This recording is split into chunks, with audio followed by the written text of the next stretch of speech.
I will call this meeting of the 73rd session of the Texas A&M University Student Senate to order on July 8th, 2020 at 7:05 p.m. We'll begin with opening remarks, which will be given by yours truly.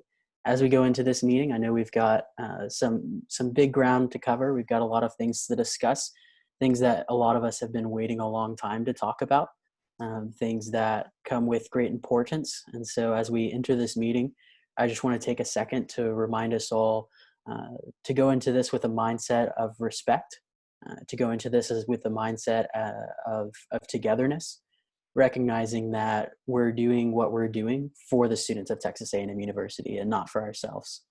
I ask that we keep any personal troubles, we keep any personal differences to the side, and that we work together to move forward the best way we can to benefit the students that we represent, that we were elected to represent.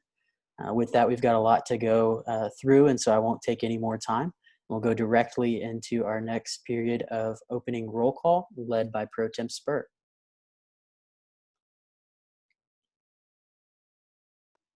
Howdy, Senate. So just the same as normal, you're going to go ahead and fill out that form. And Michaela just went ahead and sent the link in there. It is also in the drive in the 7-8 meeting materials under e-meeting resources. And y'all will have until, the form says 7:10. I'll give you to 7:11 to fill that out.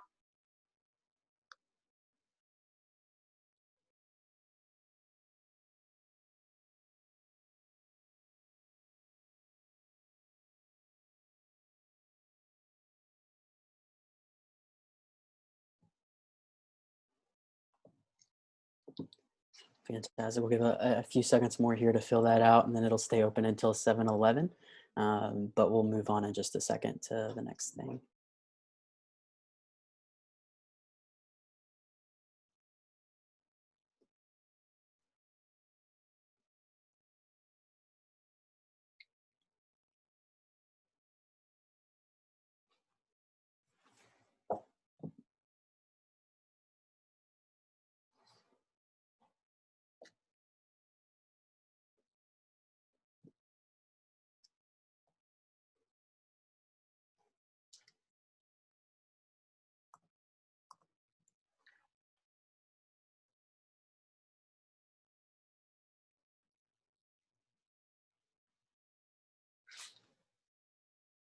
All right, we'll go ahead and move forward into a period of invocation and the pledges of allegiance, led by Abdullah Shaikh, the VP of the Muslim Student Association.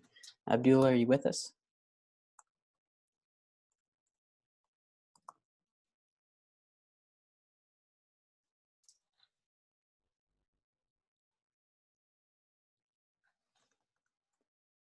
It appears we don't have Abdullah. Chair Ahmed, would you mind leading us in the invocation and pledge of allegiance?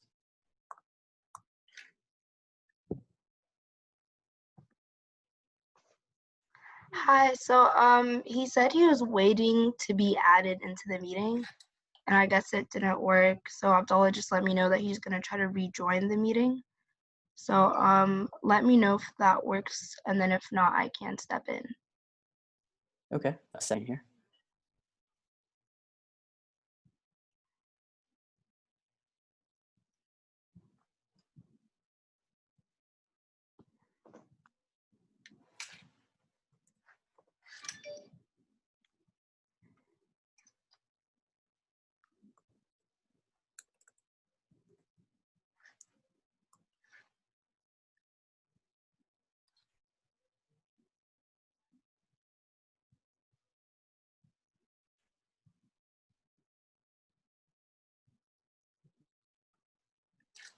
All right, we're not getting Abdullah, it looks like. Iman, if you wouldn't mind going ahead and leading us in that invocation and the pledges of allegiance. All right, no problem. Let me pull that up. Let me just let him know. So Hadi Senate, I don't know if all of you know, but I am Muslim, and my faith is Islam, and that will be the invocation that I will be presenting to all of you today. And so I'm going to be presenting it in Arabic, and then I'll translate it to English. Bismillah ar-Rahman ar-Rahim. Allahumma إنا نحمدك على نعمك الواسعة التي أنعمت علينا. اللهم أعنا على أن نستعمل نعمتك فيما يرضيك، وهب لنا القوة والأمانة عند أداء عملنا في السنة. In the name of Allah, the most merciful, the most graceful, O Allah, we thank you for all the blessings you have bestowed upon us. O Allah, please assist us and guide us to use these blessings to do what pleases you. O Allah, please give us the strength and honesty to fill our duties in Senate. I actually did get contacted right now that while I did provide the invocation, he did just join us. And I know he did prepare a very beautiful invocation, a lot more beautiful than mine. So if that is possible to let Abdullah Sheikh speak as our guest today, I would really appreciate Absolutely. Yeah. Abdullah, you should be unmuted. Yeah, I apologize, y'all. I was a camp counselor last week, so I think my name was different. We had nicknames for camps. I think that's why it wasn't the right name. So that must have led to the confusion. But I'm ready to present. Fantastic. We're happy to have you. Thanks for being here. As Iman was doing, I'll start with an invocation in Arabic, and then I'll translate that into English. Let us pray in the name of God. Allahumma انفعنا بما علمتنا وعلمنا ما ينفعنا وزدنا علما. اللهم افتح لي أبواب حمتك وأنشر علي من رحمتك وأمن علي بالحفظ والفهم. سبحانك لا علم لنا إلا ما علمتنا إنك أنت العليم الحكيم. اللهم أخرجنا من ظلمات الوهم وأكرمنا بنور الفهم وأفتح علينا بمعرفة العلم وحسن أخلاقنا بالحلم وسهل لنا أبواب فضلك وانشر علينا من حزائن رحمتك يا أرحم الراحمين. اللهم إنا نعوذ بك من شر ما عملتنا ومن شر ما لم أعملنا. اللهم أرزقنا العلم النافع الذي يقربنا منك ويؤسس وحدتنا في قبورنا يا رب. اللهم علمنا ما جهلنا وذكرنا ما نسيتنا وأفتح علينا من بركات السماء والأرض إنك أنت السميع العليم. In the name of God, the most compassionate, the most merciful, our sustainer, our guide, ever present, never unaware, infinitely able, your servants in your loving care, guide us to pure convictions that inspire us in courage to match those convictions. We pray for peace, not war, love, not hate, benevolence, not greed, unity, not division, and we commit ourselves to not betraying our prayers with actions that contradict them. Let us be for truth, no matter who it is for, and no matter who is against it, and justice, no matter who it is for, and no matter who is against it, and hope, no matter what obstacles lie ahead. Let us not be deterred by the hatred that has claimed the lives of innocent people across this country and the world, but emboldened by the love that gathered them together and to remember you and gathered us to remember them. Let us not be overcome by the darkness of evil, nor the slumber of indifference that turns human beings into hashtags and neighbors into enemies. Let us be the light that we seek from you. Guide the deliberation of our student representatives at Texas A&M University to just decisions and guide our school to the abode of reconciliation. May we honor one another, glorify you together, and inspire the world to be better. Amen.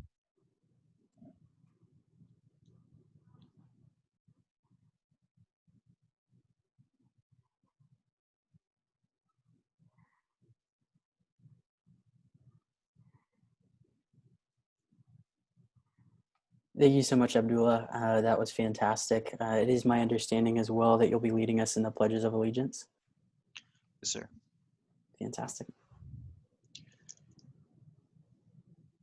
I pledge allegiance to the flag of the United States of America and to the republic for which it stands, one nation, under God, indivisible, with liberty and justice for all.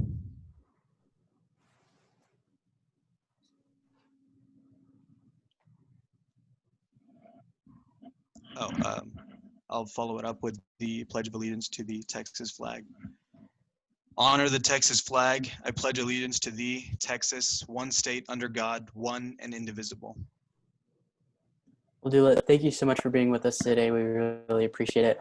Thanks for bearing with us through those technical difficulties and making it work out. With that, we'll now move into a period of mission statement and the reading of the Aggie Honor Code, led by our longest serving senator, Senator Wood. Howdy, Ags. So Texas A&M mission statement. Texas A&M University Student Senate represents all students in order to enhance the Texas A&M experience within our university and communities through research, legislation, and advocacy in accordance with the core values of our institution. The Aggie Code of Honor. The Aggie does not lie, cheat, or steal, or tolerate those who do. Wood. Thanks and giggles. Fantastic. Thank you, Senator Wood. I will now move into a period of the singing of the spirit of Aggieland, led by Pro Tem Spur.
And with that, we'll now move into a period of open forum. Pro Tem Spur, do we have anyone signed up on our open forum tonight? We do. Our first presenter will be Angela Keel.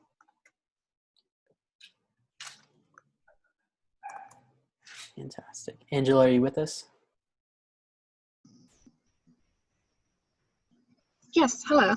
My name is Angela Keel. I'm a senior architecture major, and I want to say, first of all, thank you for holding this meeting. I'm really filled with gratitude to have a place for student voices to be heard within the context of such a large university. And this evening, I'm hoping to particularly address the university's response to the U.S. Immigration and Custom Enforcement Policy published on July 6th regarding the fate of international students during the upcoming fall semester. I recognize that this is a large issue at hand, and I don't doubt the efforts being taken by administration, specifically President Young's announcement regarding the matter, for which I'm so grateful to have received in such a timely manner. However, this is perhaps where I will base my points tonight. It's crucial and well appreciated that the point in the email that reads, "We support today's statement issued by the Association of American Universities opposing the new policy." However, this is following a statement that reads, "As we understand the regulation, it does not currently apply to international students enrolled or to be enrolled in universities such as Texas A&M University, where 50% of our classes will be in person and fully available to our international students as they are to all students."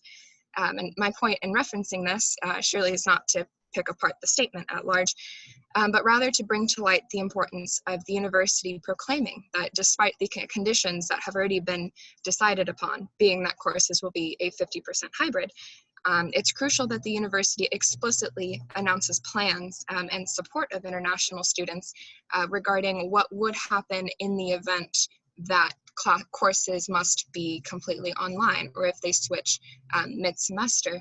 I think it would be crucial for the university to explicitly say what the plans would be for that.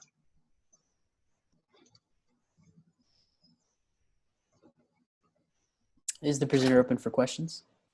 Absolutely. The presenter is open for questions. Are there any questions at this time?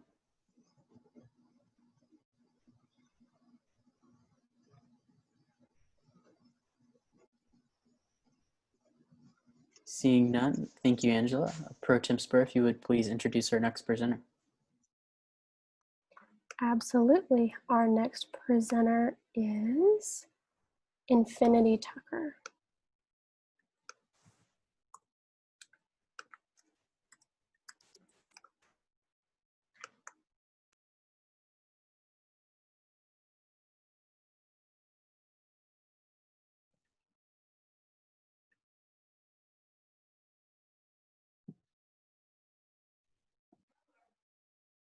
Infinity, are you with us?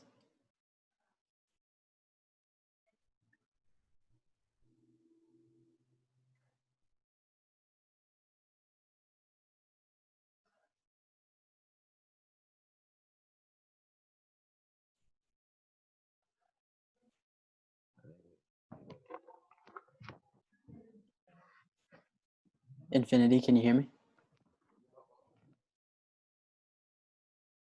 Can you hear us? Can you hear us? Yes, you're very quiet. Is there any way we could get the volume turned up slightly?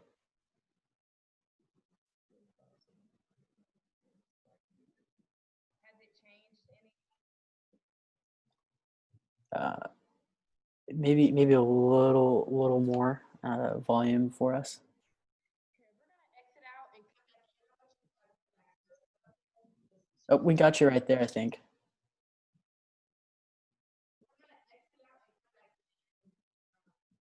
Okay, exit out and come back in. All right, Pro Tem Spur, if you wouldn't mind introducing our next presenter, and then we'll come back to Infinity.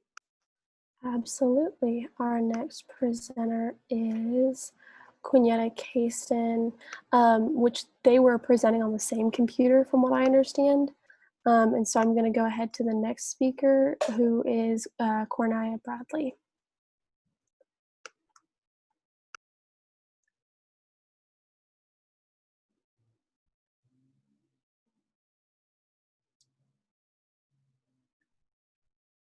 Senator Bradley?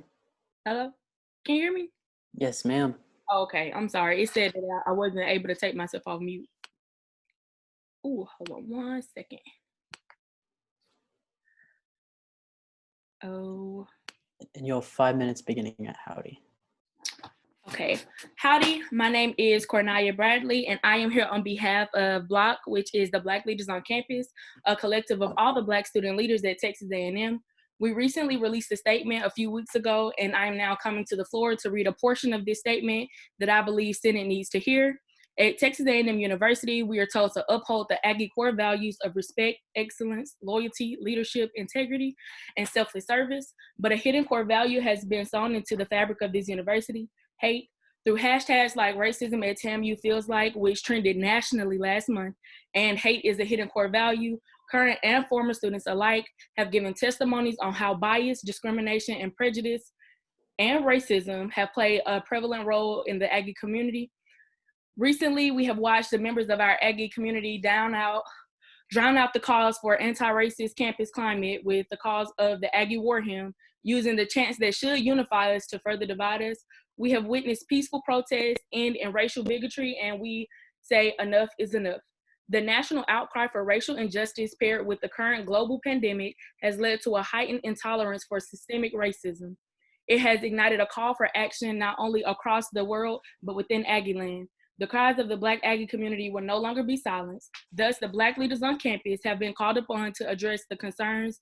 We refuse to allow another generation of Black Aggies to be subjected to such treatment. While the university is finally beginning conversations to address race relations and deep-rooted history that perpetrates a culture of white supremacy, conversations are not enough. Veiled attempts to create change will no longer be accepted.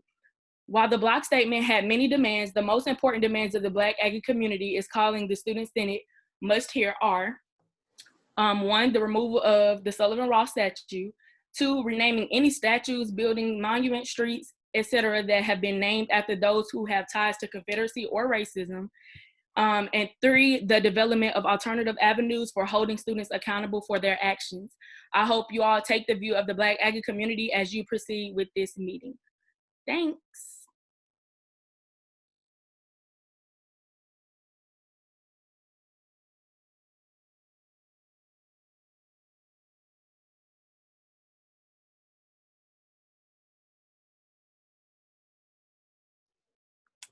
Senator Bradley, will you take questions at this time?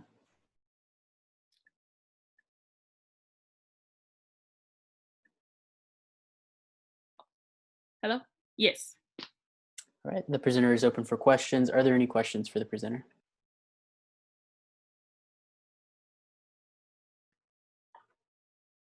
Chair Teague. Thank you, Mr. Speaker, and thank you, Senator Bradley. I just was wondering, you said you spoke on behalf of Block. My question is the position of Block complete removal of the statue or moving it to an on-campus library? What is your position? Is there any other ideas other than complete removal? So the position for Block is the complete removal of the statue as a whole. Thank you, Senator Bradley. No problem. Are there any other questions for the presenter at this time? Seeing none, thank you, Senator Bradley. Pro Tem Spur. That is the rest of the speakers list. So if we're ready to go back to Infinity, and I apologize, I don't have the name right in front of me because I'm still on Cornaya's name. And Quinetta, if I'm saying that correctly, if y'all are back with us, we will cycle back to y'all. Yeah, it's pronounced infinite, not infinity. Well, my apologies on that one. You will both have 2 minutes as students receive 2 minutes to speak and organizations receive 5, and they'll begin at Howdy.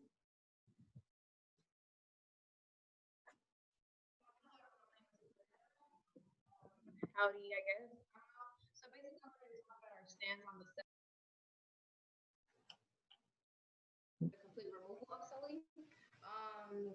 A lot of people say that it's a tradition to put a penny on the Confederate General Street, but to African American Aggies on campus, it is a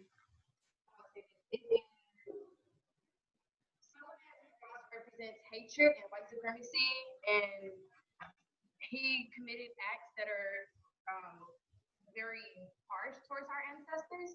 So for him to be praised at the center of A&M's campus is kind of a disrespectful and a slap in the face towards African American and Black Aggies of color. So our stance on the Sullivan statue coincides with the Block is for the complete removal, and basically that's what we're advocating for. So yeah, I've been planning protests and marches to advocate for the removal of Sullivan statue and also to combat the racial injustices that Aggies of color feel on Texas A&M campus and how Texas A&M doesn't do a lot to represent Aggies of color as much as they do for the white students. And so basically that's what we've done. Any questions?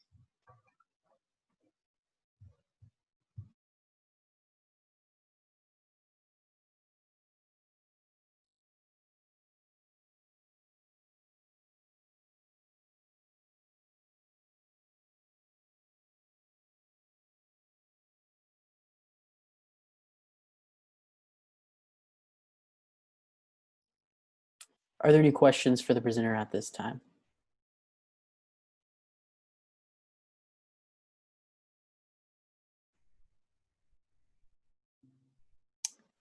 And seeing none, I did want to clarify with you guys, was that one presentation or was that both presentations combined?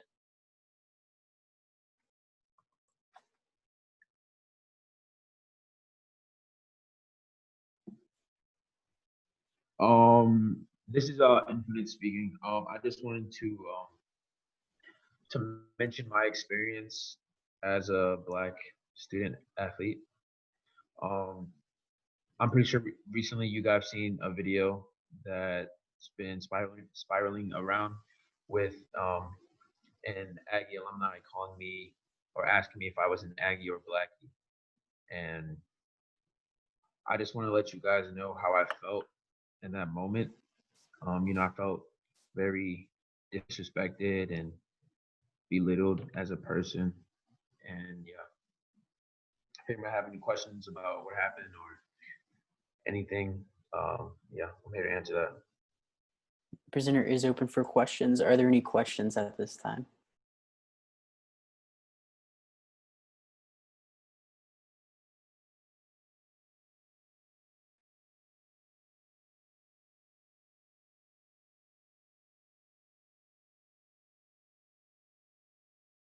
Senator Marufo? Senator Marufo, Liberal Arts Caucus. I'm sorry if you can hear my fan, I'll turn it off. But my question to you, Infinite, is how would you like respond? I know you've already answered a similar type of question, whether news outlets or on social media, but when asked to separate your identity as a Black male and then as an athlete and then as an Aggie, how would you respond to somebody who would try and separate those two things?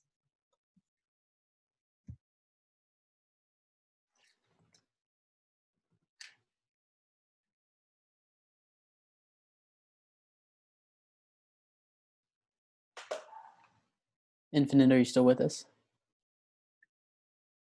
Yeah, I'm still here.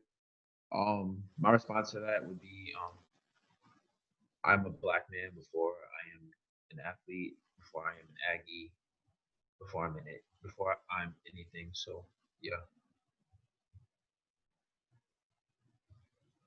Are there any other questions for the presenter at this time?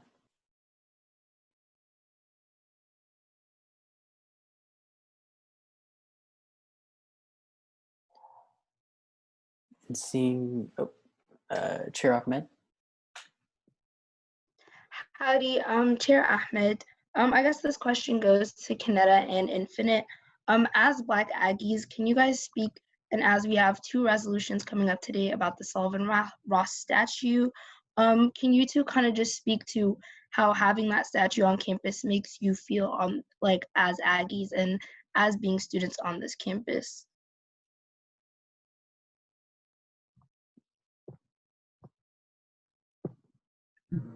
Can you hear me? Sorry. Is this better? Okay.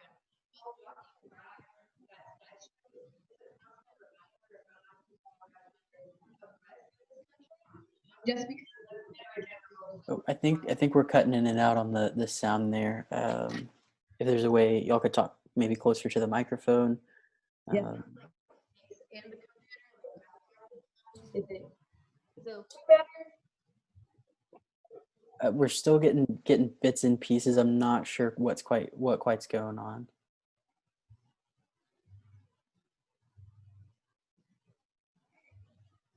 Hello? Yes, we can hear that. Okay. Okay. No. Can't hear me.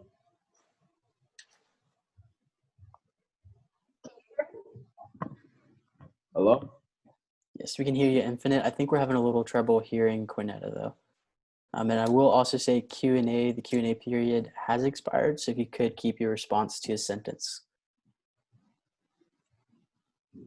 Okay, basically walking past the statue is just a slap in the face or a reminder of what our ancestors have been through and what Sully has done to our ancestors, and we feel unsafe knowing that this statue is being praised on this campus. Fantastic. That does conclude the period of Q&A. Thank you all so much for sharing, and thank you to everyone who did come to open forum for sharing their thoughts and sharing with us here. I know that's a very important part of governing, and so we appreciate you being with us. With that, we'll now move into a period of special presentation given by Provost Carol Fierke on COVID-19 changes. Provost Fierke, can you hear me?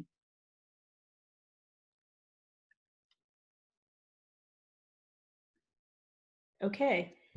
Good evening. Thank you all for coming together, and thank you for all that you do for the students at Texas A&M. I've been asked to talk a little bit about fall classes. So in the fall, we're going to have 3 types of classes. One class that will have a face-to-face component, but every face-to-face class will also allow you to take the class remotely.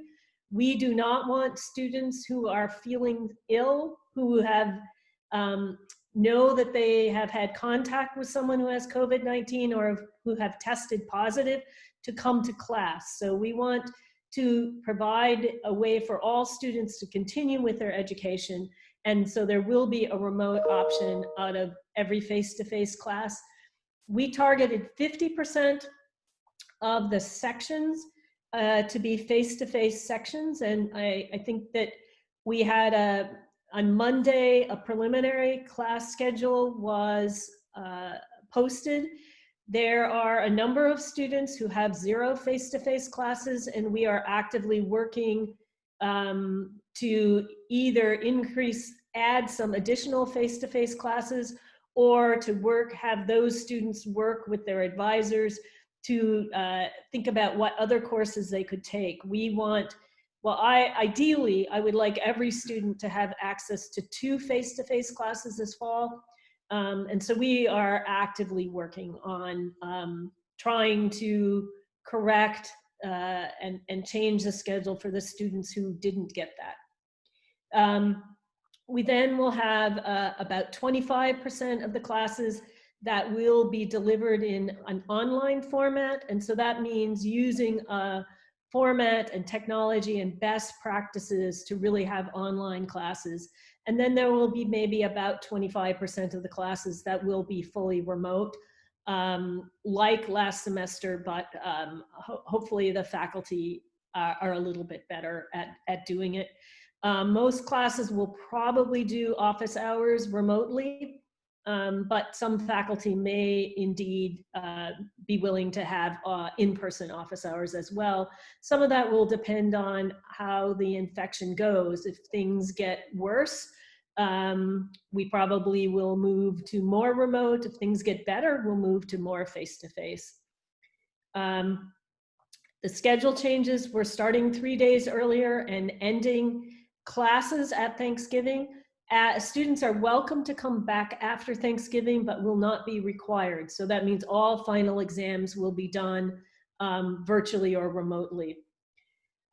Classes are starting at 8 a.m. and then they're going more in the evening to some to 8:30, some lab classes even later than that.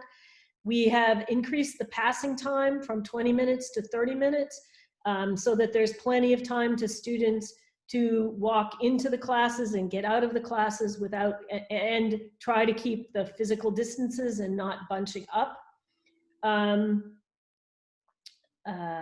There will be one 45-minute passing period so that we can clean all of the classes in the middle of the day. They will all be cleaned at the beginning of the day.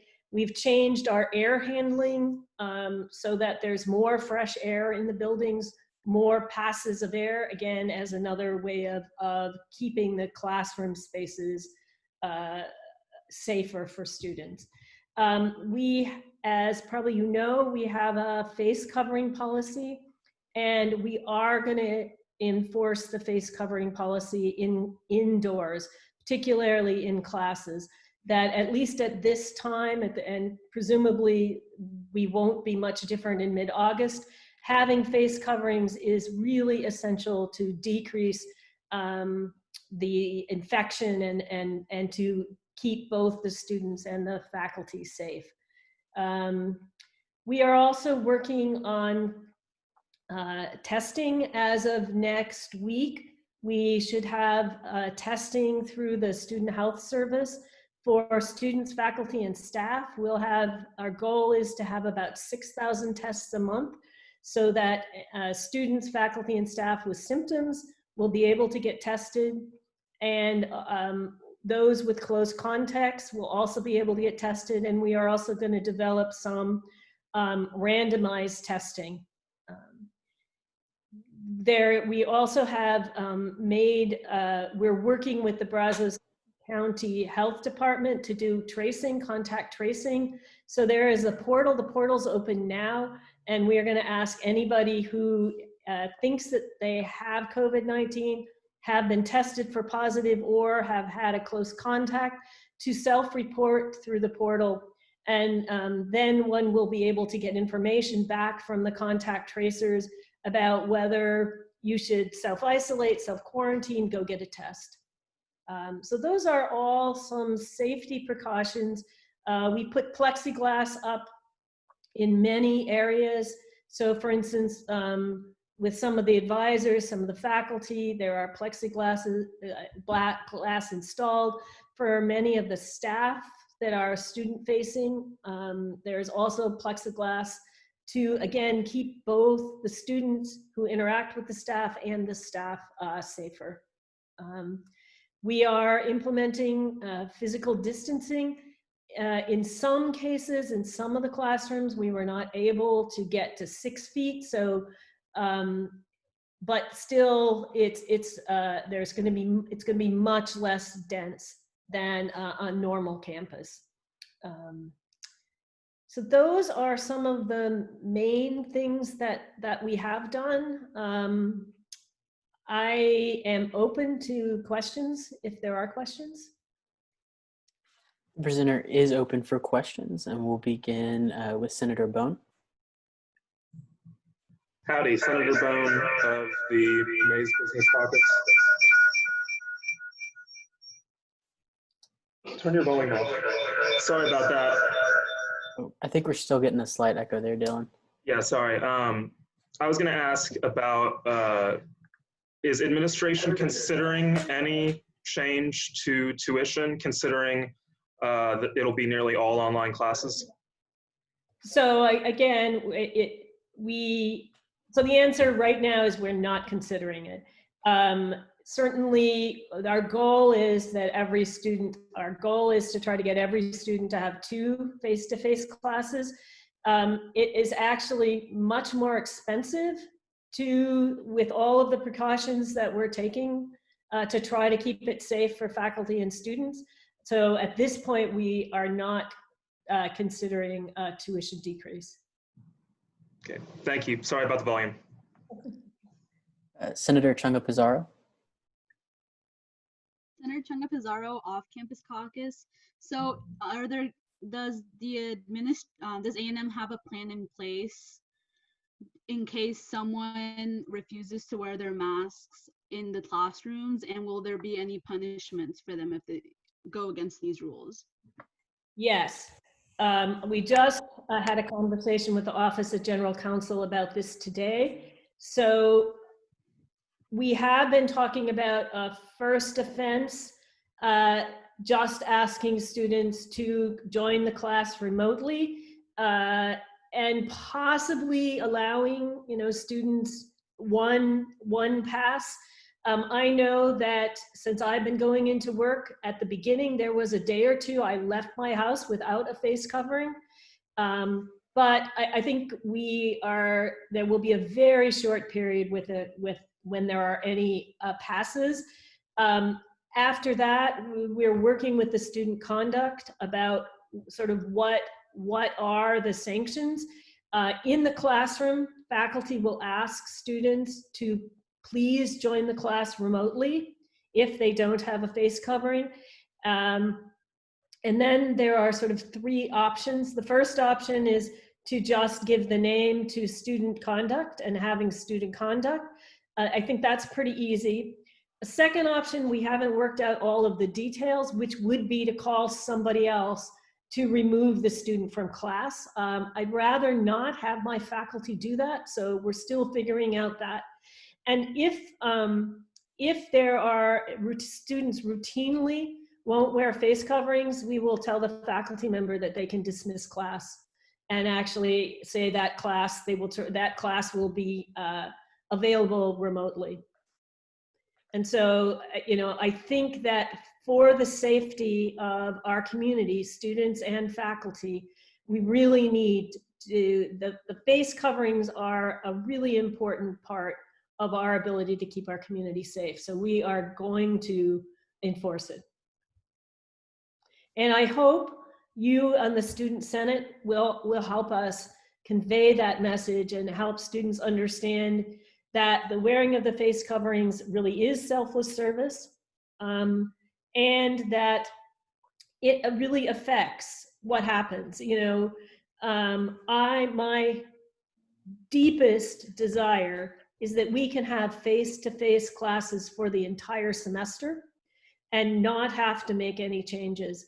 But if we have a whole list of sort of some metrics, and some of them are really related to how many students get sick, how many students need to self-isolate, how much space we'll have. And so if we have too many students that we can't house, if there's too much worry about how much infection we have on campus, we will have to go remote. And so that really is in the hands of the students to some extent.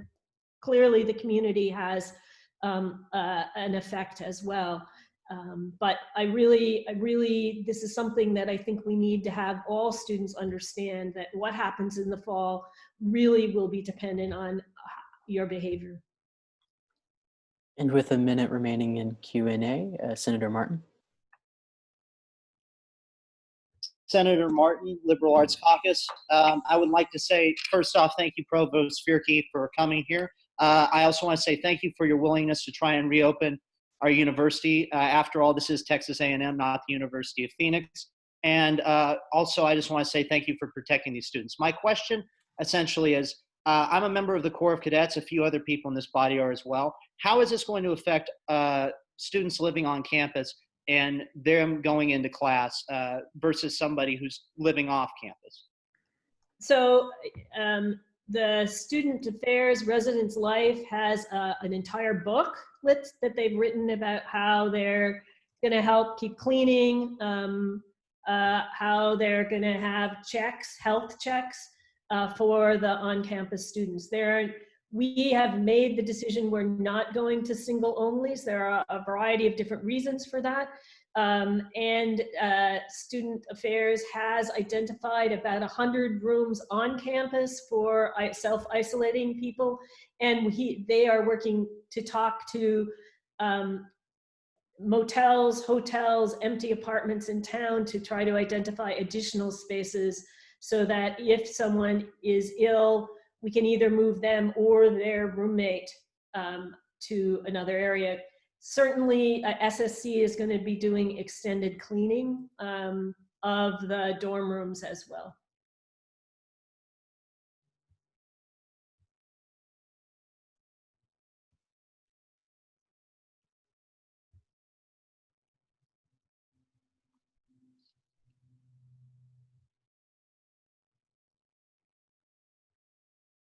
Is there anything else? I do see a motion from Senator Allen. Senator Allen.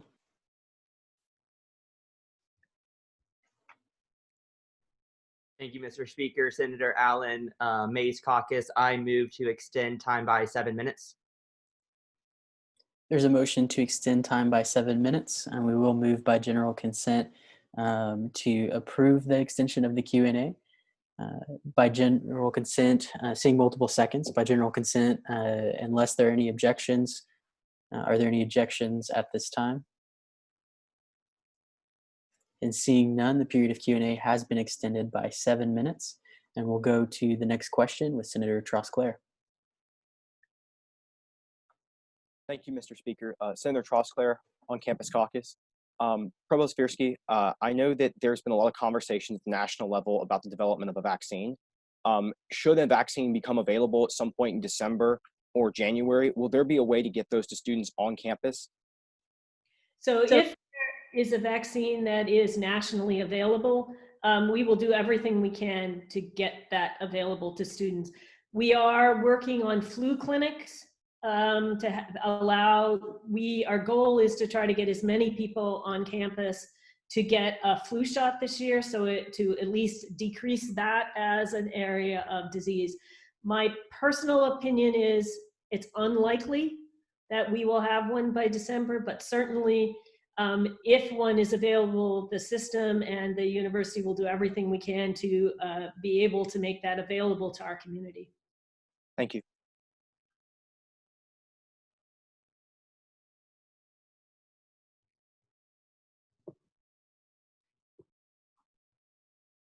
Heidi, is it my turn to ask a question? Yes, Zach, you're muted. But Howdy, Provost Ricky. It's nice to see you again. So I do have a question regarding the new regulations that came out with ICE regarding international students. So I know this is a new regulation, so I don't know if you will have an answer for my question, but I know you've kind of mentioned that like if cases get very, very bad, like there may be a point in time where school will have to go completely online. So is there any plan in place of having at least one in-person class or some type of measure to keep those international students still on campus if A&M does have to go fully online for whatever reason? Yeah, well, so we've only had 3 days, but we are working on my suggestion, and they're working on how to implement it, is to have a class that's either a research class or an independent study. So we could say all classroom classes are online, but that we're continuing to have these independent studies. And our research classes, at least for our graduate students, are all considered face-to-face. So we are looking at what is the best option. The other piece is it has to be something, the course that's face-to-face has to be in the student's degree plan. So that's how we're trying to figure out how to merge those two, but we are actively working on it. I would say we, along with, I think, every other academic in the US, was appalled by these new regulations, and we are going to do everything that we can to keep our community safe. And when I first read them, I said, well, okay, we're okay because it's the beginning, but yes, the APLU has said that if it goes all online and the students don't have face-to-face classes, that they could also lose their visa. So we are actively working on it, and we will find a solution. I don't know yet. For each student, it might be slightly different per student, but I think all of this, each of the students' class schedules are being looked at, and there will be a recommendation for each student how to handle it. Thank you. Yep. Senator Farrow. Senator Farrow, Engineering Caucus. Provost Firsky, I have a question regarding like the usual like midterms and that. Are teachers, are professors going to make them all online, or there's still a chance that they are to take it on campus, like in a classroom? So I think that will be up to the instructors.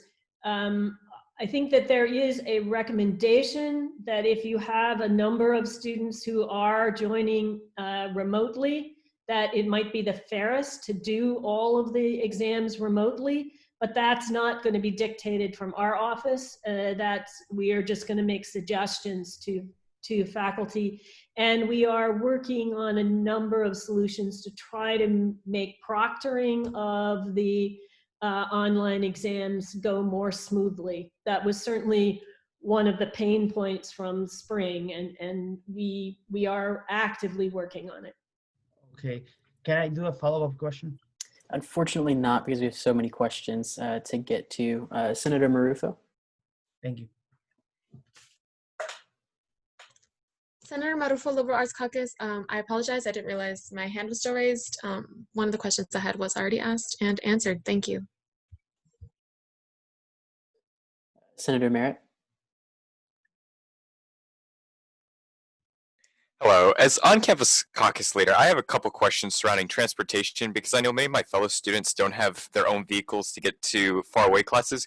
Is there a system currently being developed that's going to help with students? Because I know people are having classes at buildings that they didn't originally sign up for, even with extended times. So there will be the bus schedule still. We'll be continuing. If anything, there will be more buses because we also have had to have decreased number of students per bus. And so we will actively, and if it turns out we need more buses, we will add more buses to try to get students to the right place at the right time. Thank you. And with a minute remaining, Senator Wood. Thank you for coming on, Provost. Centerwood College of Engineering. Quick question for those graduating in December. Is that have y'all talked about that at all? Graduation, you mean? Yes, yes. So my answer is, if we have football, if we have the LSU football game the Saturday after Thanksgiving with fans, we will have some kind of in-person graduation. If football's canceled, we won't. So, so wait and see, wait and see. Okay, thank you. And Senator Trosclair.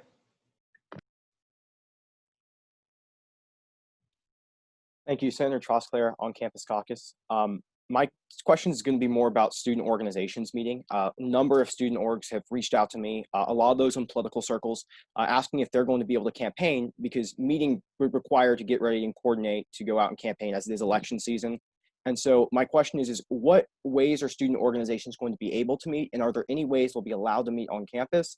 And the final follow-up to that is, if student organizations do leave campus to go campaign, what ways are we going to ensure that when they come back, they're going to be safe as well? Do you mean campaign for the fall elections? Yes, ma'am. And Provost Furke, that is the time we have for Q&A. So if you could please wrap up that question nice and quickly for us. I would actually have to stop you one more time to see a motion from Senator Allen, I believe was the first one here.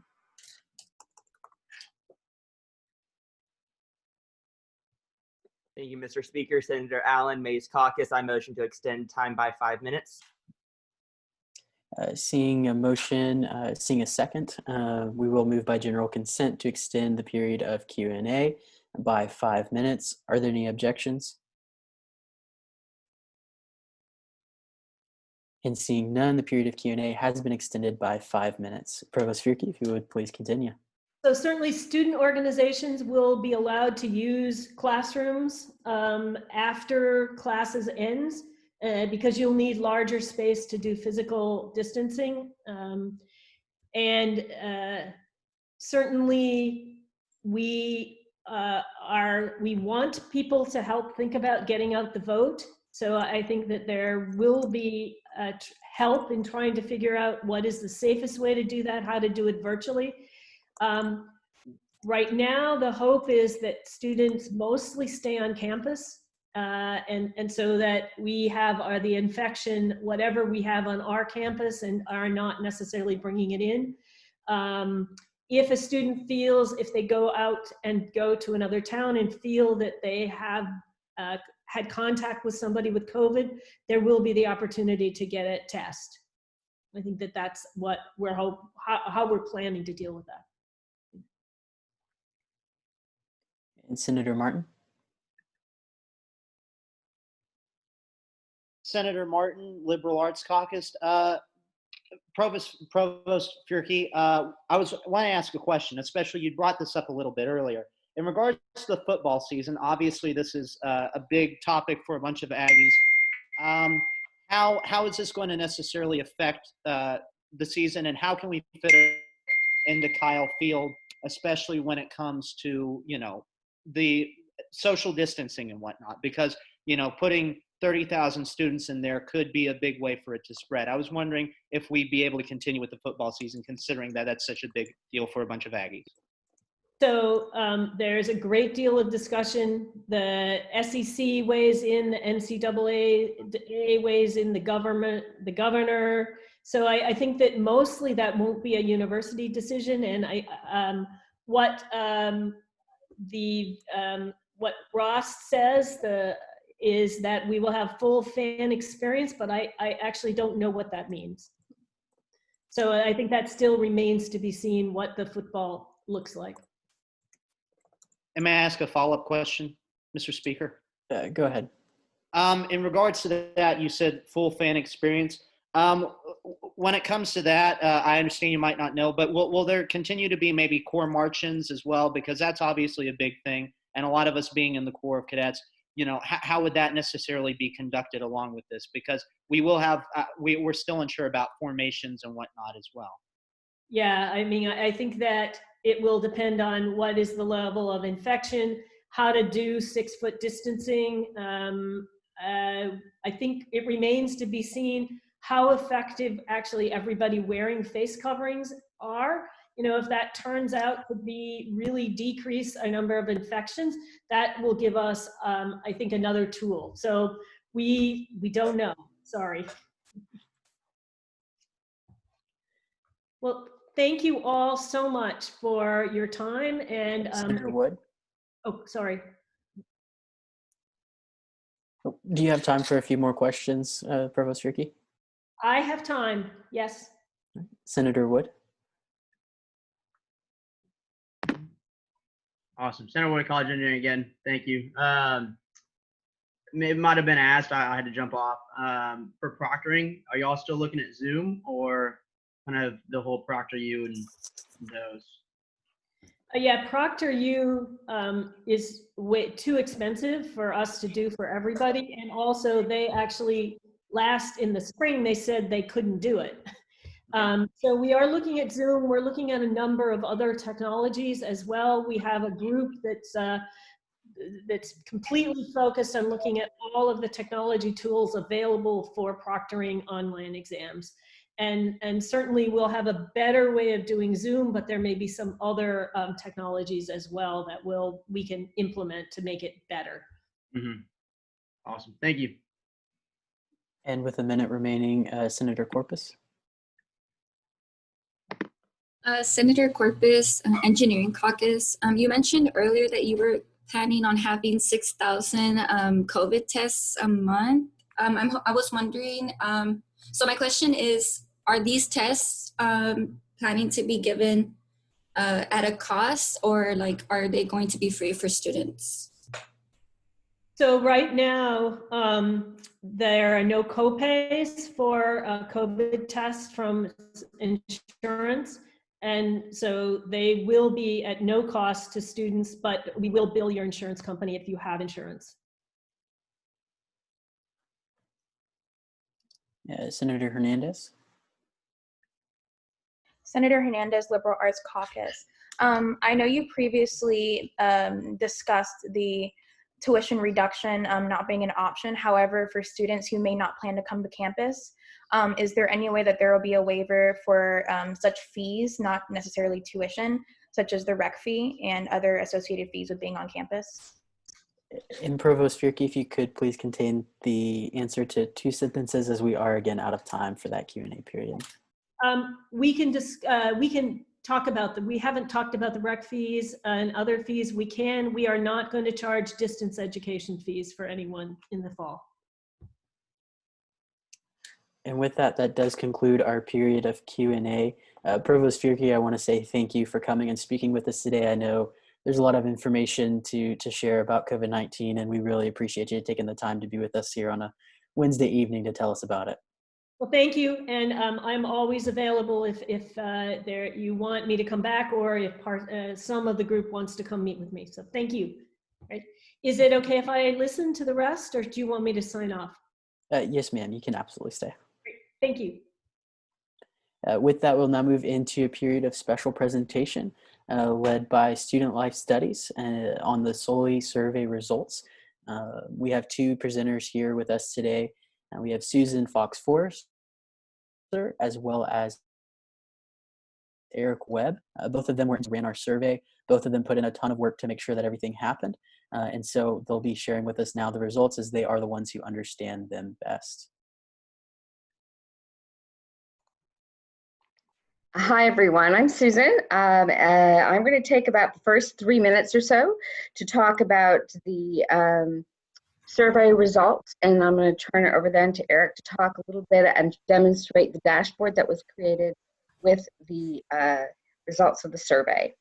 So I'm going to, if I can share my screen, Zach, is that possible? Yes, I believe so, Pro Tem Spur. You should have access to go ahead and share your screen. Great. Okay.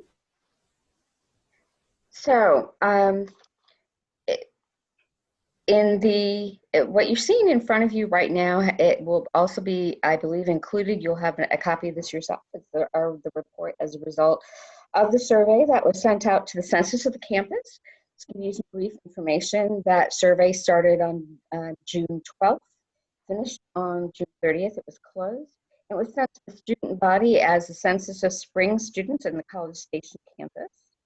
We had, y'all had a 39% response rate, which is very good, and it was representative of the campus population, except for we did have some, we had about 5 percentage points higher students that identify as white respond, but otherwise the respondents were representative of the campus, which we'll be able to demonstrate a little bit later when Eric covers the dashboard that is going to be available to you. So our key finding being student life studies, when we're looking at this survey and the response to those 5 questions or 5 statements that regarding the likelihood or unlikelihood of supporting options regarding the Sully statute, what our findings, our key findings are regarding the divergence of the responses around the 5 questions. In other words, what we found is the responses to those 5 statements were very divergent. They were polarized, and that is the most notable thing that we would like to point out, and then pointing out what you see in front of you. When you look at that first statement that was listed, we asked the students their support to a potential option of no change to the Sully statute. What you have in front of you are the responses for the unlikely and very unlikely, represented heavily by our students of color, Black, Asian, Hispanic, Latino, and international students, indicate that unlikelihood greater than our other student populations. And that was one of our primary findings in looking at the survey results. Second, I would like to point out is the overall result. So I'm going to move down to that within our document here, and it's given a very short table. Okay.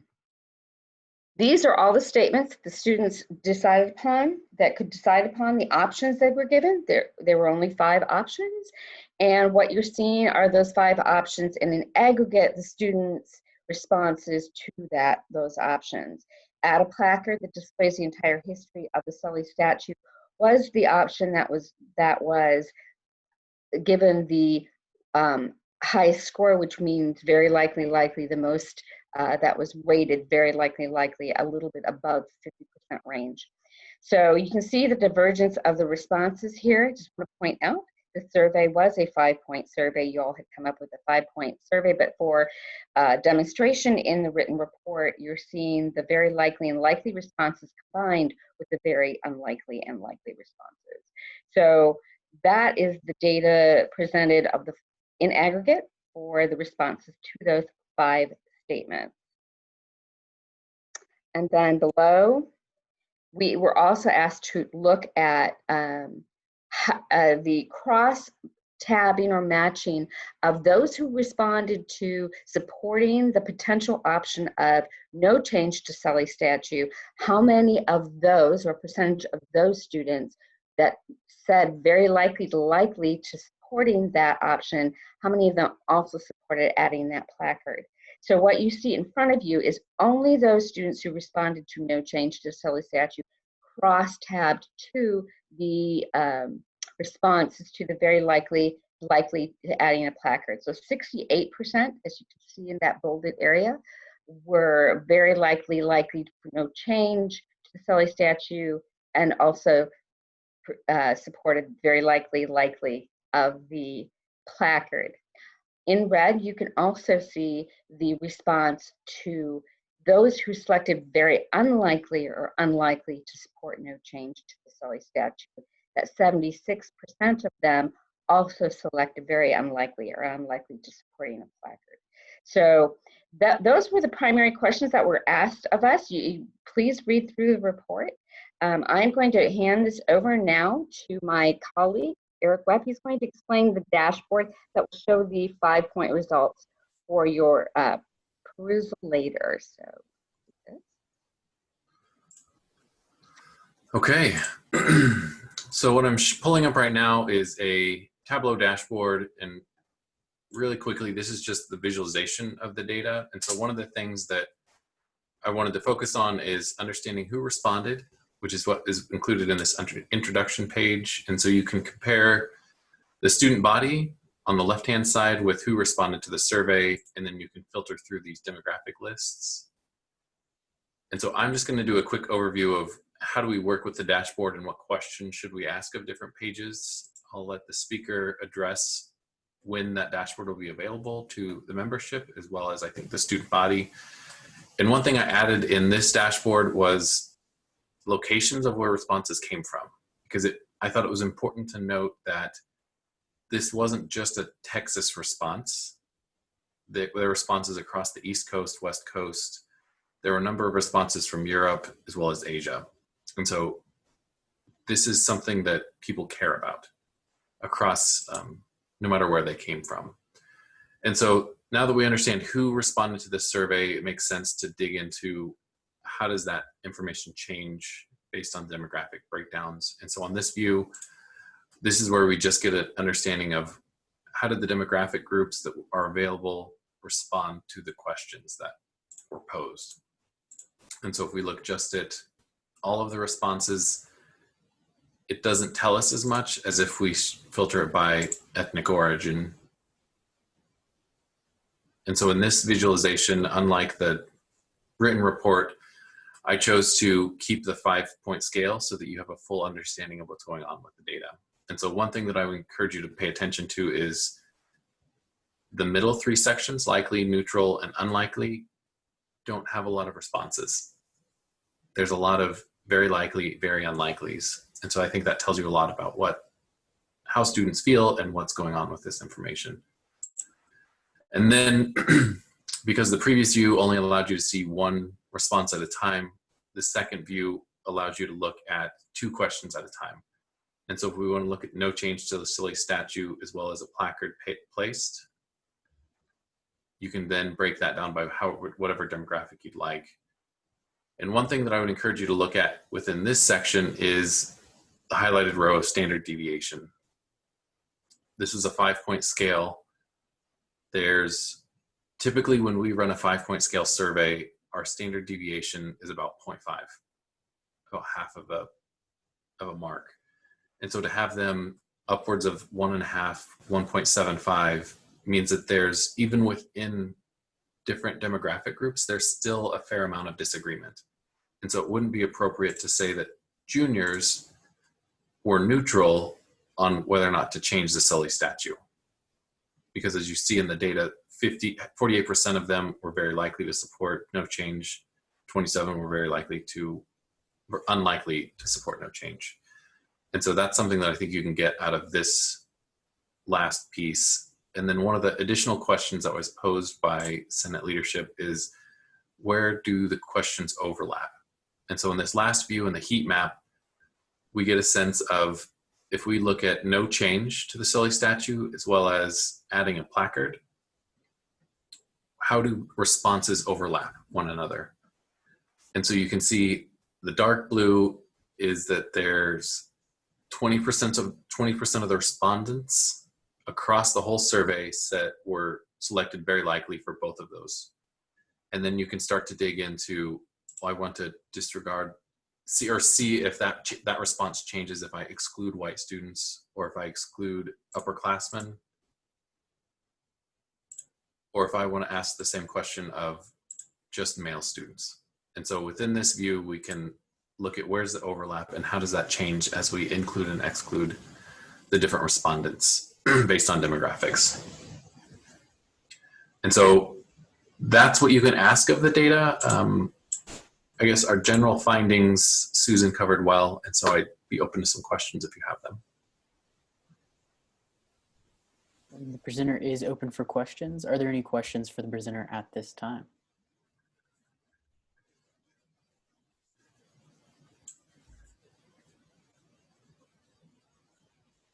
Senator Martin. Senator Martin, Liberal Arts Caucus.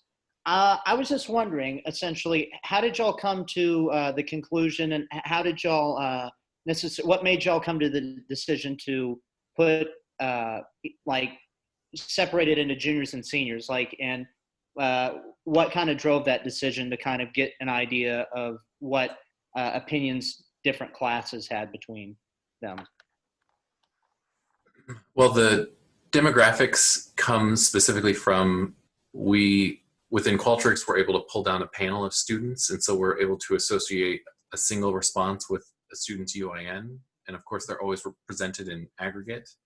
And so the choice to present the different demographics that are listed here those are the demographics that are readily available on all students. And so it just gives you a different lens to look at it. I don't know that we necessarily made a decision of which demographic groups to include or exclude. This is just how we typically break down data from our office. So I don't know that there was a in-depth decision made about that. That's just how we typically break down data. Senator Marufo. Senator Marufo, Liberal Arts Caucus. I'm sorry, my computer glitched. If you could go over the "what did they say" portion, because I didn't hear what you were trying to say about that. Okay. So this is just a presentation that's very similar to the written report, but it maintains the 5-point scale. So one thing that I indicated is that across most of these responses, very likely and very unlikely are used a lot more than the middle 3 options, except for when we get to adding a placard, which is pretty even throughout. There's not a lot of strong feelings throughout that one. And then when we look at moving it to another location on campus, it's one of the more negative responses.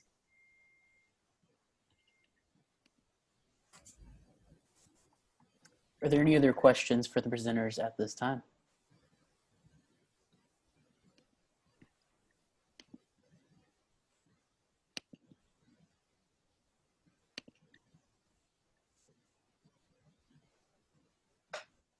And seeing none, that will conclude our period of question and answer. I do want to thank both Eric and Susan for being with us here today. I know y'all have put a ton of work, as I've said before, and I'll continue to say, into the survey and making it work and making it function phenomenally.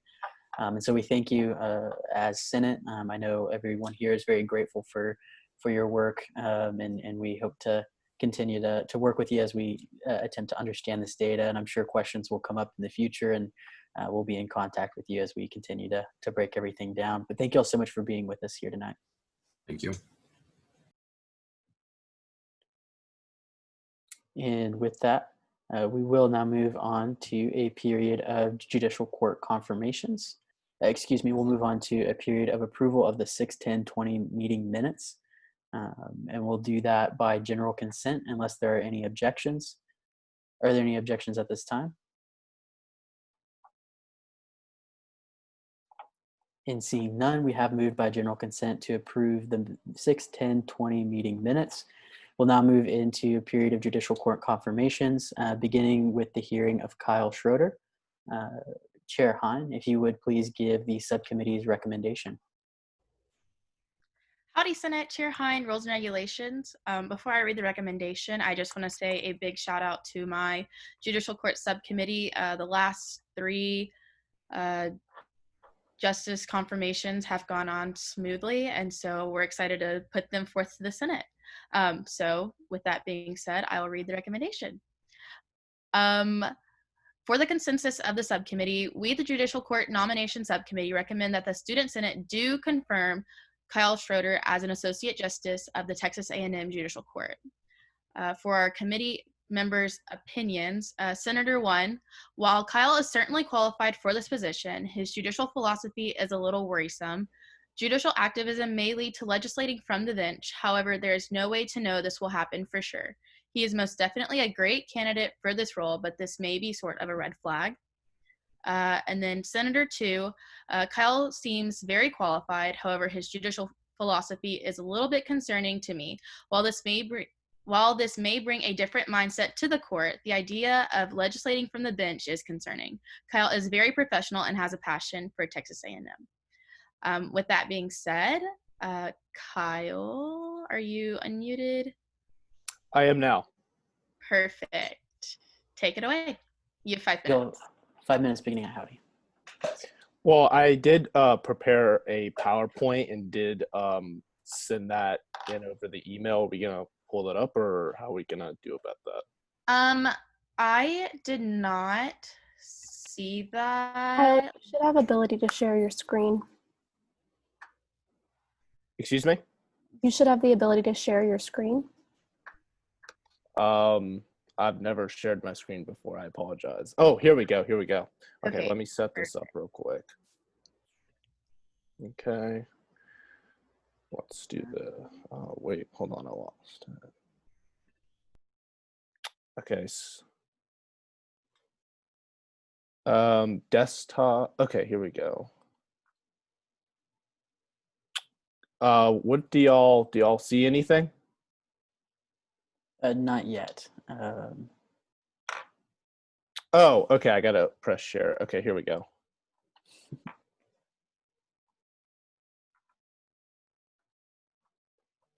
Okay.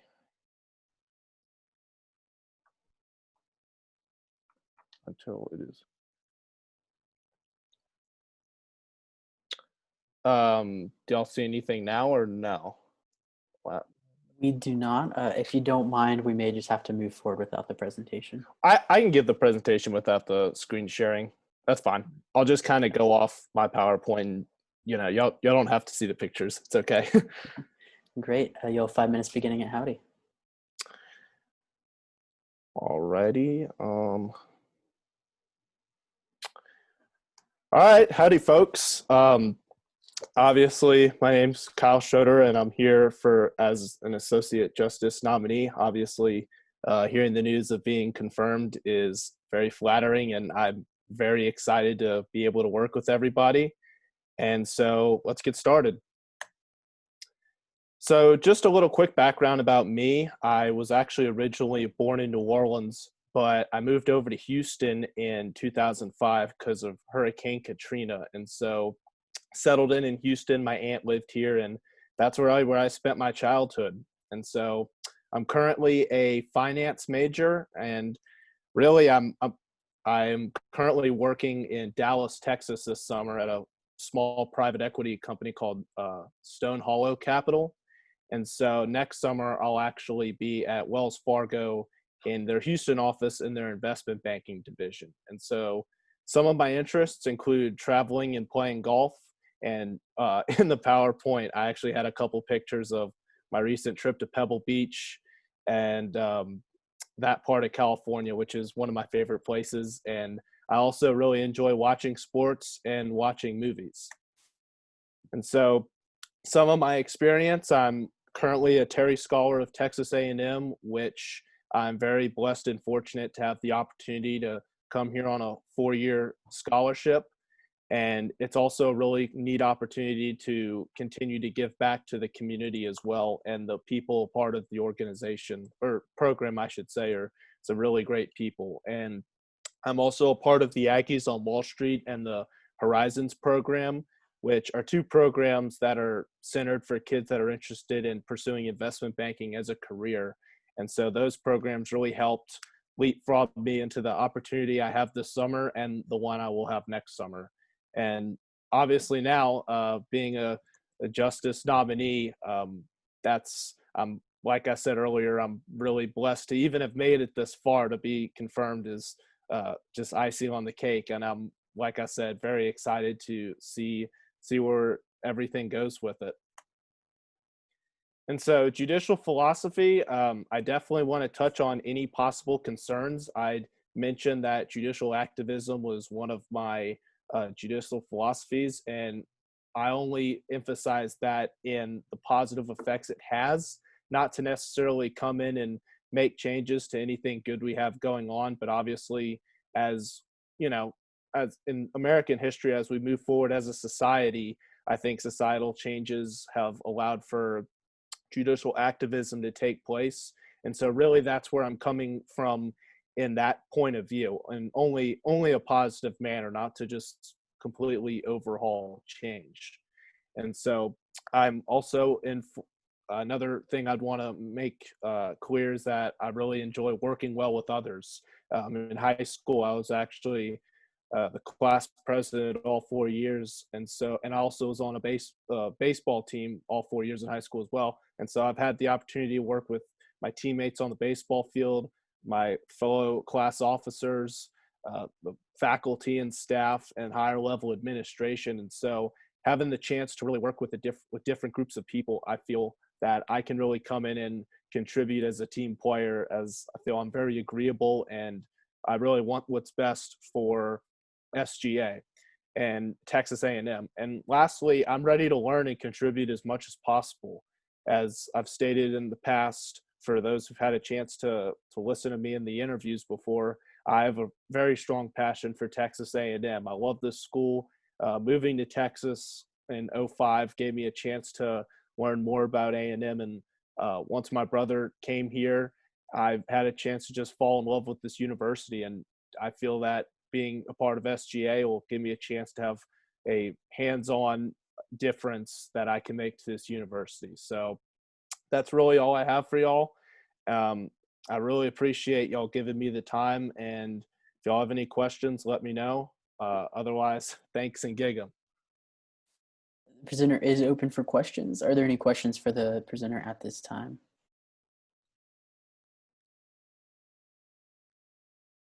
Senator Bone. Senator Bone of the Mays Business Caucus. Kyle, the judicial activism comments are a little bit concerning, I must admit. Can you give us a good example of judicial activism played out at the U.S. Supreme Court level? I mean, yeah, sure. I think, Brown versus Board of Education, separating, I think that's one of the main things. And that kind of goes back to where I mentioned that as society changes, that allows for judicial activism to take place. And so really that's where it's coming from the right place, not necessarily, and as I mentioned before, it's coming from the right place, not a position where it's with the wrong intentions. Thank you. And Senator Martin. Senator Martin, Liberal Arts Caucus. First off, I'd like to say when it comes down to it, obviously you being a judicial activist, Senator Bone just talked on this. Do you not think that a document has integrity in its original form? And do you not think that judicial activism, to a certain degree, if pushed too hard, can hurt that document and potentially move it away from what it's initially intended? And second off, who is your favorite golfer and why is it Jordan Spieth? Okay, well, I'll touch on the golf just for a second. I'm Tiger Woods, not even close. I like him too. I'll just say that. He's Tiger. I can't and like. if you would please refrain from any back and forth on the floor. The only reason I can't like Jordan Spieth is because he went to the school in Austin. So I like him as a person, but that can't be my favorite golfer. But no, I think you made some really good points. And look, I'm for all the points you made. As far as the U.S. Constitution goes, I'm a firm believer in the Constitution, what it stands for, and what its original intent was. And I don't plan on coming in and bringing the mindset, okay, we need all these changes. But just I think the ability just to have that as an option really, I think, just allows for positive change. And so I want to make it clear, I'm definitely a firm believer in original documents that had an intended purpose, but just having the option for judicial activism, not necessarily executing it on every single opportunity. That's where I stand on it. I hope let me know if I answered your question fully. I want to make sure I touch on all the bases of that. You did. Thank you. Senator Trosclair. Thank you, Senator Trosclair, On Campus Caucus. Kyle, I guess my question is, where do you kind of draw the line between incorporation and activism in the idea of a judicial philosophy? Incorporation and activism, can you be a little more specific? Permission to rephrase, Mr. Speaker? Permission granted. Thank you. Incorporation in the context of incorporating a constitutional principle into like a state constitution, right? Versus the idea of being openly activistic to change constitutional principles. I guess. Oh, sorry. Continue. I apologize. I thought you were done. I guess my point is, what you define as activism in terms of applying things that are not written or expanding principles that are already there? A little bit of both. And I think that that being in certain situations allows for us to make those types of calls. And so, like I said in the previous question, just having it open as a possibility, whether it's to expand or just quite frankly massage whatever it was for whatever the betterment of that situation is where I really stand on it. Thank you. And with a minute remaining, Senator Gunya, since she is a co-host on our ops team, isn't able to use the raise hand feature, but she did send me that she raised her hand. So Senator Gunya. Actually, we're going to stop for a second and recognize the motion, Senator Merritt. I move that we extend this question and answer period for about 2 minutes. There's a motion, seeing a second. The motion on the floor is to extend the period of Q&A by 2 minutes, seeing multiple objections as well. We will now vote by the raising of hands. So if you would please lower your hands if you have questions. And all those in favor of extending the period of Q&A, please raise your hand.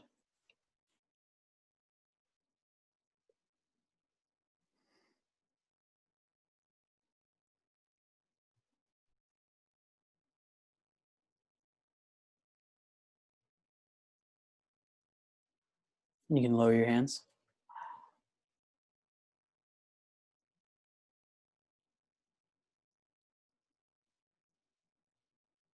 And all those against?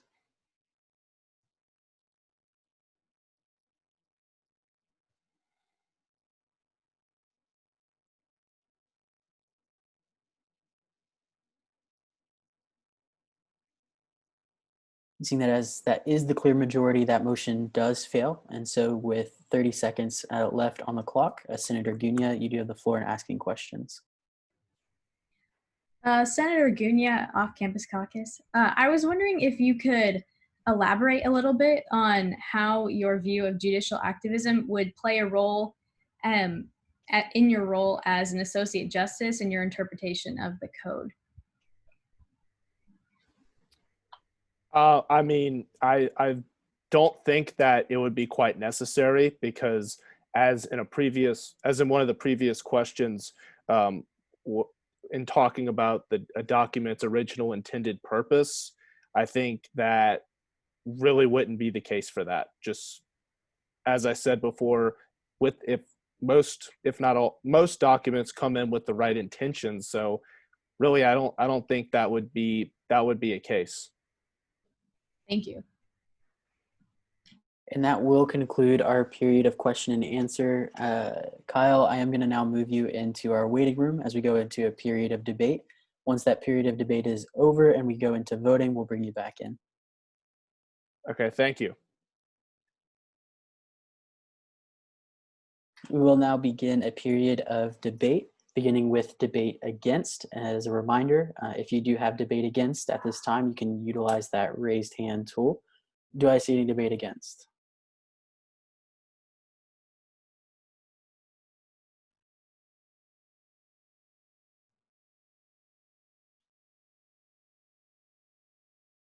Seeing none, debate is one-sided, and that will conclude our period of debate. We'll now move into a period of voting led by Pro Tem Spur. Well, howdy, Senate. I think we switched today. I think Michaela's going to go ahead and send that link. It's also in the drive in the 7-8 meeting materials link under the e-meeting resources tab. I'm going to go ahead and give you all until 8:36 to go ahead and fill that out.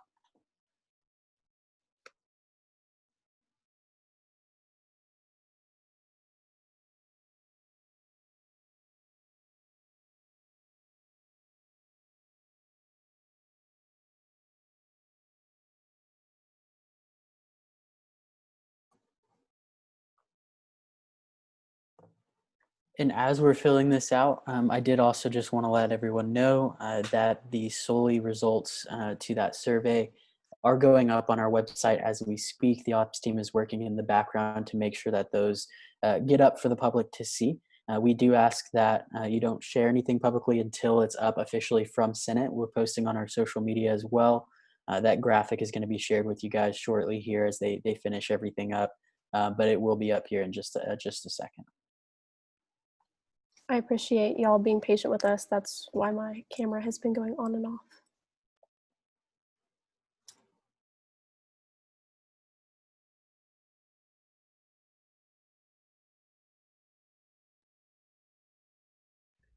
Zach, there is a point of information in the chat room. Sorry, I completely missed that one. Senator Chunga Pizarro.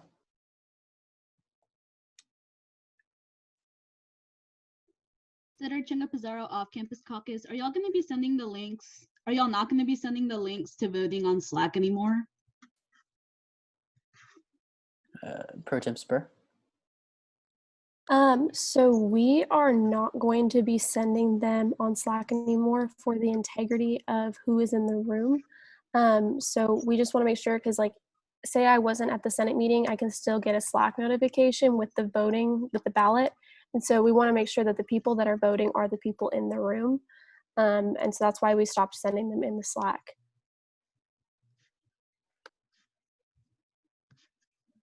And I apologize for any inconvenience that's causing.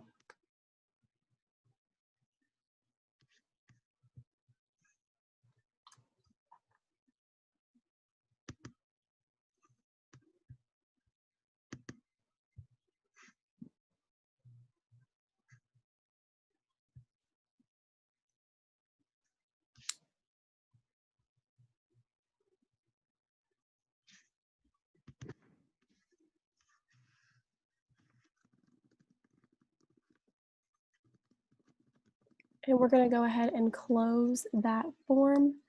I gave you all a little bit more time as I was answering Sophia's point of information. Give me just 1 second while we tally those votes.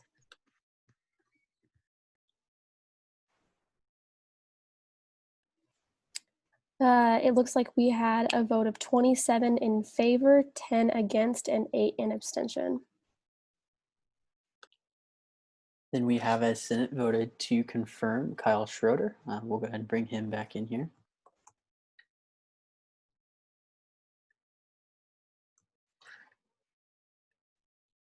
Kyle, you back with us? Yes. Well, then it is my pleasure to let you know that you have been confirmed to serve on the Judicial Court of the Texas A&M University Student Government Association. Congratulations. Thank you very much. It's a privilege. It's an honor. I can't thank y'all enough, and I'm really excited to working with all of y'all. Fantastic. You'll now be sworn in by Chief Justice McIntosh. Howdy, Kyle. Raise your right hand and repeat after me. I state your name. I, Kyle Schroeder, Do solemnly swear do solemnly swear to faithfully execute to the best of my ability to faithfully execute to the best of my ability the duties of the Office of Associate Justice the duties of Office of Associate Justice for the Texas A&M University Student Government Association, for the Texas A&M Student Government Association, to uphold the honor of the same to uphold the honor of the same, at all times to protect the welfare to at all times protect the welfare of the student body of the student body, and to promote good relations to promote good relations between the students between the students and those concerned with the university. and those concerned with the university. Congratulations. Thank you. Thank you very much. Congratulations, Justice Schroeder. We'll now move into a period of the hearing for the confirmation of Cameron Castilla. Chair Hine. Alrighty, howdy Senate. Chair Hine, Rules and Regulations. I will go ahead and read the consensus and then the committee members' opinions that were submitted. We, the Judicial Court Nomination Subcommittee, recommend that the Student Senate do confirm Cameron as an Associate Justice at the Texas A&M Judicial Court. Committee members' opinions. Senator 1, Cameron will make a great justice as he seems to be qualified and willing to put forth the work required to be a good justice. And without further ado, Cameron, are you in here? Are you muted? The presentation is in the Google Drive as well. Yes, I'm here. Cameron, Would you you'll like have. me to just pull it up. Oh, sorry. Oh, sorry.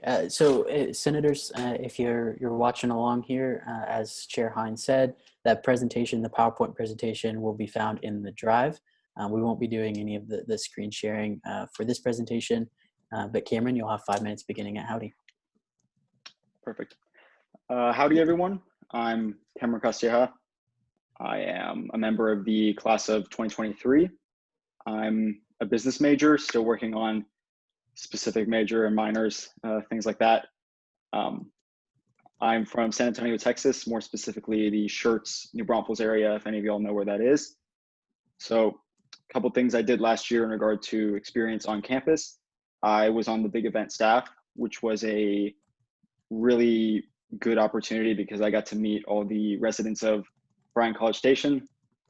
Especially being my freshman year, it was really nice to, be able to connect with the residents before being here all 4 years. So it was a great experience, and I was really disappointed that we didn't get to serve them. But I'm really looking forward to the coming years and the next 3 years that I have the chance to serve them. So I can't wait for that. I was also a part of the Flow Prep, and that was a really good experience to be a part of. I enjoyed my time in that. I'm also on the Business Honors Recruiting Committee. So there we reach out to any high school seniors that are interested in the program, and I give them phone calls, shoot them an email, and answer any questions they have about A&M or the program, and just let them know what life is like here on A&M's campus. I was also part of the International Business Association, where I was able to listen to all sorts of different perspectives from students, who had come abroad to study at our university. So that was really great and really enjoyable to be a part of. Now that y'all know a little about me, I'm, going to go into my judicial philosophy. So it involves a few things. My first thing is that I'm going to avoid blatantly or impeding anything that's blatantly unconstitutional, or that's not blatantly unconstitutional. I don't really see a reason to slow anything down unless it, seems like it shouldn't be constitutional. From what I can tell as well, the SGA Constitution is pretty up to date. So I believe that it's important to view it as it was written, a very originalist viewpoint. But of course, I'm aware that things do change. And as we've seen recently, they can change pretty rapidly. So I'm well aware that ideas and norms change, and I'm not going to try and get in the way of progress if that's where it's taking us. So I'm really looking forward to this opportunity and the chance to serve the student government if y'all confirm me. Thank you very much. The presenter is open for questions. Are there any questions at this time?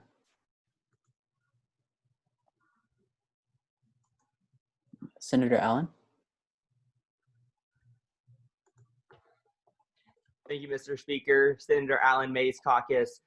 What is your favorite Supreme Court case, and how has that affected your views, and how will that affect how you will use in disposition?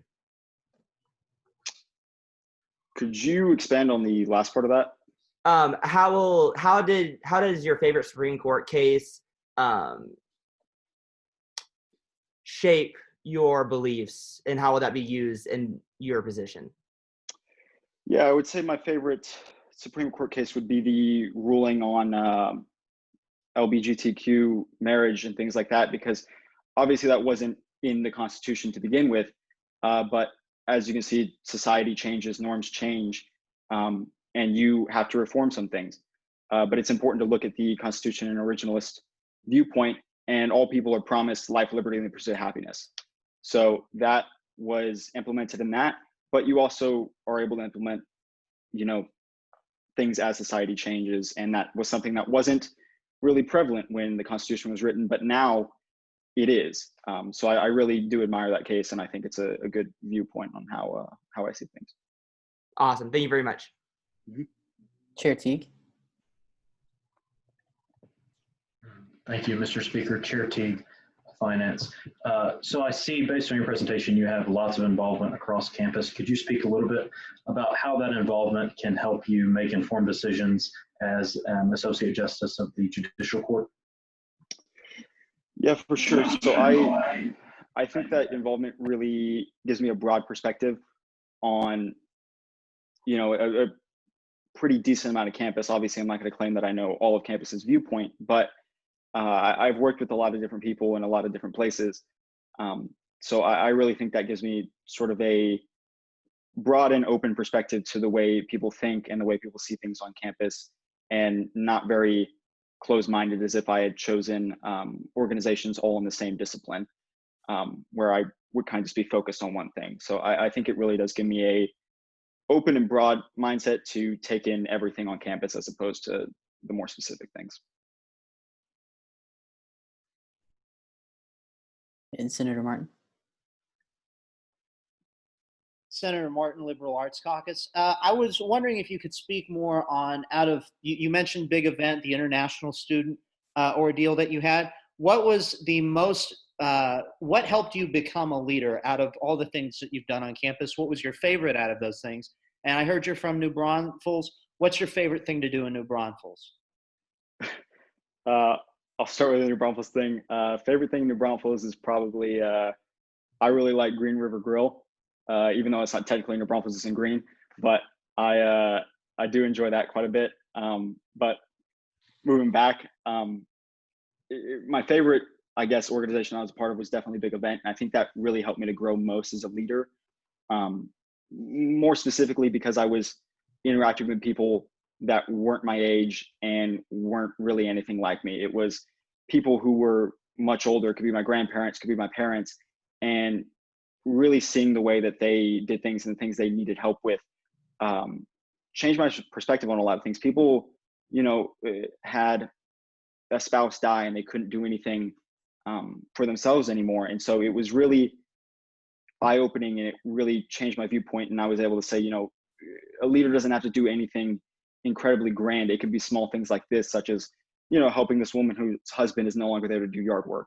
That's really leadership. It's in the small things, and it's in doing things that change the community for the better, even if they're not these massive projects. Thank you.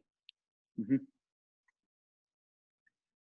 Are there any further questions for the presenter at this time?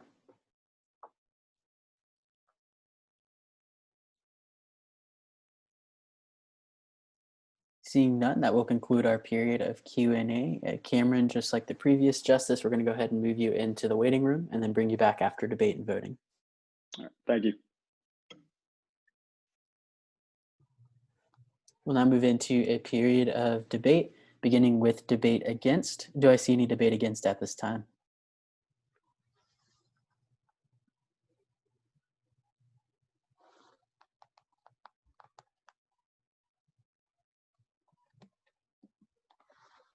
Seeing none, debate is one-sided, and that will conclude our period of debate. We'll move into a period of voting led by Pro Tem Spur. Well, howdy again, y'all. It looks like it's 8:48 and that form is now open. So Michaela just sent the link in the chat here, and you will all have until 8:50, excuse me, to fill out that form.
All right, we're going to go ahead and close that up, and I'm getting a final vote count now. It looks like we have 38 in favor, 1 against, and 7 in abstention. And that will be a confirmation. I'll go ahead and bring him back in.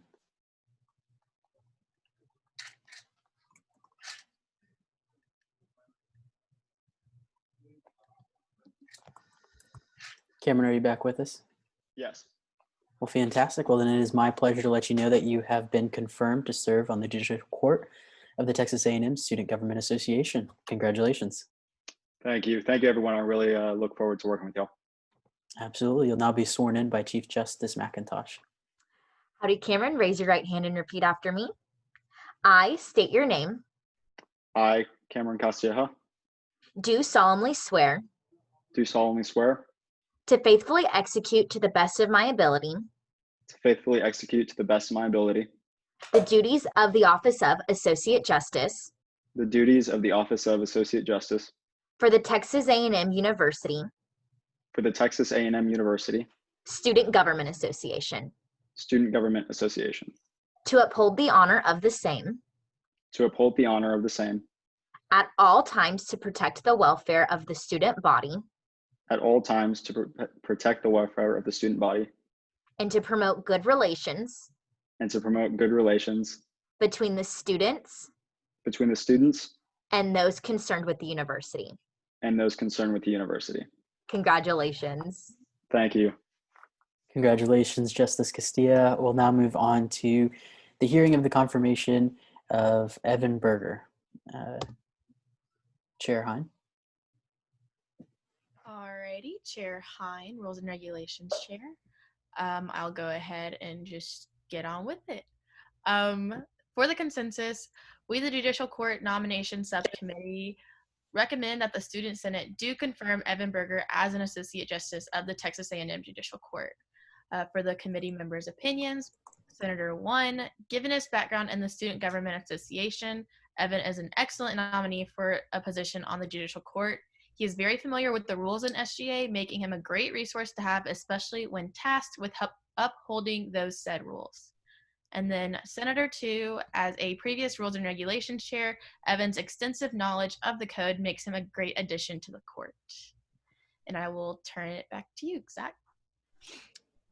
And Evan, you'll have 5 minutes beginning at howdy. Thank y'all. Howdy, Senate. Like they said, my name is Evan Berger. I am going into my senior year as a member of the class of 2021. I am from Katy, Texas. I am an agricultural leadership and development major, minoring in horticulture, and I recently picked up a graduate certificate in public management at the Bush School. A couple fun facts about me. I raise Cimbra cattle, which is just a fun way for me to say I lose a lot of money all the time because I love animals. Also, back in junior high, I had a pretty unfortunate run-in with a Bengal tiger, actually in Houston. So that was pretty weird. And if you want to know more about that, definitely come find me at some point, either on campus or shoot me a message after this, and I'd love to tell you more about that story. Going into my experience, like Chair Hines said, I was the Rules and Regulations Chair for the 72nd session, and I served in both the 71st and 72nd session of Student Senate. Now, I kind of felt that I had reached a turning point in my experience in student government. I absolutely loved my time in the Student Senate, but I did feel like after 2 years of putting in a lot of hard work and a lot of hours, I really felt content with where I had left the student government and felt that there would be a lot more room for impact for a new senator to take that spot. And so, I knew I wasn't done serving the university, and I hoped to find it. And I think, I believe that I did find that new passion that I have for serving the university, a new avenue for that in the judicial court. And then, coming back to my experience outside of the Student Government Association, I have been both a justice and chairman of the Interfraternity Council's Judicial Board, a justice for the Alpha Gamma Rho Judicial Board.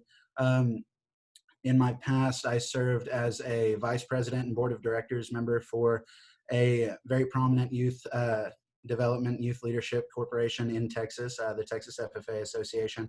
I also spent some time as a member of the College of Ag and Life Sciences Student Council, and working alongside a handful of student organizations along the way during my time here at Texas A&M. And I really hope to bring that experience and really hope to utilize that to make positive changes and really do some good work in the judicial court. And then going on to my judicial philosophy, I am a very, very firm supporter of judicial restraint.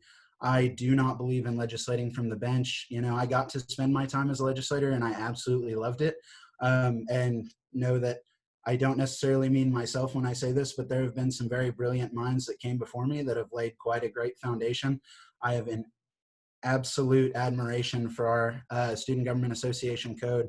And, you know, while it may not be the most complete document this world has ever seen, I don't believe it is anywhere near my place to make changes from this role that I'm in. That's entirely up to y'all. I hugely believe in the separation of powers. That's a big thing to me. That is a huge thing that to truly trust that we have a fair governmental system, that has to be something that exists and is very, very distinct. And beyond that, you know, I really do believe in the work that has been done before us and following the laws to the extent of the laws. And so moving forward, you know, I'm not going to try and waste any more of y'all's time. I know how long these Senate meetings can get. And so with that, I'm open for questions. Presenter is open for questions. We'll begin with Senator Bone.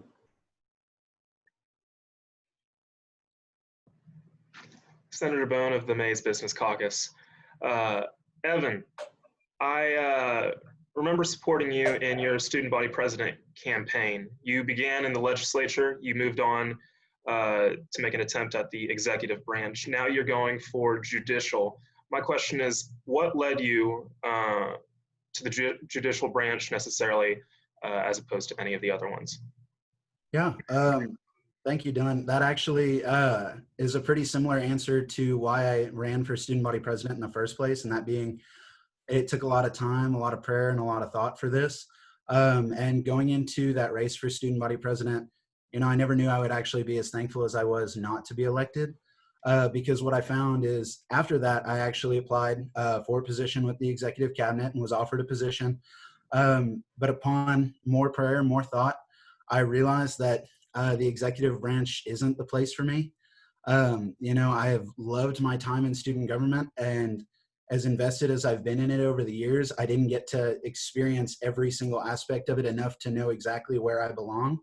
But I feel that I have found that, and I feel, you know, I feel a little oblivious having not had it dawn on me before. With a lot of my experience has been between, you know, bouncing around between being a judicial board member in some of my organizations and then being the guy who's all about rules in other organizations. And that is, you know, that is the overarching thing that is just, it's congruent in everything that I do. Is I'm all about rules, and I'm all about impartiality, and I'm all about fairness. And the best place for me to get to practice that and get to have a positive impact on this university that I love so much at the same time is in the judicial court. And so as much as, you know, as much as it may have seemed disappointing in the moment, it was great. It really was great for me to get to follow God's plan in that way, because his plan was for me to end up here. His plan was for me to realize that one of my purposes while I'm at this university is to spend time doing good work for the judicial court. And I'm very thankful for that. And that is the road that led me here. Thank you, Dylan.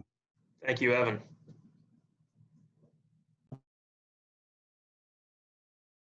Senator Martin. Senator Martin, Liberal Arts Caucus. First off, I want to say thank you for coming here, Mr. Borger. I just want to say your resume is impressive. And I want to say it's great to see someone who believes in judicial restraint. My question essentially is looking at your other experiences throughout student government, which one did you take the most experience away, and how will that experience help you in doing your job as a justice on the court? You know, I think like that, looking back on my experiences, spending a little over 2 years in the Student Government Association and really any of my student organizations, some of the things that stand out most to me that I've experienced would be looking back My first session as a senator back in the 71st session, that was a session that was quite a bit more active than my last session, than the 72nd. And I haven't been able to attend the few meetings that there have been for the 73rd thus far. And so I can't necessarily speak to how active y'all's session is, but ours was one in the 71st that was very active and one that was quite hostile most of the time. And so something that I gleaned from that was that, you know, I love to see the passion. I love to see the passion that those senators had, but I hated to see how their bias came with them into the room and how it affected the work they did on behalf of the students. And that's something that's going to mold the way that I work in the judicial court. That's something that, you know, every day, no matter what I'm doing in my life, I do my absolute best to be an impartial and fair person. You know, I realize that impartial bias, or I realize that, you know, there is no way to avoid implicit bias, excuse me, that, you know, it's just something that happens, but there is a way to take it out of the decision-making process. Everyone's going to have implicit biases, and that's not because we're hateful people, that's just because we're people, and that's something that people do. But, you know, getting to see that and getting to see how it can make people be so hostile towards each other and see how it evolves from just a bias into hate, that's something that makes it so clear for me that bias is something that needs to stay out of our decisions. And that was something that, you know, I can't cite one single experience that was the case in the 71st, because that was something we saw all too often in there. And that's something that I do want to keep out of all of my workings in the future. Chair Teague. Thank you, Mr. Speaker. Mr. Berger, you served as the Rules and Regulations Chair of this body for one session. Can you elaborate on how that experience can help you make informed decisions as a Associate Justice? Yes, sir. Thank you.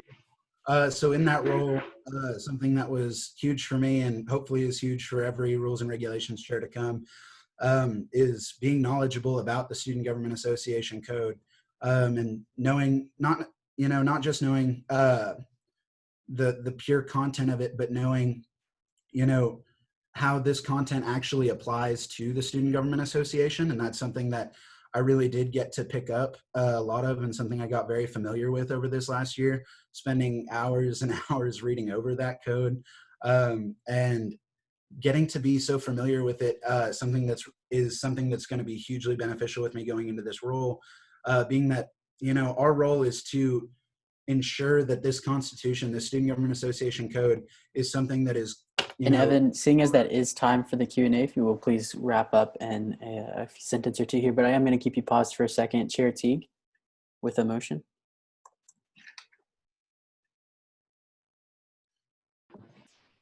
Mr. Speaker, thank you. Chair Teague, Finance. Mr. Speaker, I move to extend limits of debate to, or excuse me, question and answer by 5 minutes, please. Seeing a second, multiple seconds and multiple objections, we'll now vote on whether or not to extend the period of question and answer by 5 minutes. If you'll please raise your hand if you are voting yay, if you're voting to extend the period of time by 5 minutes.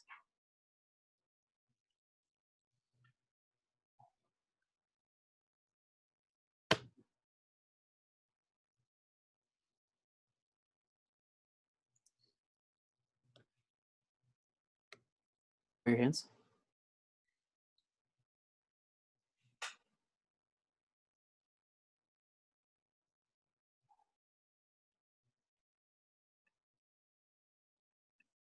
And all those opposed?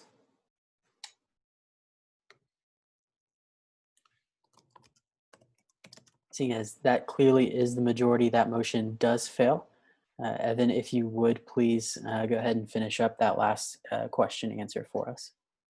Yeah. So I think that's something that's going to be majorly beneficial, that, you know, every rule that we follow is something that is a part of the Student Government Association Code, already being familiar with, you know, a very, very large, almost entirety of it.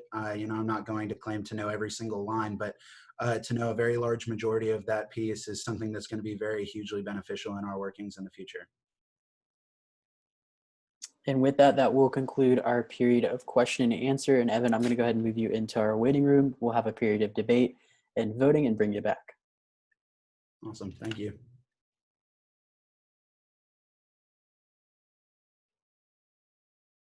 With that, we will now enter a period of debate, beginning with debate against.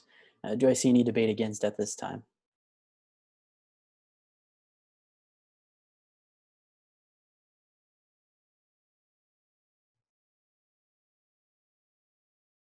And seeing none, debate is one-sided. That will conclude a period of debate. We'll now move into a period of voting led by Pro Tem Spur. Howdy guys, Pro Tem Spur, off-campus caucus. Sorry, I realized I haven't really been doing that. It is 9:05. That form should be opening now, and I will give y'all until 9:07 to go ahead and finish filling that form out to cast your vote.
All right, we're going to go ahead and close that form as it is 9:07, and it looks like the vote came back. Give me just one moment. We had 39 in favor, 5 in abstention, and 5 against. And that will confirm our next justice. We'll bring him back in.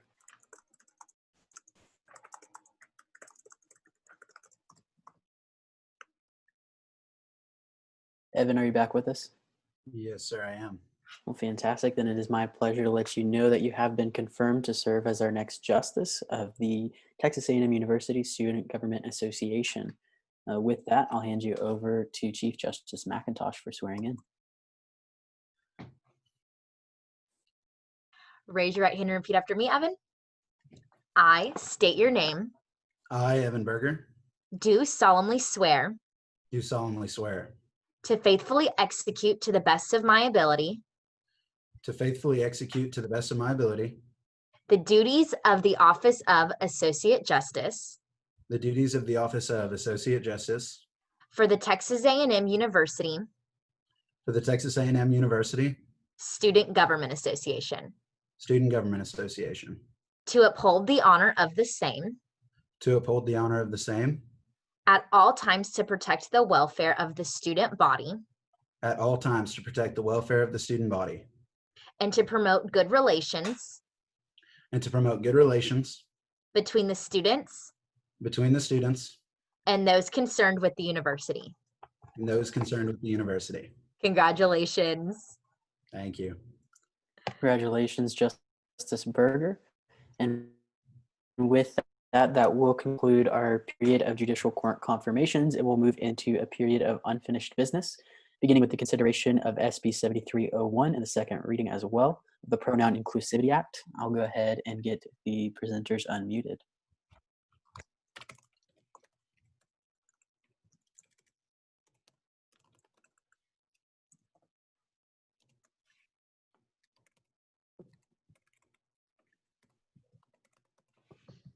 Chair Hine, Chair Ahmed.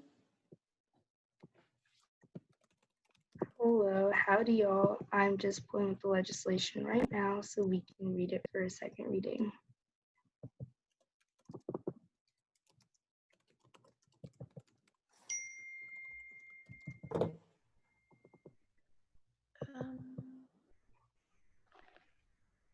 Is Mariana unmuted?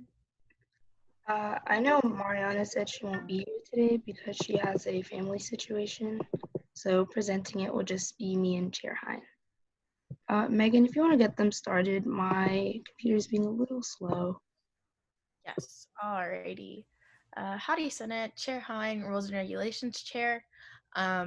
This is the second reading of SB 7301, the Pronoun Inclusivity Act, a act reforming the Student Government Associations Code to include all gender identities.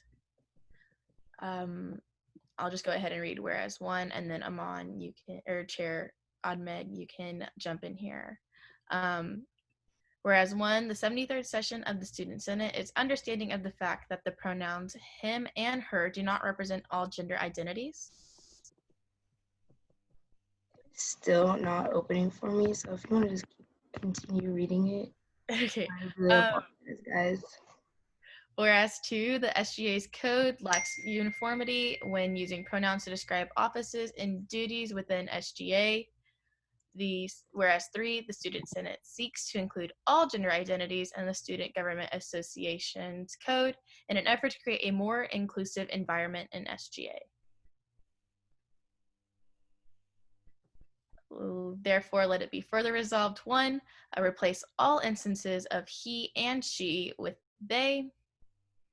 Let it be further resolved, two, replace all instances of his and her with their. Let it be further resolved, three, replace all instances of him and her with them. Let it be further resolved, four, allow the Rules and Regulations Chair to make the changes above grammatically correct within the scope of the code. And let it be further resolved, five, a copy of this resolution be sent to Megan Hein, Rules and Regulations Chair. Yep, if I pulled up, thank you, Megan, for reading that. I do apologize, you guys, kind of sucks being home sometimes. But with that, we're both open to questions. And I would just like to add really quick, we are open to amending the subtitle to change resolution to act. But we are open to questions. Senator Tillis. Senator Tillis, Engineering Caucus. Would you be able to give some examples of some changes that would be made with this act, I guess? Chair Ahmed, do you mind if I answer that?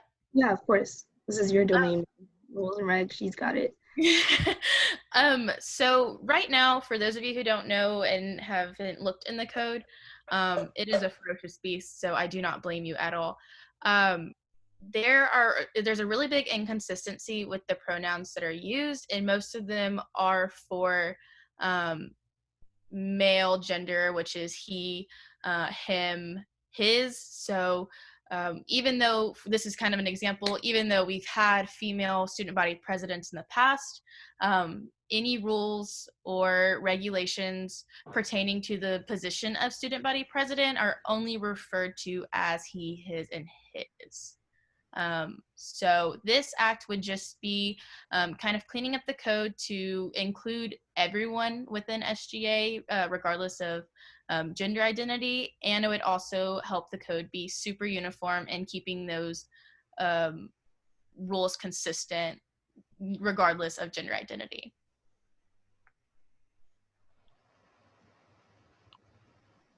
Senator Martin. Senator Martin, Liberal Arts Caucus. Real quick, there are some things about this bill that I do agree with, such as maybe changing some of the pronouns of the student body president, because obviously we've had females as student body president before. But it does raise a question. Is this more of a political bill? Because it seems to be maybe not just changing the code, but it just seems like, was this really in high demand before this, or like how did this whole idea for this bill come about? So Megan can hop in after. I do want to kind of touch a little bit about that. This in no way is about politics. I do want to be clear.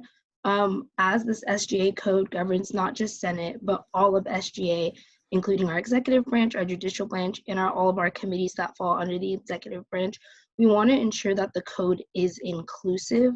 of everyone. And so as Megan said to begin with, the code did have a lot of inconsistencies.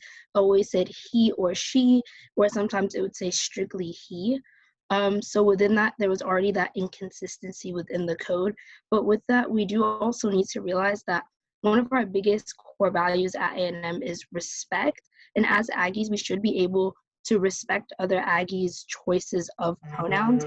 And so by using the term they, them, their, we're making sure that we're covering that ground for all Aggies and making sure they're all feeling included in this code. Because how can we expect more students to join SGA if they feel uncomfortable by our code and if they feel like they're unrepresented in this code? So it really works in both ways by standardizing the code, but making sure everyone in our Aggie community does feel included. And by using they, them, and their, we're using this more general, broader term versus restricting people who may not conform to those pronouns. Chair Ahmed pretty much covered it, and this would also kind of eliminate the chance that say someone violate the rules and get called out for it. They use that excuse that it only applies to he or her within the code. I don't know how that ruling would go, but it eliminates that chance for them to slip by because of the lack of inclusivity with our pronouns in the code. And with a minute and a half remaining, Pro Tem Spur.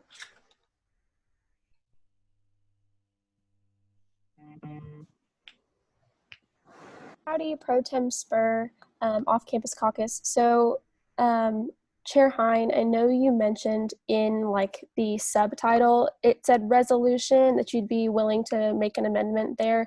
But as I was scrolling through this, I think you and Chair Ahmed did a really good job on this, so I appreciate y'all doing this.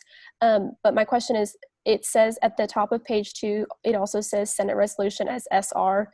Are you open to amending all 3 instances where it says resolution to say act or bill? Yes, of course. I apologize for the inconsistency in the formatting, but yes, we are open to amending that. Thank you so much. Are there any other questions for the presenters?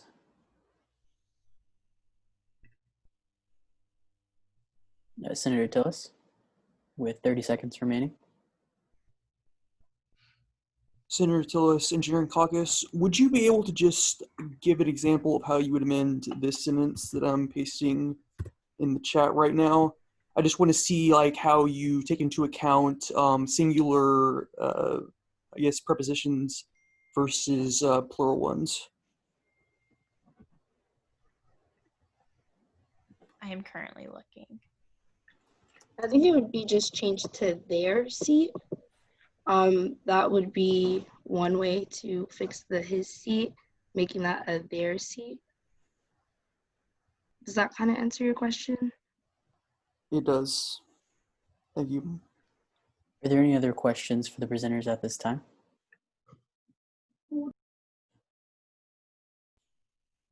And seeing none, that will conclude our period of question and answer. We'll now move into a period of debate, beginning with debate against. And again, since hosts are not able to utilize the raised hand tool, I was informed that Pro Tem Spur would like to take the floor and debate against. Howdy, Pro Tem Spur, Off-Campus Caucus. I have an amendment to make to this act. Fantastic. Do I see a motion? Yes. Just for the phraseology, it's the I move to there. If you're able to reword the sentence. Okay. Yeah, I move to amend this act, the Pronoun Inclusivity Act.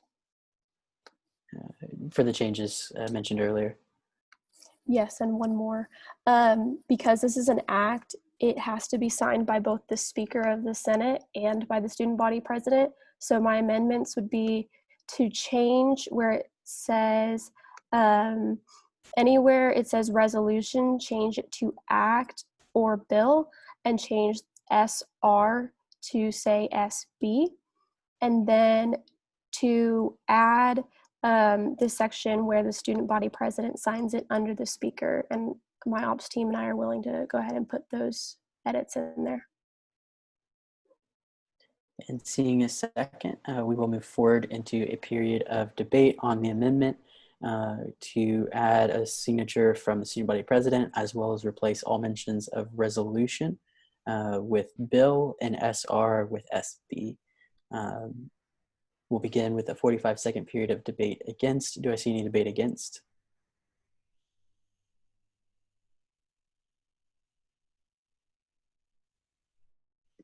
Seeing none, debate is one-sided, and that will conclude that period of debate, and we'll move into a period of voting on the amendment. We'll go ahead and do that by general consent. Do I see any objections to this amendment?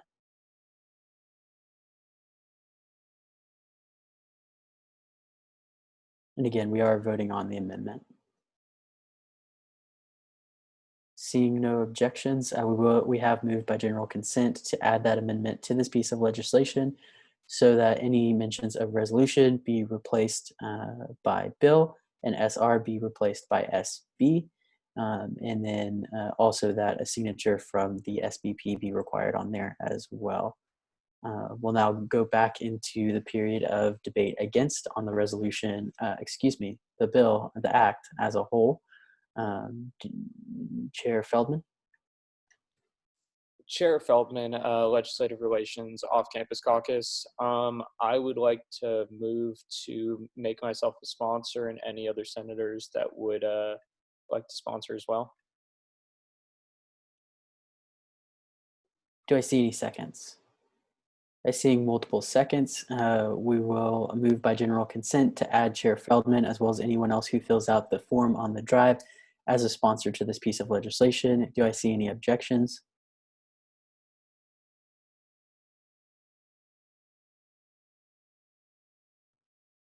In seeing none, that amendment does pass.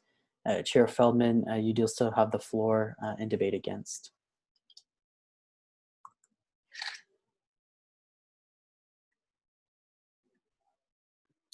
I yield to Senator Bone. Senator Bone of the Mays Business Caucus. I wanted to explain why I am against this bill by prefacing first that I fully support gender identity, in that I don't care if anybody, identifies as a certain gender. I fully support that. But I do I do follow the line of division between sex and gender. I believe that in any code of governing bodies, we should follow sex rather than gender. I yield my time. The floor has been yielded to. We'll now move into a period of debate 4. Do I see any debate 4? Senator Hernandez. Senator Hernandez, Liberal Arts Caucus. I believe the main point of this bill is to establish some consistency in the code. It's not really political in any means. There's no party attached to this.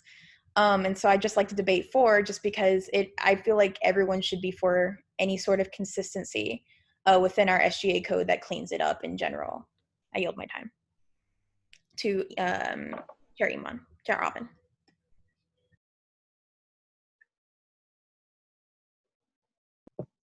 Howdy, Chair Ahmed, Diversity Inclusion Chair, Off-Campus Caucus. I would just kind of like to go back to that point that Senator Bone made. While I do understand your perspective, I do think Megan can correct me if I'm wrong. I don't think the code has anywhere in there where it defines sex or gender, and within the code, it's not really about sex or As gender. that is 45 seconds, I am going to go ahead and have to cut you off since this is a period of debate. We'll move back into a period of debate against. Do I see any debate against at this time? Senator Martin. Senator Martin, Liberal Arts Caucus. I have to echo a point which my fellow Senator Bone had made before me. I do think that if we could, in some way, make a point of this by making the difference between sex and gender. I think throughout history, we've usually And Blake, I am going to have to stop you here, Senator Martin, for the point of information from Senator Farrow. Senator Farrow, Engineering Caucus. I just want to ask, where can I find the form to co-sponsor the resolution? Because I cannot find it in the drive. Pro Tem Spur.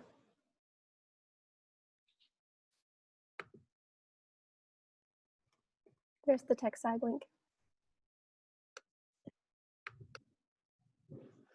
Thank you very much. And Senator Martin, you do still hold the floor and debate against. So, yes, thank you, Mr. Speaker. So essentially where I'm getting at from this is, if we could be more specific, I'm not for necessarily getting rid of terms such as he or she. If we want to add certain parts of maybe they to broader terms, but when referring to certain things such as the university or a country, we usually refer to something as her. That's the way it's been throughout history. I think that's the way that most government documents work. So I would encourage— And Senator Martin, I am going to have to stop you again. Senator Tillis. Engineering Caucus, are we still able to make motions to amend the piece of legislation? Yes, so you'll just have to hold the floor and debate against, and then in that period, you'll be able to make a motion to amend. Thank you. And Senator Martin, you have 2 seconds back on the clock. Okay, so to summarize it, I think there needs to be some adjustment. I yield my time to Senator Bone. Unfortunately, that does conclude our period of debate against. We'll go back into a period of debate for. Do I see any debate for at this time? Senator Trosclair. Thank you, Mr. Speaker. Senator Trosclair, On Campus Caucus. Howdy, Senate. I think that there are a few things we got to keep in mind is that, you know, individuals are individuals. And frankly, I think passing this legislation is in the best interest of everybody here. I made myself a sponsor. And I say this because I think there's— Senator Trosclair, I am going to have to stop you for a second. I see a motion from Senator Tillis. Senator Tillis, College of Engineering. I know that this may be a very minute and technical issue that I have with this bill, but I wanted to address it anyways. I move to explicitly change all instances of heat. Unfortunate point of order from Chair Hine. So, Chair Hine, Rules and Regulations. Since we were in the period of debate for Chandler, there can't be a motion until after the floor has been yielded. Therefore, Senator Tillis is out of order. Seeing as the senator is out of order, Senator Trosclair, you can continue. Thank you. Do I need to see my name in caucus again? Is that one? No. Okay, perfect. Okay. Well, look, I think it's in the best interest of everyone that we pass the legislation. I think it helps clean up the code. I think that's one important aspect. I think the other aspect is, I think individuals are individuals. I think we need to treat everyone with respect and decency. That's how I was raised. That's how my parents raised me. That's how I expect everyone in here to treat others, regardless on their political views, regardless of that. Treat us with respect and decency. So I'm in favor of the legislation. I yield my time to Chair Ahmed. Chair Ahmed, with 2 seconds remaining.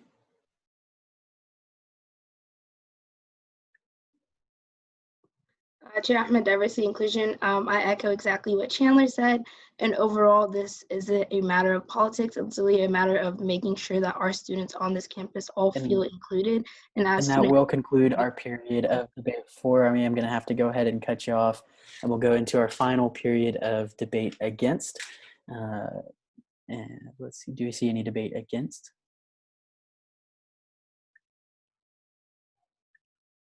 Senator Bone.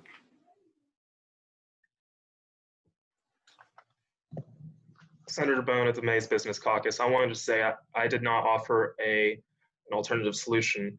If I was to make an amendment, which I'm not saying I want to make an amendment yet, but if I was to, I would say that we would switch. Senator Bone, I am going to have to cut you off here for a second. Senator Tillis. Senator Tillis, Engineering Caucus. If I am in order, and please stop me if I'm not, I would like to make a motion to the piece of legislation. So in order to make a motion to amend, I believe you have to hold the floor and debate against. So if somebody would yield the floor to you and debate against, that's when you'll be able to make a motion there to amend. Senator Bone, you do still have the floor.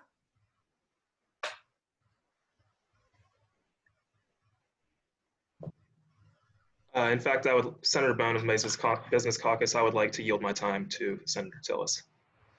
Senator Tillis? Senator Tillis, Engineering Caucus. So going back to my question that I asked earlier, I asked for a rephrasing of a portion of the code that I pasted in the chat, to which they changed his to they, using they as a singular pronoun. One, since this bill is going for it, I believe this bill's purpose is consistency and clarency. I think that using they as a singular... Senator Tillis, as you're making a motion, I do have to stop you from debating on that motion yet, as we're not in a period of debate. But if you would, please state the exact amendment, and then we'll see if there are any seconds. Okay.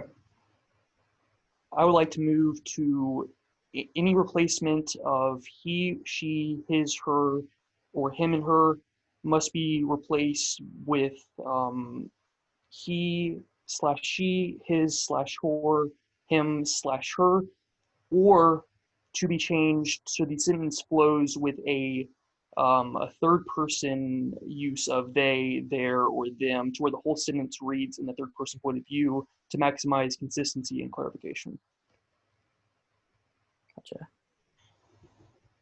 Imperative Spur and Ops, if you can get that down on the piece of legislation there, so we can make sure we have it right here as we're all viewing it. Pro Tem Spur, Off-Campus Caucus. Kieran, if I give you edit access to the document, would you be willing to type it in so that I make sure I don't mess it up? Absolutely. Chair Hein and Chair Ahmed, are y'all okay with that? I am okay with that.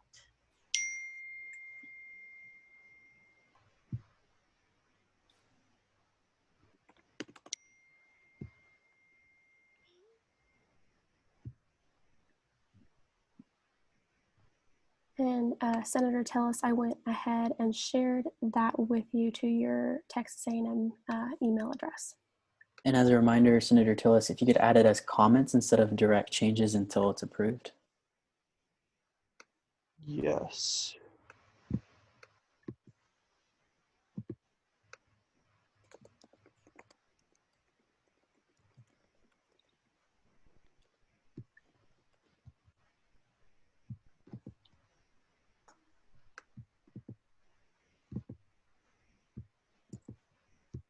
Would you please be able to explain how to add comments as opposed to direct edits? So there should be a little pencil icon in the upper right underneath your share button. Sorry to interrupt. If you just highlight the part of text that you want to change or where you want to add, and it'll give you like a little button to hit comment, and it'll highlight it yellow, and it'll put your comment in there.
Senator Tillis, is that working for you?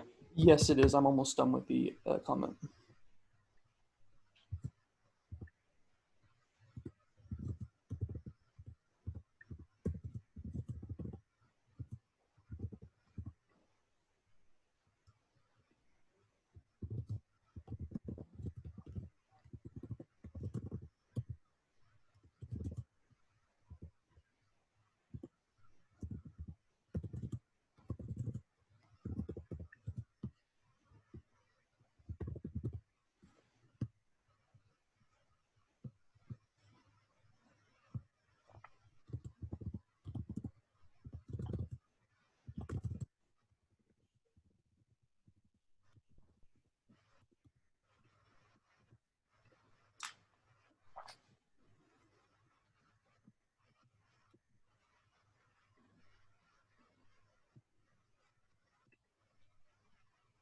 I hope that adds enough clarity to the motion I'm passing.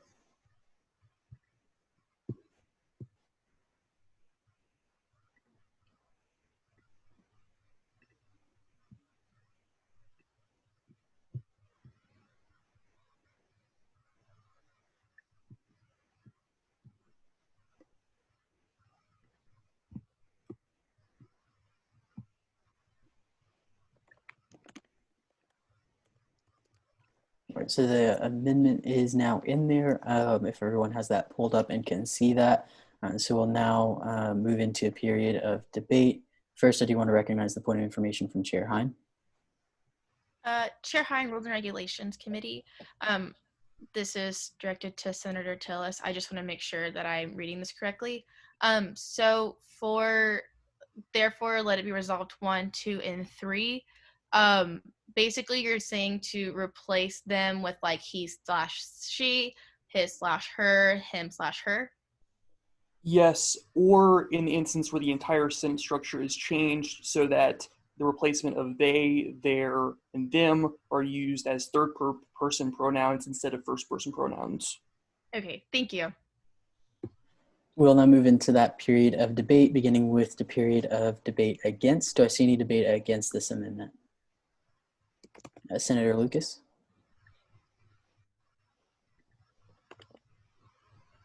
Senator Lucas, College of Education.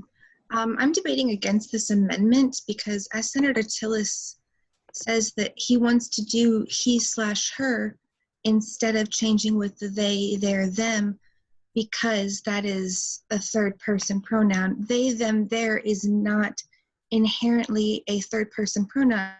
It's one of the entire purposes of the act is because there are individuals who identify as they, them.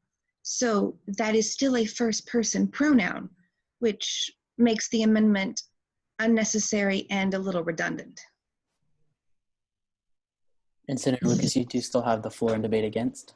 I yield my time to Chair Ahmed. Chair Ahmed.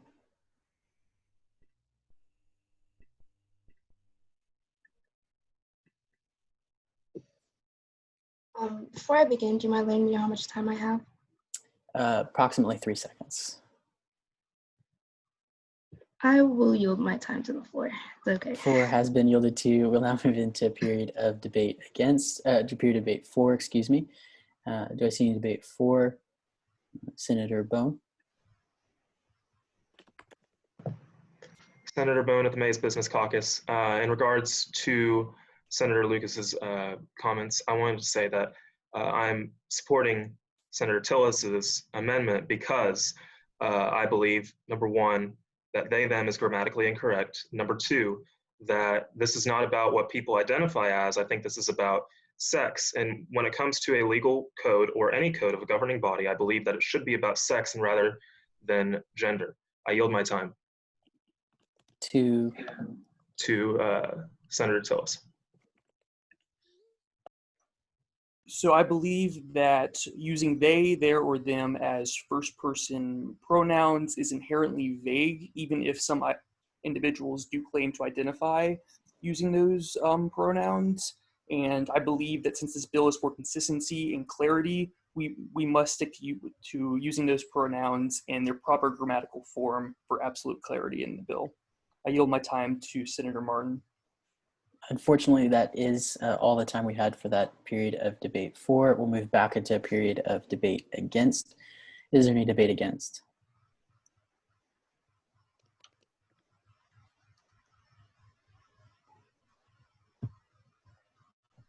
Senator Lucas?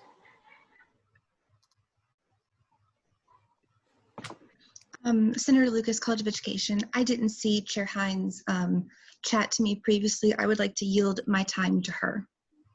Chair Hine? Chair Hine, Rules and Regulations. Sorry, guys, I do not have the option to raise my hand as I'm a co-host. I really don't think that this is a politically charged piece, and this will bring unity to SGA as well as help with those inconsistencies and redundancies. Well, not necessarily redundancies, but confusions within the code if we just leave them as they, them, and their. As someone who deals with the code almost on a daily basis, just from questions of senators, I think this might actually help some of those senators with the confusions that they're having just because of those inconsistencies. So I urge everyone to vote no for this amendment. You still have the floor. And I yield my floor to Senator Hutto. Howdy, Senator Hutto, Off-Campus Caucus. Actually, this debate isn't over whether or not we're using third-person pronouns. He, she, and they are all third-person pronouns. They is actually used to refer to a plural group of people. And Senator Hutto, I do have to cut you off as that is all of the time we had in that period of debate against, and we'll be moving back into a period of debate 4. Okay. Is there any debate 4?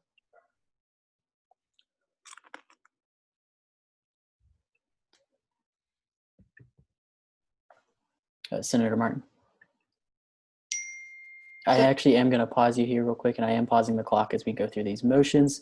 Chair Syed. Permission to preface.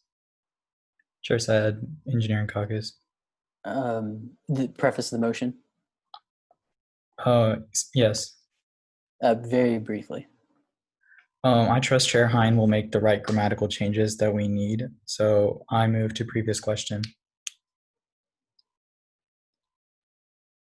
And just to make sure that we're all on the same page here, Chair Hine, if you would like to explain this motion since we haven't had the full development day yet.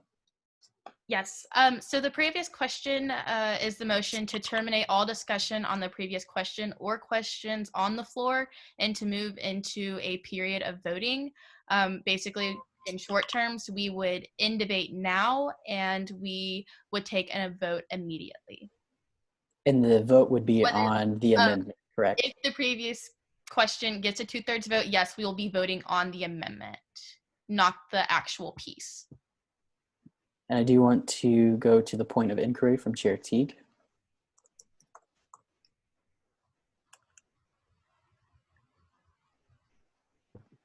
Thank you, Mr. Speaker. Chair Teague, Finance. Mr. Speaker, I rise to a point of inquiry.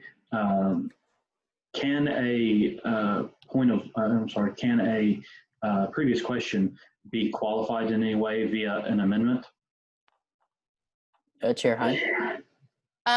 Unfortunately, a previous question is unamendable, so we would have to see if this previous question or this motion of previous question passes or fails.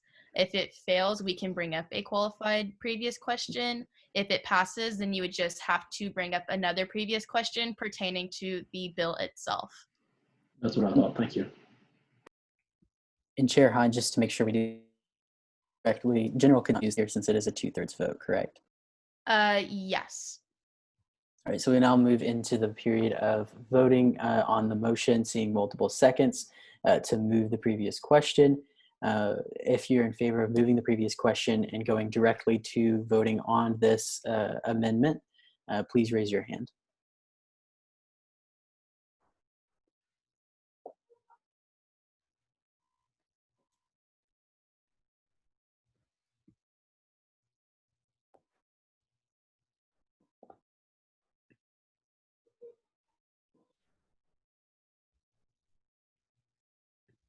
And if you're a host or co-host from the ops team and you are a senator, a reminder you can be voting by sending me in your vote.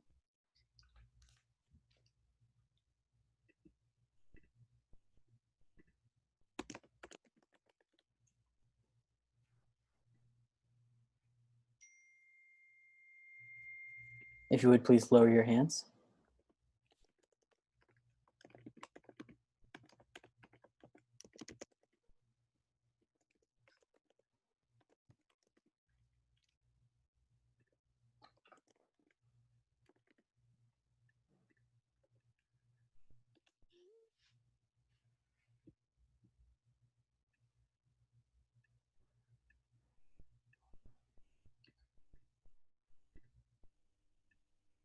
And all those opposed to moving the previous question and going directly to vote on this amendment?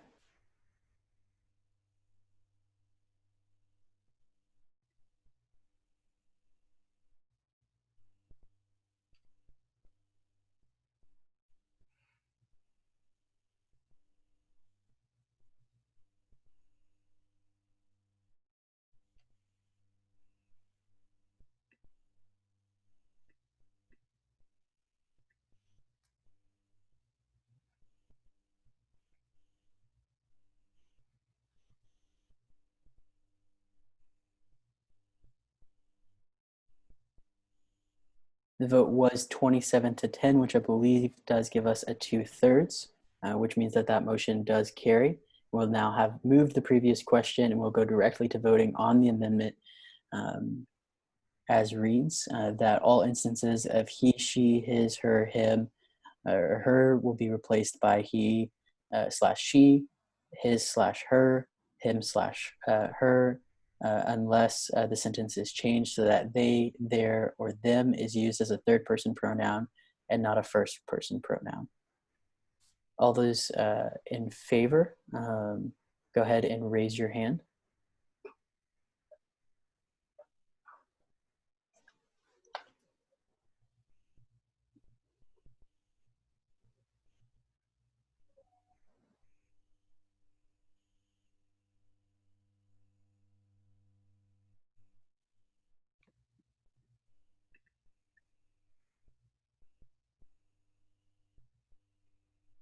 And lower your hands. And all those opposed?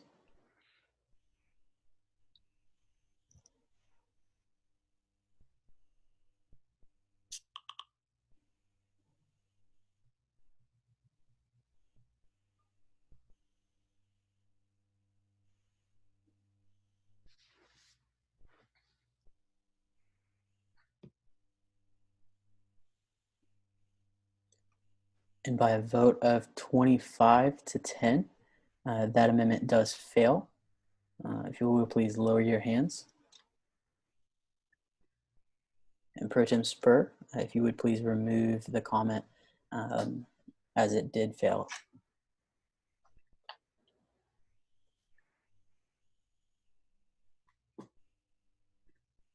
We'll now go back into the final period of debate against on the bill as a whole. Do I see any debate against at this time?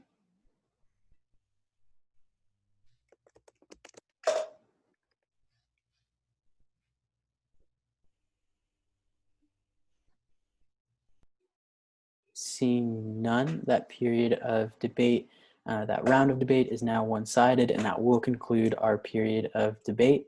We'll now move into a period of voting on SB 7301, the Pronoun Inclusivity Act, led by Pro Tem Spur. Howdy, Senate. Pro Tem Spur, Off-Campus Caucus. That ballot is open. And point of inquiry to the speaker. Are we voting on the amendment or are we voting on the We are voting on the act itself? The act itself. Okay, just clarifying. So voting on the act itself, even though Michaela sent amendment, it is the act ballot. So we will give y'all, it's 9:49 right now. And so I will give you until 9:52 to go ahead and cast your vote.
All right, it is 9:52, so give us just a second to tally up those votes. All right, it looks like we had 42 in favor, 7 against, and 2 in abstention, and that passes. That act does pass. If we were in Coldest 144, you would hear the gavel falling, but I apologize that we can't have that sound here on Zoom. That will conclude our period of unfinished business, and we'll move into a period of new business, beginning with the consideration of SR 7309, the Solely Survey Results Resolution. And for this, just to clarify everything, all of IA has been a sponsor on this, since we have all worked to compile the results and then summarize them into a resolution. However, in order to make sure that we can have somebody up here who's able to lead the conversation and be removed, I am removing myself from any debates and or questions in any discussion on the resolution. And then we'll go ahead and unmute Pro Tem Spur as well as Chair Hein and other members of IA who will have comment, and we'll also read through that resolution. Howdy, Senate Pro Tem Spur. So I'm going to go ahead and take a few minutes to go ahead and read through SR 7309. Y'all are welcome to follow along. It is in the new business folder of the legislation portion of our drive. This is the Sully Survey Results Resolution, and it is a resolution to serve as an executive summary of the results of the Texas A&M Student Senate Survey to the student body regarding what should be done on the matter of the statue of Lawrence Sullivan Ross. Whereas 1, throughout the month of June, the Student Senate, in conjunction with the Department of Student Life Studies, SLS, conducted a survey of the student body asking how likely students would be to support different outcomes regarding the statue of Lawrence Sullivan Ross, which stands on the campus of Texas A&M University in its academic plaza. And whereas 2, the survey was sent to all 58,746 currently enrolled students as of spring 2020. Submissions of the survey were accepted from June 12th until June 30th at 11:59 p.m. During that time, a total of 22,824, 39%, responses were received at a response rate significantly higher than any other survey of the full student body at Texas A&M. And whereas 3, the survey posed students with the question, how likely are you to support the following potential options regarding the future of Lawrence Sullivan Ross Sully statue? They were then given 5 options: no change to the Sully statue, remove the Sully statue from campus, add a placard displaying the entire history of the Sully statue, relocation of the Sully statue to an on-campus museum or library, and relocation of the Sully statue to another location on campus, not including a museum or library.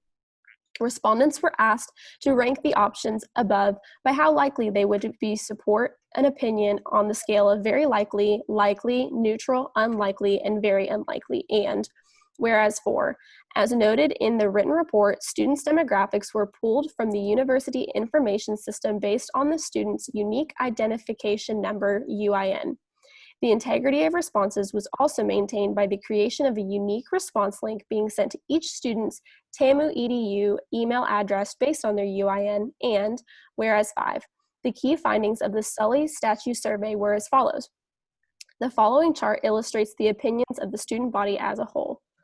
I'm not going to read the chart out loud. Y'all can look at it. The demographic percentages of the survey respondents followed closely to the demographics of the school with slight variation. Students identifying as white were represented by 5 percentage points higher in survey response rate than in the student population. At the same time, international students were represented 5 percentage points less in the survey response rate than in their representation in the student population. While student opinion throughout the survey was clearly split in most instances, a notable finding came about when evaluating responses by students' race and ethnicity demographics. At least 55% of students identifying with each of the following ethnicities: Black, Asian, Hispanic, or Latino, and those also identifying as international students indicated they were unlikely or very unlikely to support the potential option of no change to the Sully statue. Of those identifying as Black, 82% answered that they were unlikely or very unlikely to support that option. And whereas 6, amongst students identifying as Black, only 33% answered that they were likely or very likely to support Add a Placard, while 51% answered either likely or very unlikely to the same question. However, Add a Placard option held the highest percentage of all respondents selecting likely or very likely at 58%. And whereas 7, in the written report, it is specified that 68% of those indicating they were very likely and likely to support the potential option of no change to the Sully statute indicated they were very likely and likely to support the potential option of adding a placard. Of those who were unlikely, very unlikely to support no change, 76% chose the very unlikely, likely support of the placard. And the Student Senate, inconsistent with its mission to represent all students in order to enhance the Texas A&M experience with our university and communities through research, legislation, and advocacy, in accordance with the core values of our institution, conducted and will share this survey in order to make known the voice of the students. And let it be resolved, 1, that the voice of the student body of Texas A&M University, the Student Senate asks that all parties sent this piece of legislation will take into account the key findings of the survey as stated above and in the written report produced by SLS, as well as the data as a whole when pursuing any action and or inaction regarding the statute of Lawrence Sullivan Ross. And let it be further resolved, 2, all parties mentioned below read thoroughly through this piece of legislation and the written report of the survey, as well as examine the data as provided by Student Life Studies, SLS. That data and written report can be found here, text.ag/Sully results. And let it be further resolved, 3, that the decisions regarding the statute of Lawrence Sullivan Ross should be made known to the Student Senate and that the Student Senate be included in the process of making such decisions. And let it be further resolved, 4, a copy of this resolution be sent to John Sharp, Vicki Spillers, Michael K. Young, Dr. Carol A. Fierke, Dr. Robin R. Means Coleman, and Dr. Daniel J. Pugh Sr. And I would like to say, please know there are some grammatical errors in this. Those don't have to be amended. That's something that Ops and I will go in and fix before the piece is sent if passed.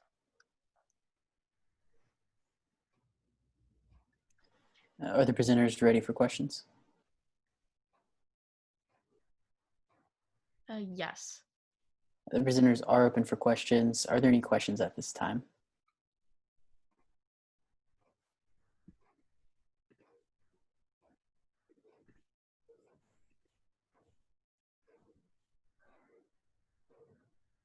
Seeing none, that will conclude our period of question and answer, and we will move into a period of debate, beginning with debate against. Do I see any debate against at this time?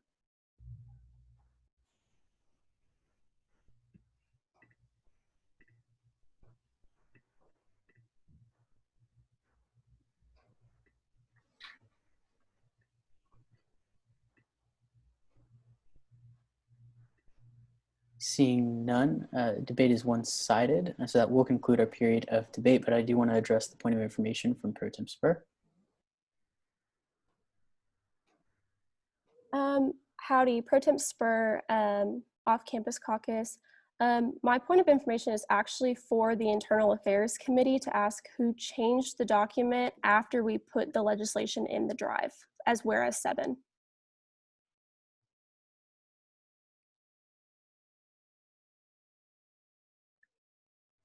To clarify why I'm asking this question, y'all, we tried to keep all of the statistics that came out of the survey in the key findings and everything else as just referring people to the actual data to interpret it as their own. And somebody inserted data back into the resolution. So I'm asking IA who made that change. So with that, seeing as that was changed after the piece of legislation was released, that will nullify that piece. So if we want to go ahead and take that out, Pro Tem Spur, any changes using the history of changes that can be found on Google Docs to make sure we only take out what was added after it went up on the drive. If that piece would like to be brought back up into there, an amendment can be made to add that back. But since it was already posted for all of Senate to see, that change won't be able to stay unless it's added via an amendment. I do want to address Chair Syed.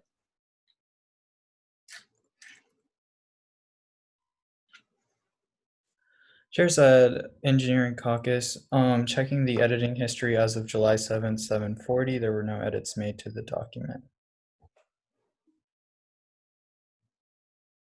You. Well, seeing as the edits weren't made after the document was uploaded, but before, the piece will stand as is written. And since debate has already closed at this point, we are moving into that. We do see a motion from Chair Hein. I don't know if it's too late for debate against for a motion. Debate has already closed, but I do believe there's a motion, and you would know better than I would, to reopen debate since voting hasn't happened yet. Then I move to, actually, let me. Let's make sure we do follow it as closely as possible. So I'll leave that up to you as our Rules and Regulations Chair as far as what that motion is. Let me have 1 minute.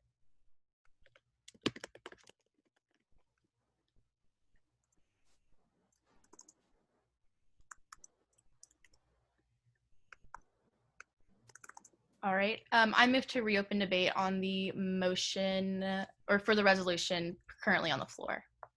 And it requires a majority vote. On top of a second. Yes, sir. Fantastic. Well, seeing a second, we will move to vote. Go ahead and raise your hand if you are in favor of this motion to reopen debate.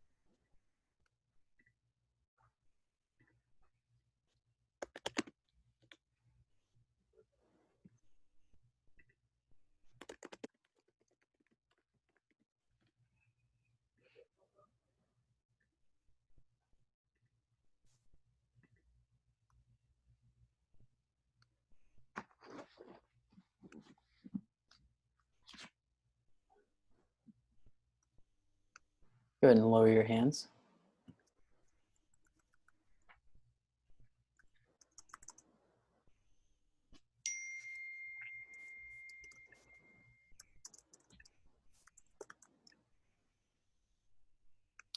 And a point of information from Pro Tem Spur.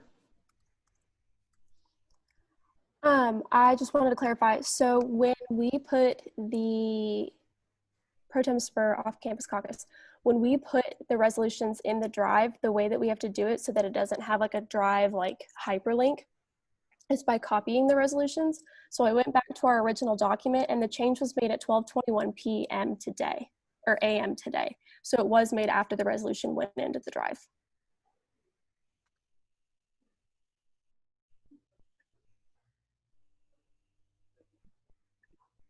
Seeing as that is the case, Chair Hein, as our Rules and Regulations Chair, I will look to you for that ruling. She can provide proof that the change was made after that cutoff date of Sunday at 11:59.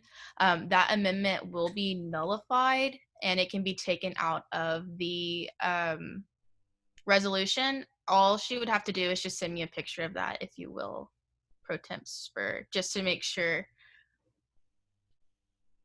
In the meantime, we will continue with the vote on whether or not to reopen debate. All those against?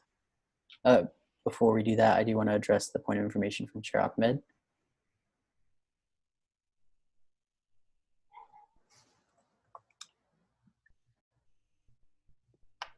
Chair Ahmed, Diversity and Inclusion Off-Campus Caucus. I realize this is more of a point of inquiry, but could Chair Spur specify again what was the exact change that was made and the time?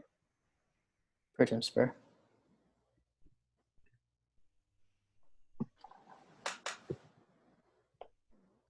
Yes, give me just a moment.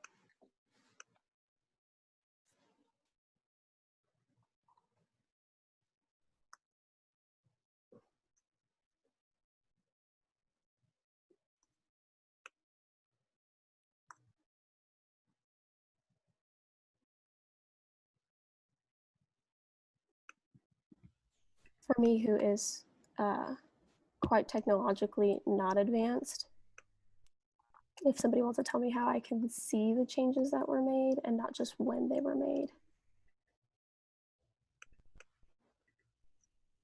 I think it's in the version history. Like there's like a button on Google that says like last edited. You can click that.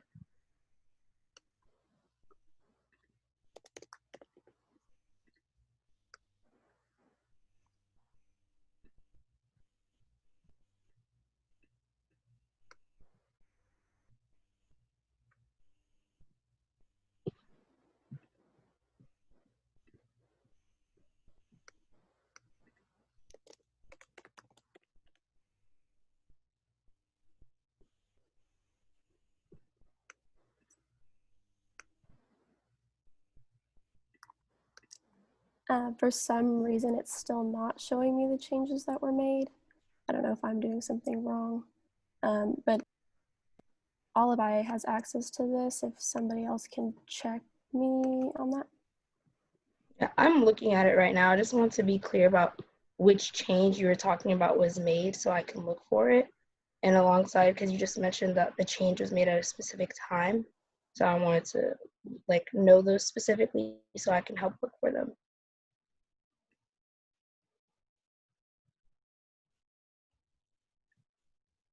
So the change that would have been made was that whereas 7 was deleted at July 7th at 5:14. I finally figured out how to do it, y'all. It was deleted at 5:14, and then I'm not able to see who added it back, but it is now back in the document.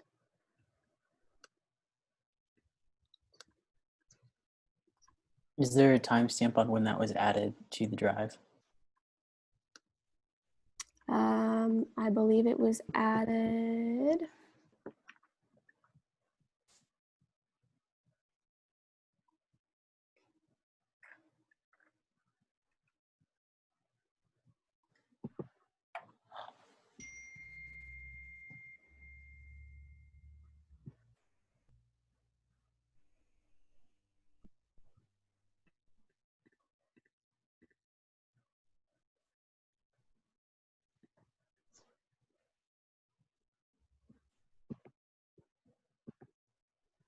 No, I don't have a timestamp, but sometime yesterday evening. See, the point of inquiry was stricken. We will now continue on with the vote on whether or not to reopen debate on this piece of legislation, going back to all those against.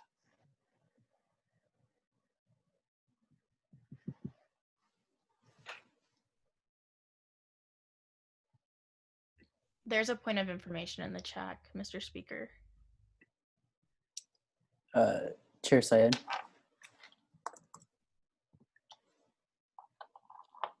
Here's Student Services. So just looking at the history real quick, I want to say that whereas 7 started with the survey was examined by multiple demographic breakdowns and so on. That was removed. On the official document that was uploaded to the Google folder, that does not appear. That whereas is not in the legislation. Whereas 7? Yes. Previously, whereas 7 read as the survey was examined by multiple demographic breakdowns. Furthermore, you can see in Command F that it's not there.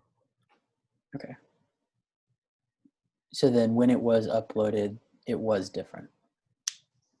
No, after the upload, there were no edits made to the document, and the survey was examined by multiple demographic breakdowns. Does not appear in the document that was uploaded. Therefore, whereas 7 is not in the document that was uploaded. Okay.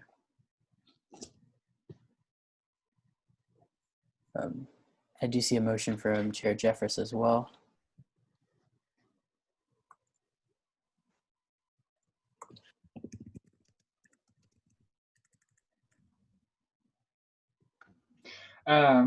Sam Jeffers, Academic Affairs Chair. I move to deviate from the agenda and move on to SR 7310. So at the time, I believe we're still in the middle of voting. And so if you'd like to remake this motion after we finish this voting, we'll come back to your motion. And again, all those against reopening debate, please raise your hand.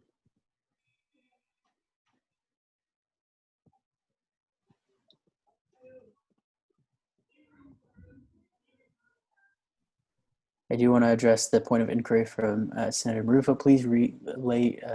Please continue to keep your hands raised as we go, and we'll count during this point of inquiry.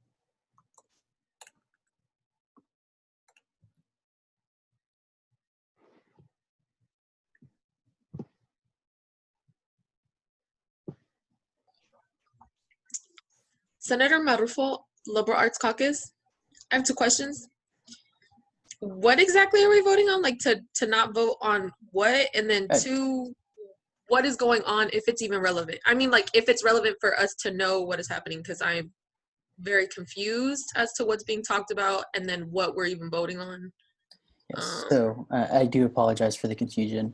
What we're voting on is whether or not to reopen a period of debate. Debate had closed and we were moving into a period of voting on this resolution. And then the conversation that's happening is because the resolution was put on the drive at a certain point and there's a dispute regarding whether or not a change was made before or after it was uploaded.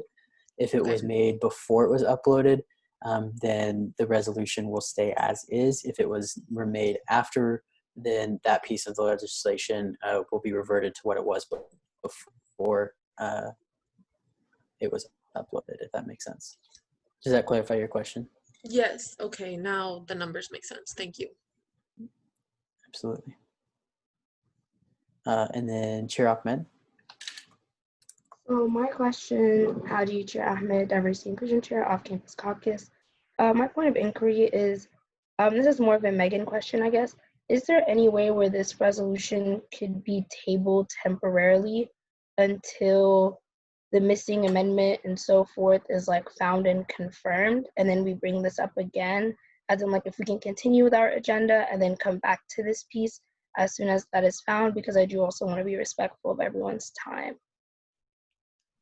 Yes, you actually took the idea right out of my brain.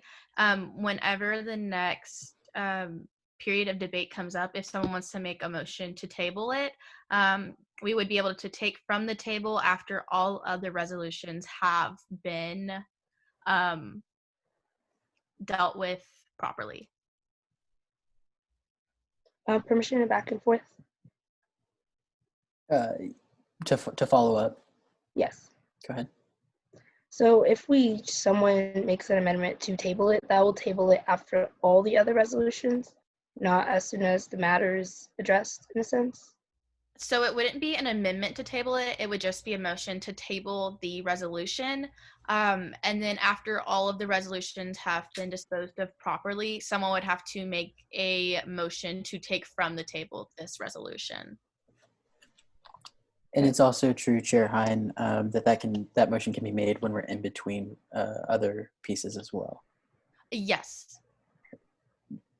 Well, fantastic. I am going to go ahead and close the voting on whether or not to reopen debate. We are going to go ahead and reopen debate by a vote of 13-10. And so point of inquiry was pulled back. Chair Hein with the motion. I move to table SR 7309. That's it. Chair Hein, Rules and Regulations. I move to table SR 7309. Multiple seconds and an objection. We'll move into a period of voting on whether or not to table SR 7309. If everyone would please lower their hands from the previous vote. And then all those in favor of tabling this resolution, please raise your hand.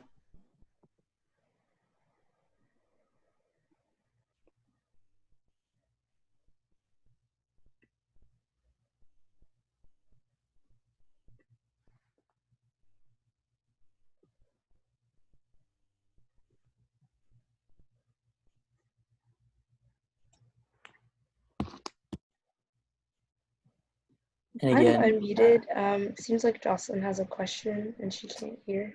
So yes, yeah. we'll address it. And again, we are voting on whether or not to table the resolution, and that was the vote for.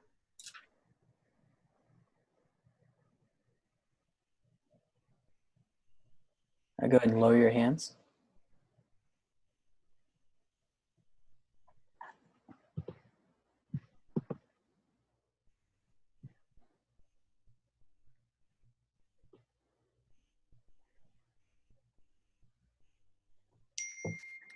And all those, we still have a few hands up. And all those against?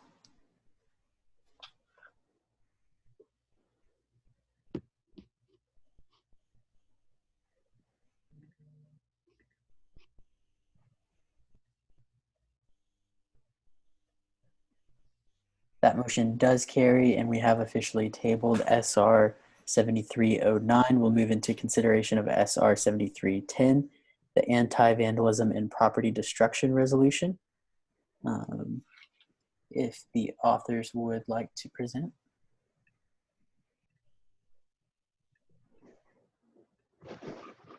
Thank you, Mr. Speaker.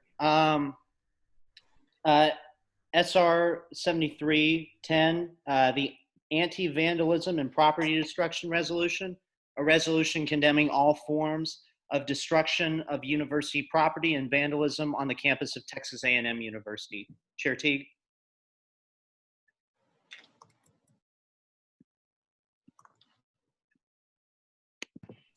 Thank you, Senator Martin. Thank you, Mr. Speaker. Chair Teague, Finance, College of Ag and Life Sciences Caucus. Whereas one, on the morning of June 10th, 2020, the statue of former Texas A&M President Lawrence Sullivan Ross was vandalized, and Texas A&M University Police Department has announced an investigation into the Vandalism Act. University Police have released a statement saying that there was one suspect found in the surveillance video. Whereas three, this behavior directly violates Texas Penal Codes section 28.08 and 28.03 relating to graffiti and criminal mischief. Whereas four, the Student Senate recognizes that destruction of university property does not help further conversations surrounding important issues. Therefore, let it be resolved that the Student Senate recognizes the First Amendment right to protest and encourages conversations around this important issue, but condemns any acts of vandalism or destruction of property. And let it be further resolved, the Student Senate commends the University Police Department for conducting an investigation into this act of vandalism and asks that those who committed this act be held responsible.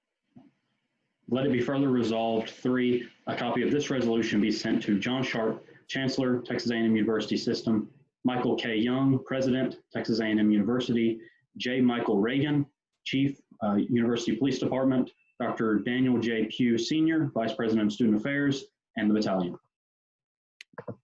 Mr. Speaker, we now stand open for questions. Prisoners are open for questions. Are there any questions at this time?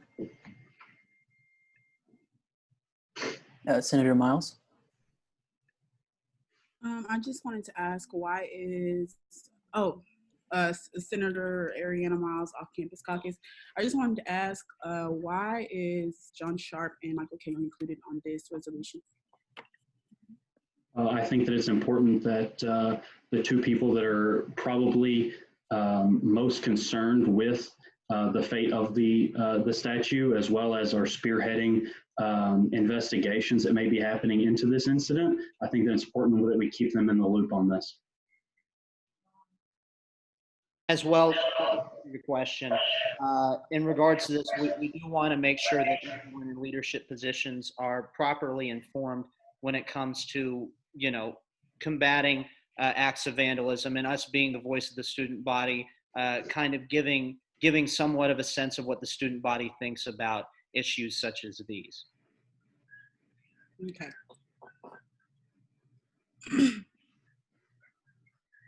Are there any other questions for the presenter at this time?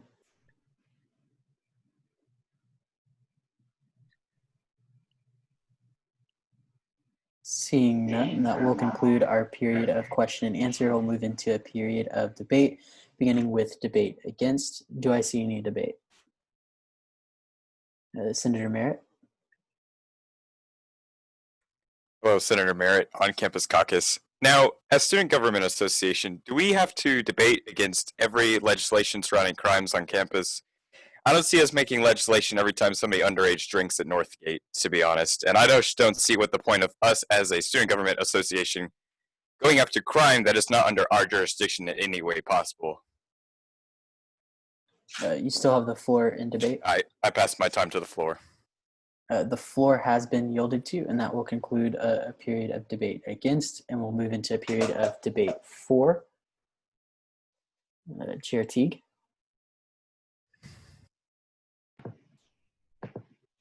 Thank you, Mr. Speaker. Chair Teague, Finance. To kind of answer some of Senator Merritt's concerns and that he rightfully raised, yes, you are correct. We do not need to pass a resolution every time somebody gets an MIP at Northgate. However, this has proven to be one of the most controversial issues in recent history at Texas A&M. And so I think it's important that while we all have differences of opinion concerning this statute, this is not a pro-Sully, this is not an anti-Sully resolution. This is simply saying vandalism does not push forward good, peaceful conversations that need to happen concerning this statute. And that's why I, myself, Senator Martin and Senator Lindsay put this forward. I yield my time to Senator And that is all of the time we have for debate for, and we'll go back into a period of debate against. Do I see any debate against? Senator Miles? Senator Miles, Off Campus Caucus. I would also like to echo what Senator Merritt had to say. There was also a crime committed on the I guess property of A&M at the Park West complex, the Park West apartment complex. Considering that's also something very important to student life, I see no resolution being made in that regard. So I yield my time to the floor. The floor has been yielded to. We'll go back into a period of debate for. Chair Teague. Chair Teague, Finance, College of Ag and Life Sciences Caucus, to address some of Senator Miles's concerns. I was disgusted to see the hate that was placed on the windshield of the vehicle at Park West. That is not representative, I don't think, of the Aggie family, and I hope that whoever did that is caught and is held as responsible as we can make them be held. However, UPD has closed their investigation into that matter. There's nothing else that can be said to that end as far as a resolution might go. You saw I yield my time to Senator Bone. Senator Bone, with 3 seconds. Senator Bone of the Mays Business Caucus. To Senator Miles, I would want to extend a hand of agreement with you. That was a horrible act, and if you want to write a resolution, I would be willing And that to is all of the co-sponsor it. time for that period of debate. We'll now go into the period of debate against, beginning our final period of debate. Do I see any debate against?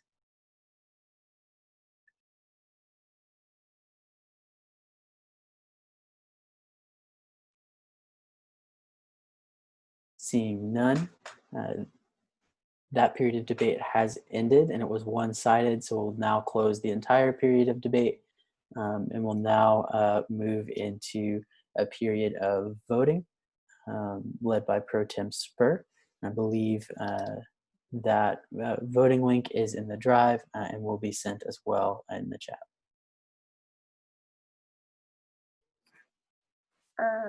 And that ballot is there for SR 7310, and it will close at 10:30.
It is now 10:30, so we're going to go ahead and close that ballot. And it looks like we had 25 in favor, 12 against, and 12 abstentions. So that resolution does pass, and we'll now move into the consideration of SR 73. Excuse me, I do want to address this motion from Chair Syed.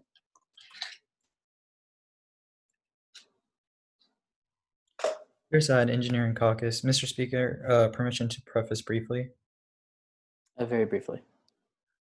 Since we have brought up 2 resolutions on the Sullivan-Ross statute, I think it's appropriate that we go ahead and bring up the 3rd resolution on the Sullivan-Ross statute right now. So I move to deviate from the agenda and bring SR 7313 up to the floor. Seeing multiple seconds and objections, we will now move into a period of voting on that motion to bring SR 7313 to the forefront of our agenda. All those in favor, please raise your hand.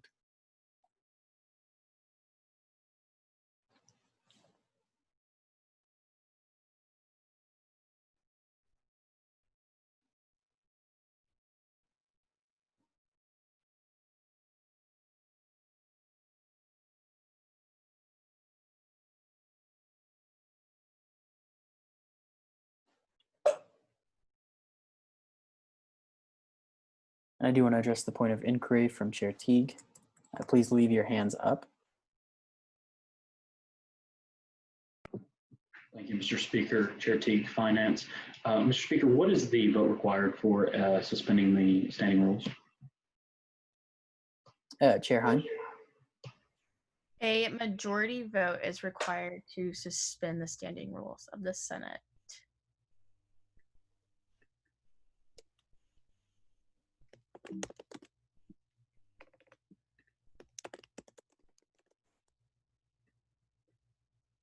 Please lower your hands.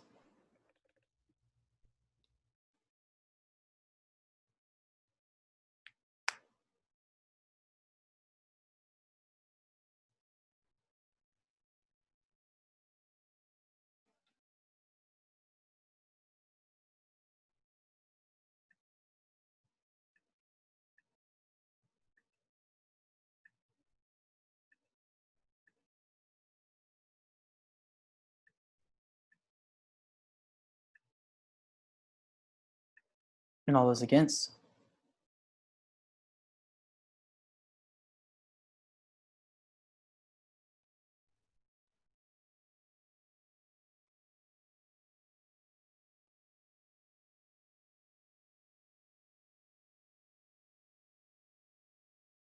And that motion does pass, and we will suspend the rules to bring SR 7313 to the forefront of our agenda. And so we'll go into the consideration of that resolution, the Remove Sullivan-Ross Statute resolution.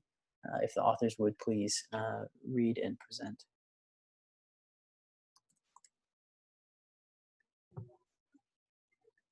And Senator Marufo, who else is presenting with you? I've just texted for clarification, but for sure, Senator Chunga Pizarro. And maybe Corpus and Garcia, but and yeah. All right.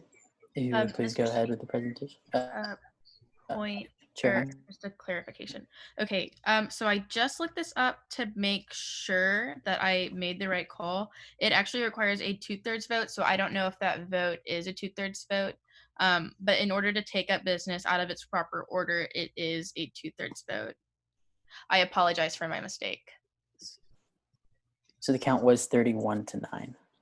Okay, so it is a 2/3 vote. Perfect. So for sure, Senator Corpus. So if she's not already unmuted. Okay, so we'll start with the reading. I just wanted to say that I think it's very important that this piece of legislation gets through tonight. just so that the general student body gets a handle for what it is the student body wants in general. Whether or not this passes, I think it's like it's important that Student Senate takes a stance. And hopefully y'all are with me in standing with students who do not feel comfortable with the statute. So hence the purpose of this resolution. So it's to remove the Sullivan-Ross statute resolution, a resolution expressing the disapproval of the statute of Lawrence Sullivan Ross and advocating for its removal from Academic Plaza. Whereas 1, Student Senate recognizes Lawrence Sullivan Ross's service as governor of Texas and later as president of the Agricultural and Mechanical College of Texas, now known as Texas A&M University. And whereas 2, Ross was a brigadier general of the Confederate military, and the Confederacy has a legacy of slavery, racism, and treason. And whereas 3, Ross was a member of the 1876 Texas Constitutional Convention, where segregated school systems were deemed constitutional for Texas. And I don't think Senator Garcia is unmuted. David Garcia. Sorry about that. Senator Garcia, you should be unmuted now. Can you hear me? Yes. Yep. All right. Whereas 4, Texas SB 361 called for a monument to be erected on the campus in honor of Ross because there was no suitable memorial in Texas to the memory of General Ross, whose valiant deed as an Indian fighter, brave Confederate soldier, distinguished governor of Texas, and president of the Agricultural and Mechanical College has never been fittingly recognized. And whereas 5, according to historian Kelly McMichael, contributions for the statue also come from the United Daughters of the Confederacy and the United Confederate Veterans, who collected donations to honor the Confederate generals several years prior to the unveiling. The United Daughters of the Confederacy was formed in 1919 to honor the memory of those who served and those who fell in service of the Confederate states. And whereas 6, students have rallied to remove the Sullivan Ross statue for over 2 decades, as noted in the Battalion Piece printed in November of 1996. Sullivan Ross dedication Sully's A&M, where Aja Henderson, a senior political science major, conveyed their outrage at the glorification of the Sullivan Ross in a satirical manner. In this piece, they called to action, asking their fellow Aggies to stand against the statue, as knowing the history of Sullivan leaves its mark in making Black Aggies feel unwelcome and unsafe on campus. And whereas 7, in 2018, Chancellor Sharp released a statement where he stated that Edward Blackshear, who was the first leader of Prairie View A&M, praised Ross and perhaps the best friend Black Texans ever had, but failed to mention that Blackshear was under the direction of President Ross at the time and incorrectly reported that Blackshear was the first leader of Prairie View A&M. And whereas a petition has been created to collect support for the removal of Sullivan Ross statue, collecting over 25,600 signatures, which has highlighted how the statue of Sullivan Ross is not conducive with a welcoming environment. And whereas 9, hashtags such as hashtag racism at TAMU feels like and hashtag hate is the hidden core value have highlighted the voices of many Aggies and their experiences on campus with racism and discrimination, calling attention to the campus's climate. And whereas 10, in spring of 2020, the Student Life Studies report for undergraduate former students on diversity and inclusion highlighted that 64% of former Black Aggies did not agree with the statement. I felt comfortable with the climate and diversity and inclusion at Texas A&M University. And whereas 11, there have been multiple student-led peaceful protests calling for action regarding campus climate alongside the Sullivan Ross statue and administration. And whereas 12, on behalf of the Black Aggie community, TAMU Block, Black Leaders on Campus, released a statement, We Bleed Maroon, where they demanded that Texas A&M removes the Sullivan Ross statue. And whereas 13, recently sports media outlets such as ESPN and FS1 have been reporting on Texas A&M's quarterback Kellen Mott's call for change, specifically the removal of the statue. The media has also reported on the background history of Sullivan Ross and advocated for change.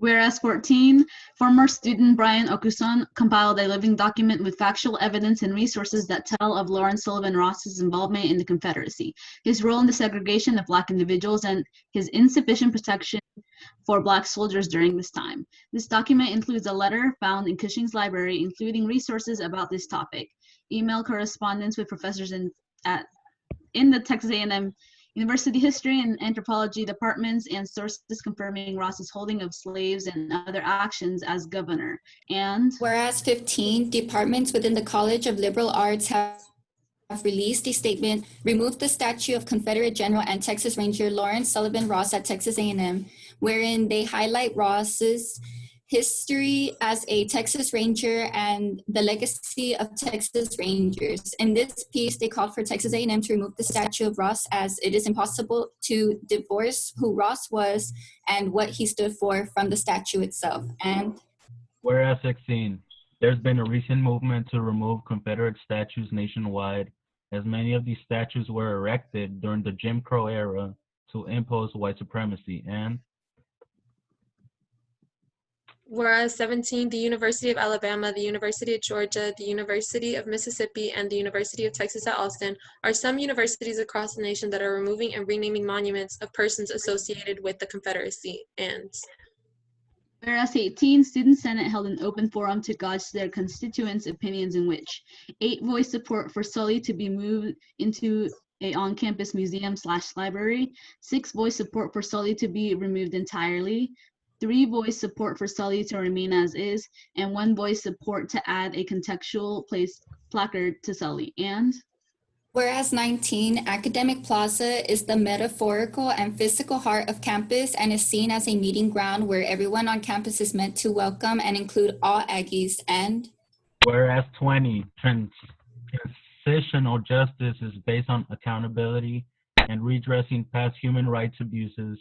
In this case, the glorification of the Confederate general should be removed, and facts about his achievements and crimes must be presented in an impartial manner. And whereas 21, the removal of the statue of Confederate General Sullivan Ross is an integral part of transitional justice, as the statue of Ross commemorates a man whose life, beliefs, actions, and principles stand in stark contrast to the Constitution that to the institution that Texas A&M University strives to be.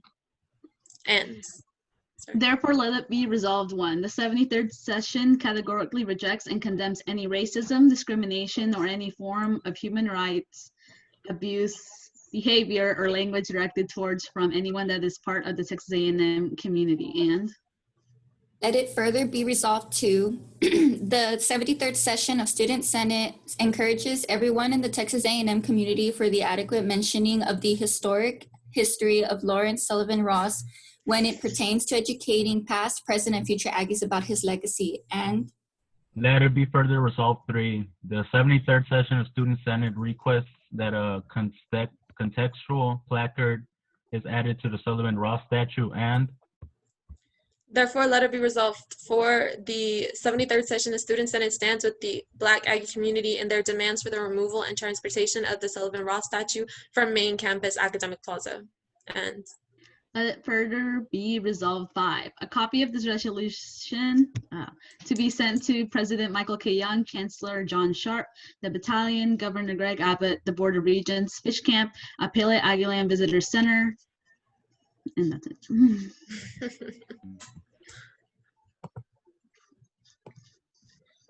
Yes, and then we also have an addendum where we have a petition of additional student leaders in support of condemning the Sullivan Ross statue and a list of organizations, presidents, co-presidents, and chairs, direct leaders who are in support of this resolution.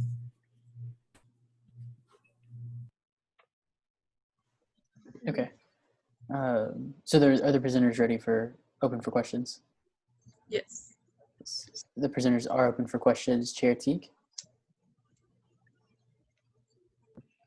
Yes. Thank you, Mr. Speaker. Chair Teague, Finance. To the authors of this bill, did you have access to the survey that was released to us today before writing this bill, or this, I'm sorry, this resolution, or is the information in this resolution in any way reflect what was presented today to us? No, the student senate, the thing mentioned is the student senate open forum that we held last week, which myself and a number of other authors were members of, and so we wrote down and took have the agenda of people whose names were there and then what they were advocating for in the open forum. Senator Allen. Thank you, Mr. Speaker. Senator Allen, Mays Business Caucus. To the authors of this resolution, why did he feel the need to include Governor Greg Abbott and Fish Camp to be sent a copy of this resolution if it is passed? I could speak to the point of Fish Camp. So when it comes to educating incoming freshmen and incoming first-year students, if they choose to go through Fish Camp, then for them to understand that we're moving for an entire holistic view of what Sullivan Ross stood for. So them being educated on that and understanding who he was as a person and why there is this big debate. So they don't come on campus and be like, oh my goodness, I'm now learning for the very first time that this is who he was and this is his history. That they understand that they get this information more quicker. I'm sorry, I'm a little nervous, but that they get this information quicker than just in August or in September or in December when they hear about this. Mr. Speaker, permission to follow up? Seeing the list of questions, not at this time, but if you'd like to re-raise your hand, I'll put you at the end. Thank you. Senator Miles. Seeing that this resolution, Senator Miles, Off-Campus Caucus, seeing that this resolution mentions Black Aggies and the experience of Black Aggies on campus, did the authors reach out to any Black organizations, and if so, why are they not represented on the addendum? Okay, I'll take the first half. I will admit that was a huge error on my part, that in creating this resolution, I didn't reach out to more students and student leaders and Black student leaders and Black student senators for that matter when it came to the original writing of this piece. And in attempts to correct that error, as it was very late, so I couldn't add anyone as an author because it was going to be, this would have had to have been submitted by Sunday. But I did reach out to a number of Black student organizations. We will address the part of the addendum because I was contacted on the order of it, but there is a second piece where those Black student leaders who I reached out to who got back to me will be addressed. Unfortunately, and I do want to pause you just for a second, Senator Marufo, to address the point of information. Senator Allen. Okay. Thank you, Mr. Speaker. Senator Allen, Mays Business Caucus. This is more of a question for Chair Hein. I'm a new senator, so I don't know if this or what the format of this is.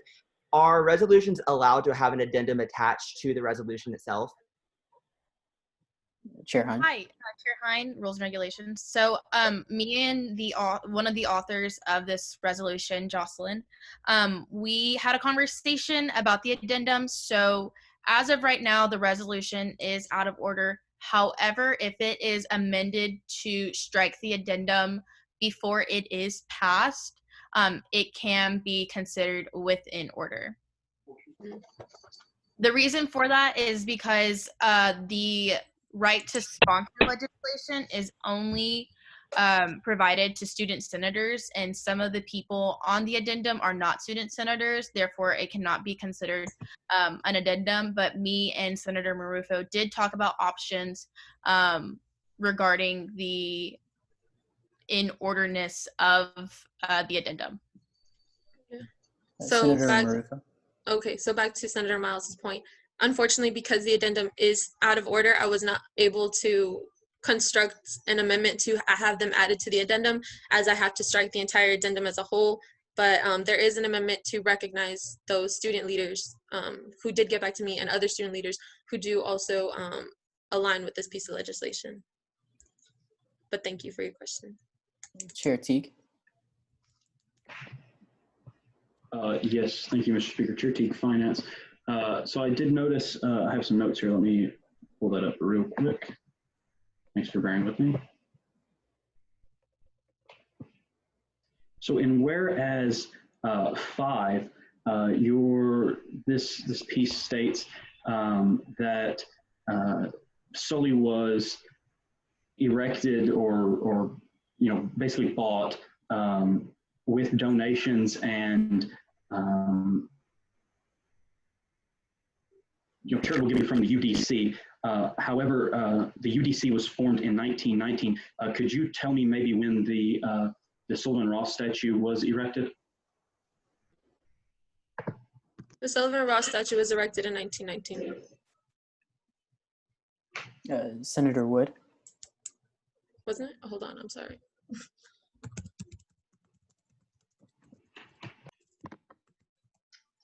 Was that question fully answered? The previous one? I hope so. Hold on, because that was what I got from the research I got.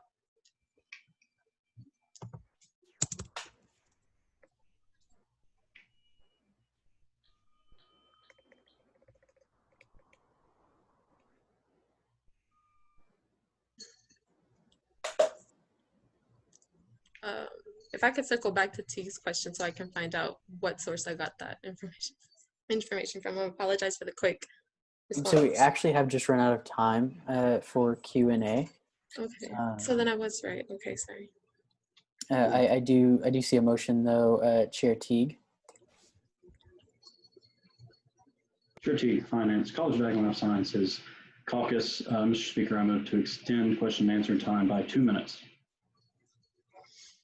Seeing multiple seconds, we'll move by general consent to extend the period of question and answer by 2 minutes. Do I see any objections? Seeing none, but seeing a point of information, Senator Tremba-Pizarro.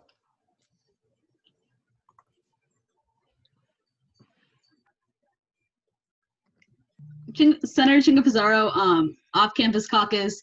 I just wanted to be unmuted, and also that my other author was incorrect. The actual statue was erected in 1918, according to Texas A&M traditions. So Texas A&M. is there point of information there? Just to clarify, point of information is a question directed at an individual to receive more information, as opposed to making a statement. But point of order, Chair Teague, withdrawn. All right. So we will continue by general consent to approve the motion to add 2 minutes to the question and answer period. Do I see any objections? And seeing none, that motion does pass, and the question and answer period has been extended by 2 minutes. Senator Maroofa, I believe you're still answering the question. Okay. It does say that, or I am getting that funding was started in 1917 and construction started from 1918 to 1919. And Senator Wood. Senator Wood, College of Engineering. Just based off your last 2 points of let it further be, 3 you say take it out, or a place card, and then 4 you say removal.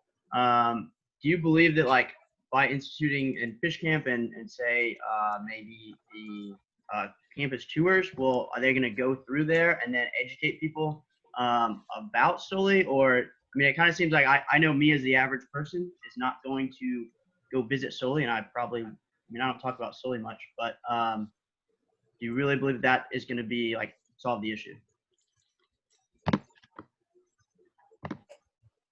Does any other author want to answer that? Oh, I'll answer it. Well, while it might not change much, at least all incoming freshmen and first-year students will know about who Sully is and who's that statue of. And yeah, Or just simply educate people? And with 30 seconds remaining in the period of Q&A, Senator Rogers. Senator Rogers, Off-Campus Caucus. I am actually going to pause you there for just a second, Senator Rogers. Senator Allen.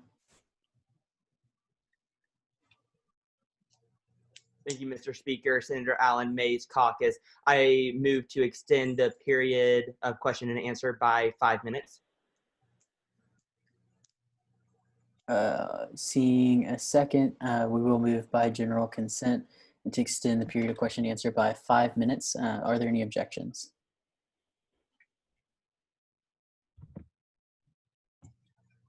Seeing none, that motion does pass and the period of question and answer has been extended by 5 minutes. Senator Rogers. Senator Rogers, Off-Campus Caucus. Whereas 15, the statement from the College of Liberal Arts mentions Ross's history as a Texas Ranger. Do you know what specifically that history, what they were referring to, that history? When it comes to the statement released by the history, the Latin Mexican American studies, and I think anthropology professors, with regards to the Texas Rangers, they're talking about the role he played in the massacring of indigenous peoples and removing them from their native lands. And then they're also talking about the terror inflicted on Black and brown bodies within Texas when the Texas Rangers oversaw Texas through the period in which they were like established in Texas. I know like in the writing they talk about what it is that his actions as a Texas Ranger did, and then just the history in general of Texas Rangers in the past. Senator Bone.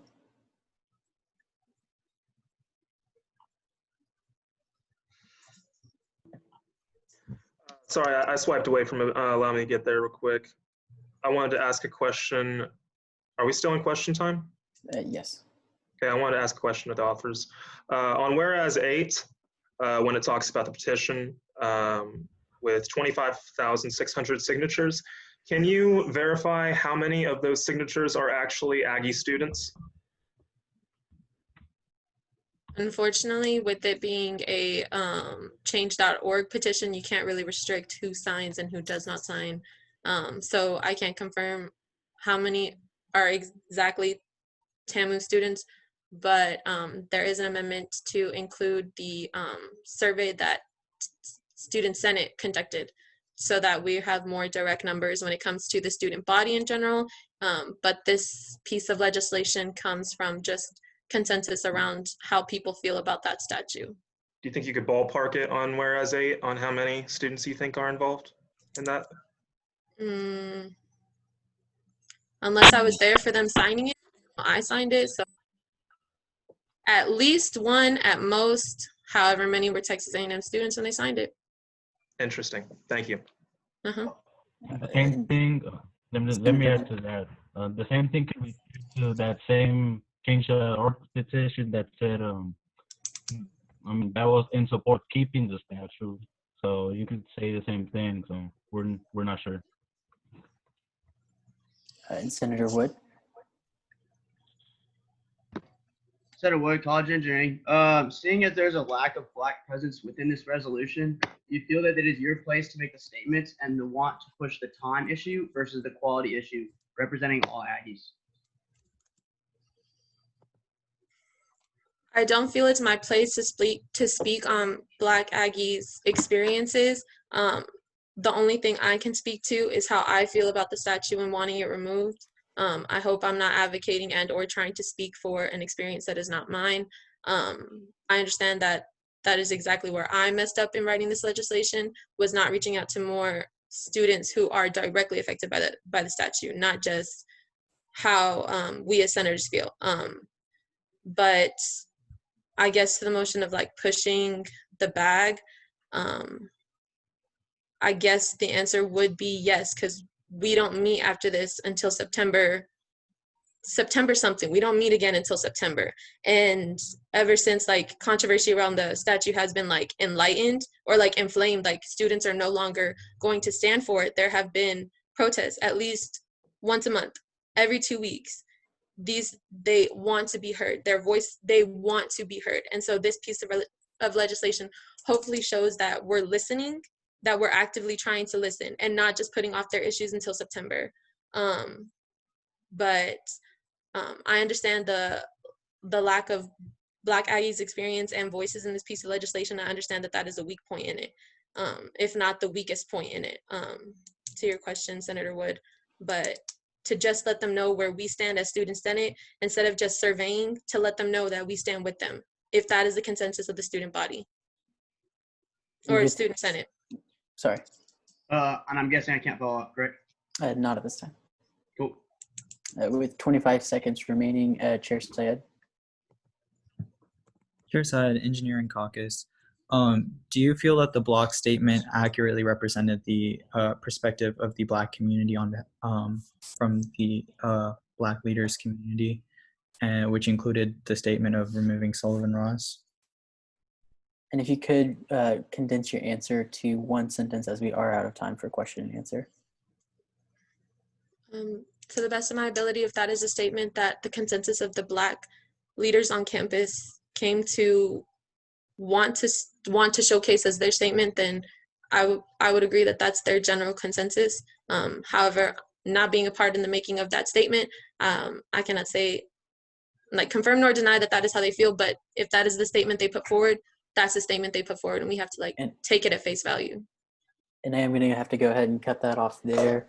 And that will conclude our period of question and answer. And we will move on into a period of debate on this resolution, SR 7313, beginning with debate against. Chair Syed, before we go anywhere else, I do want to get to the motion and make sure I get to the first one here first. Chair Hein. Chair Hein, Rules and Regulations Chair. Permission to preface? Very briefly.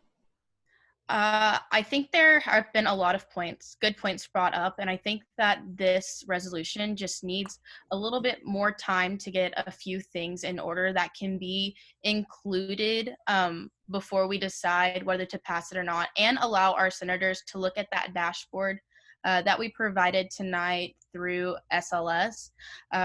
Therefore, I move to table this motion until the next General Senate meeting. Or until the next Senate meeting, excuse me.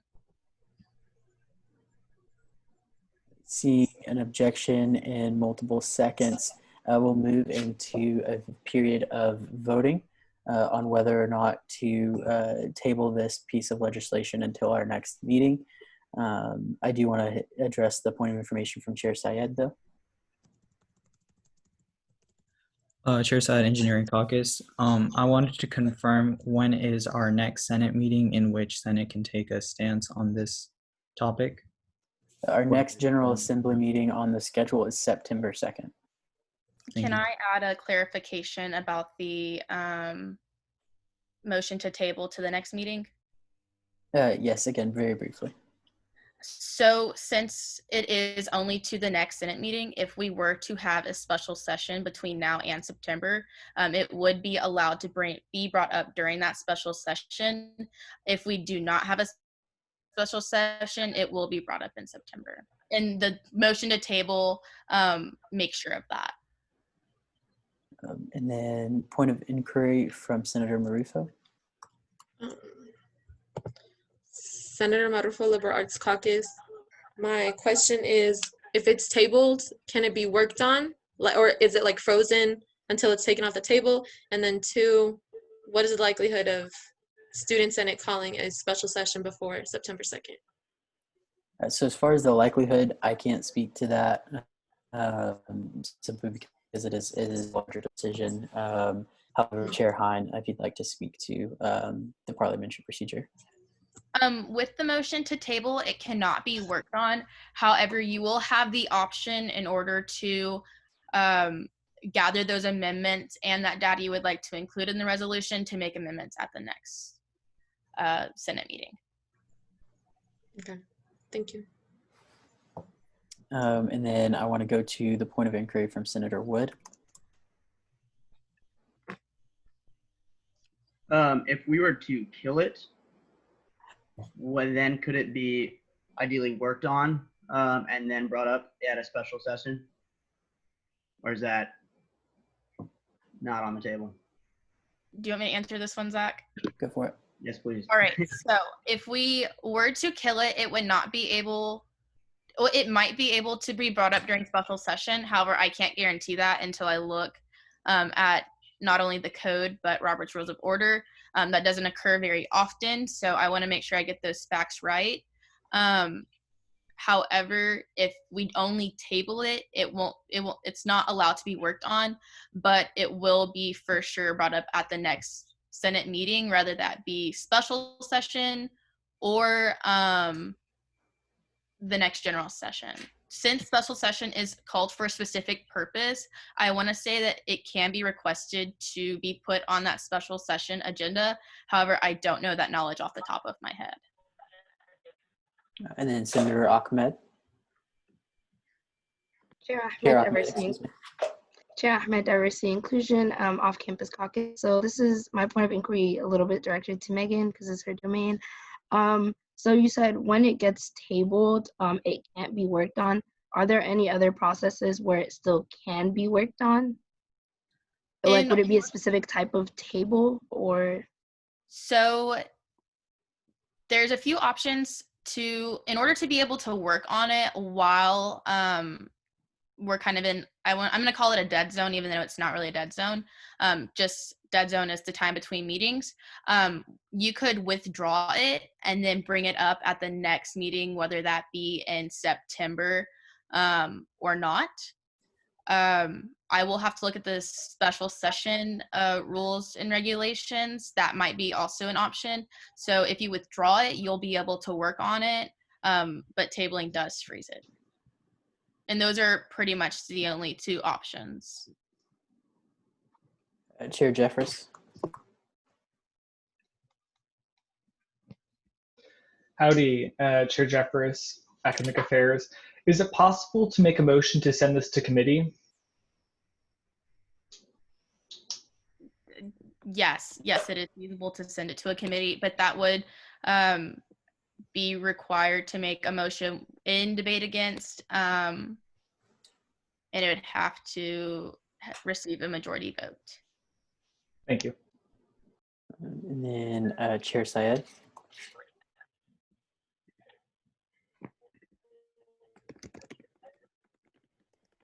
Chair Syed, Engineering Caucus. From what I understood from our last point of inquiry, from what I understood from our last special session, we weren't able to bring up new legislation. And secondly, would you know, just on the top of your head, what is required to call a special session? And third, can this resolution be changed to bill before it goes to committee?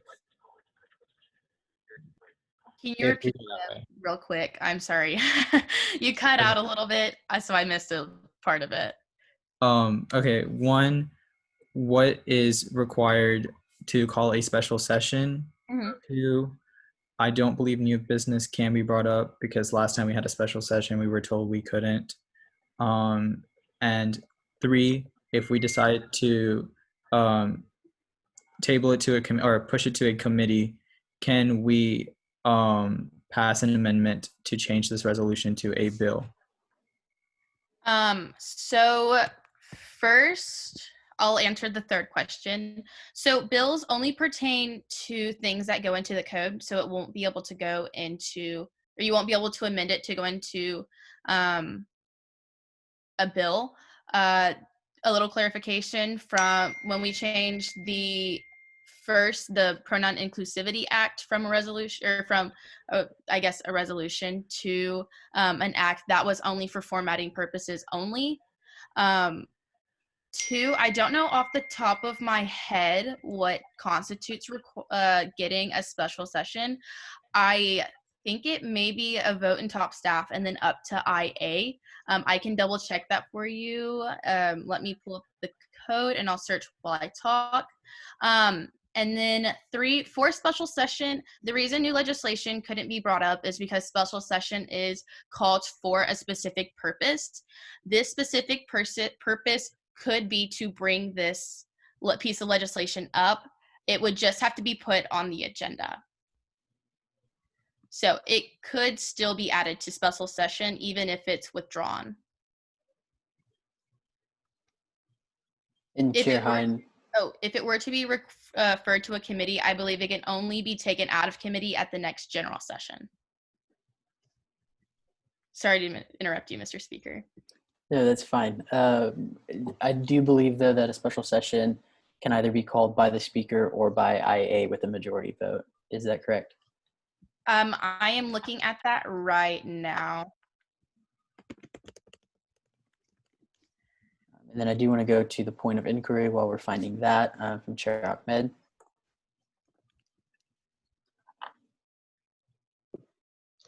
Chair Ahmed, Diversity and Inclusion, Off-Campus Caucus. So I do know that at our last special session meeting, there was a piece that was within my committee and we took it out of committee and it was put up in that special session. Okay. So I just want to clarify that is okay or that is not okay, because what you said before kind of confused me about that. You may be right. Sometimes the code does contradict Robert's Rules of Order. So what I might have in my head from Robert's Rules of Order may be something totally different than what the code says. But I do remember you actually being correct. So I will correct myself. If we do refer this to a committee, it can be brought up during special session. I apologize about that mistake. And then I do just want to clarify again with everyone here in Senate, we do have a time that we have to be out. We have received an extension until 11:45, but the meeting will have to end at that point. So any points of inquiry, do know that you can utilize the Slack to ask these questions as well and get them answered. I do understand the necessity of them. But I do just also want to make us cognizant of the time that we have left. Chair Syed. Chair Syed, Student Services. My point of inquiry comes from the thought that Senate needs to take some type of stance, whether or not it's a yes or a no on this resolution. Speaker McHugh, my point of inquiry to you is, would you be willing to promise to, or like agree to putting up a special session on just your behalf? So that we can wait another month. Point of order from Chair Hein. Chair Hein, Rules and Regulations. Points of inquiry are actually only related to parliamentary procedure. Point of informations are directed at others for general information. Therefore, Chair Syed is out of order. Syed, I apologize. I did not mean to mispronounce your name. The chair is out of order, and I do see the point of information. I assume the point of information is still the same, so I will go ahead and answer that same question. That's something I won't make a promise to here on the floor, just because I'm not in the habit of making promises when there's not enough information and when we're in the heat of the moment. But it's definitely something we can consider and definitely something we can talk about. Thank you. And then point of information from Chair Jeffress. Chair Jeffress, Academic Affairs. Chair Hein, what is the circumstances which a special session can be called? All right, so I did find them. Special sessions may be called by the student body president, the Speaker of the Senate, or a petition to the Speaker signed by at least 1/3 of the Student Senate membership. Thank you so much. Thank you. And then Senator Marufo. Okay. Senator Marufo, Liberal Arts Caucus. My point of information is if this is withdrawn, it can be worked on, right? Yes. However, if it is withdrawn, I don't know the circumstances that it can be brought up in that it's certain can be brought in special session. However, it can be referred to a committee and then we can designate the special session. Sorry, I need some water. We can put the purpose of special session as considering that piece that was in in committee. I have one more question. I am going to go ahead and go to the point of inquiry from Chair Teague, but if you have another point of information, we'll go from there. Okay.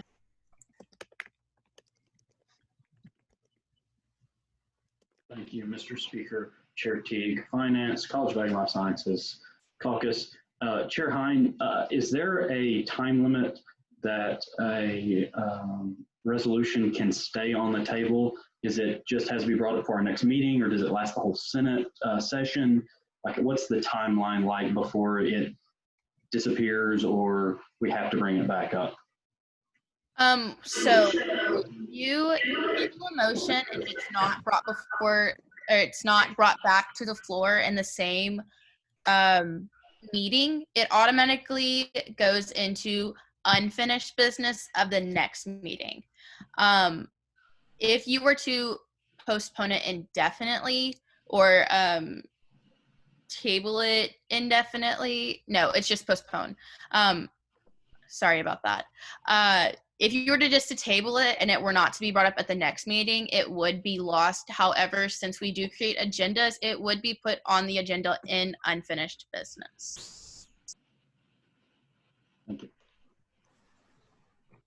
And so with that, I do believe that brings us back now. I think that finishes all of the point of informations and inquiries. One more point of information. I did speak too soon.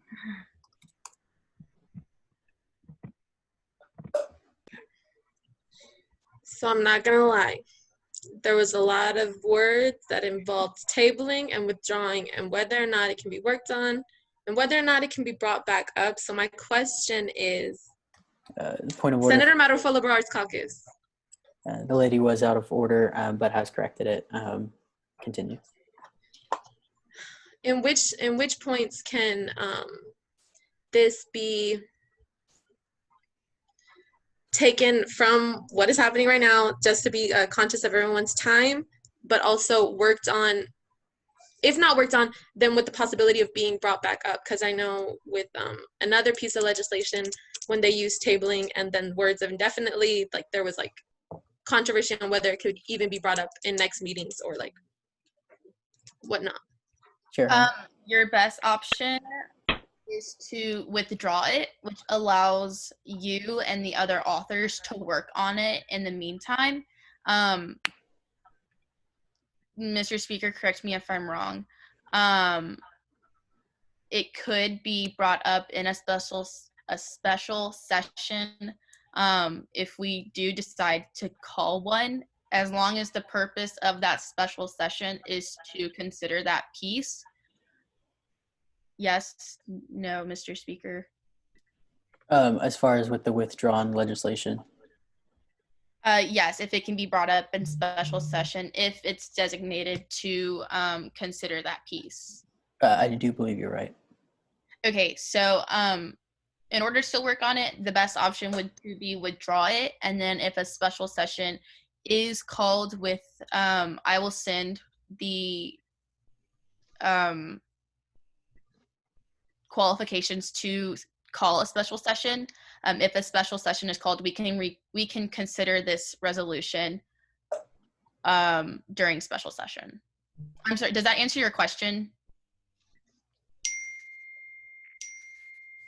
All right, and so now we will move back into the considering of the motion to table, I believe was the last motion that was on the floor. And so there were multiple seconds and an objection, and we'll go ahead and move to voting on that. All those in favor of tabling this piece of legislation, please raise your hand.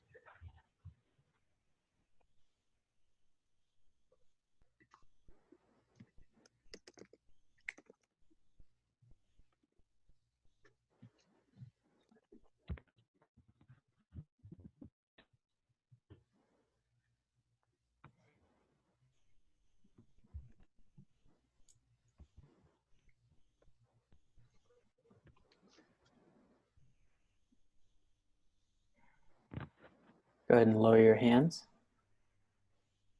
And Senator Marufo, I'll get to your motion as soon as we finish the vote.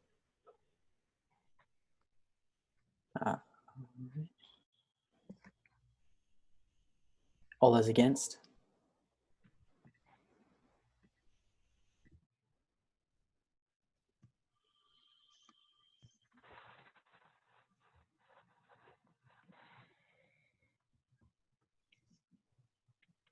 And that motion does fail. And then I want to recognize Senator Marufo.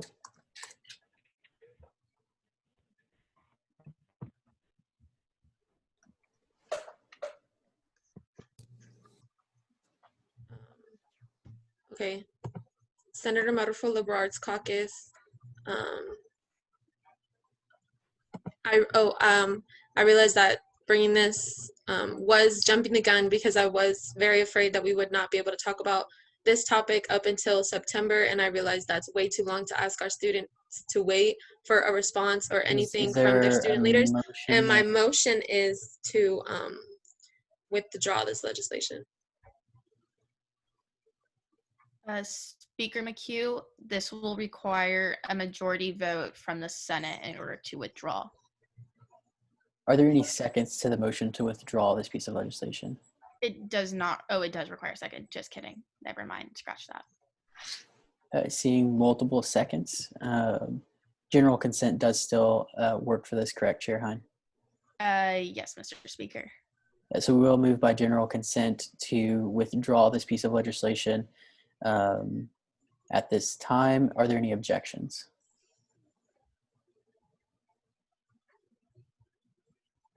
Seeing none, that motion does pass and this piece of legislation has been withdrawn. And then I would like to recognize Chair Hein with a motion. Yes, I move to take from the table SR 7310 or 11, I believe, the Sully survey results. 7309, I apologize. Seeing multiple seconds, we'll move by general consent to bring off the table SR 7309, the Sully survey results resolution, and bring it back to the floor. Do I see any objections? Seeing an objection, we'll move to voting. If those with hands raised currently can lower their hands, please.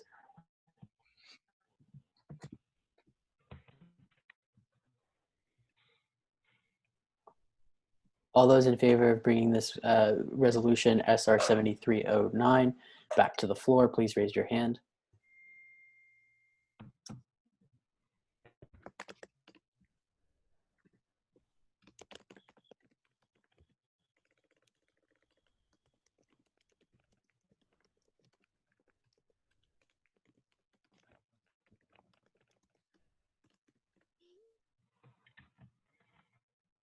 Lower your hands.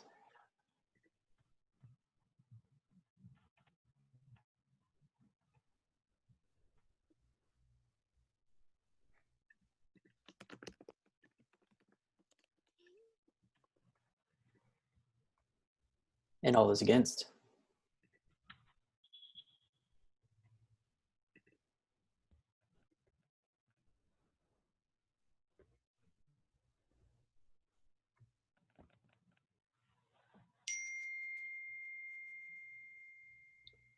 Lower your hands. That motion does pass, and we will bring SR 7309, the Sully survey results resolution, back to the floor.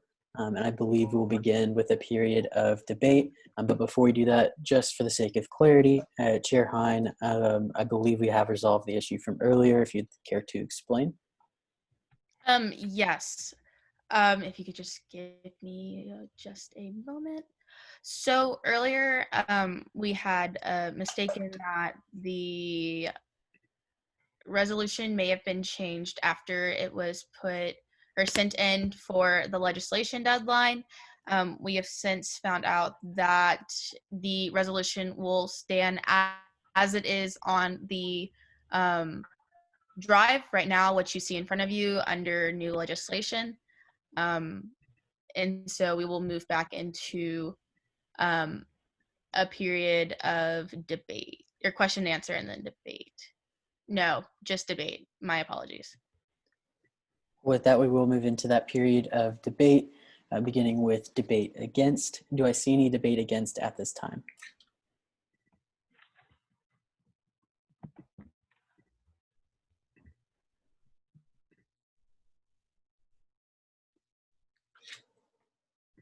Senator Rogers.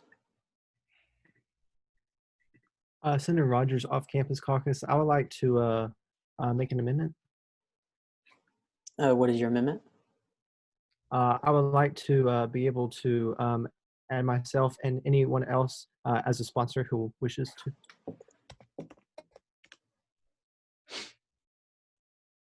Seeing a second, we will move. Seeing multiple seconds, we will move by general consent to add Senator Rogers as well as any other senators who fill out the form on the drive as sponsors on this piece of legislation. Are there any objections?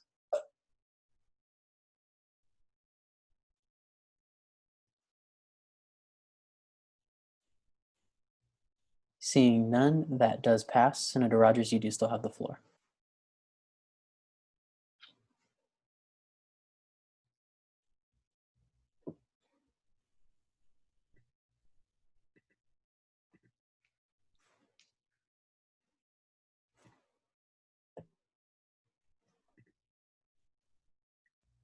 Oh, I yield my time to the floor.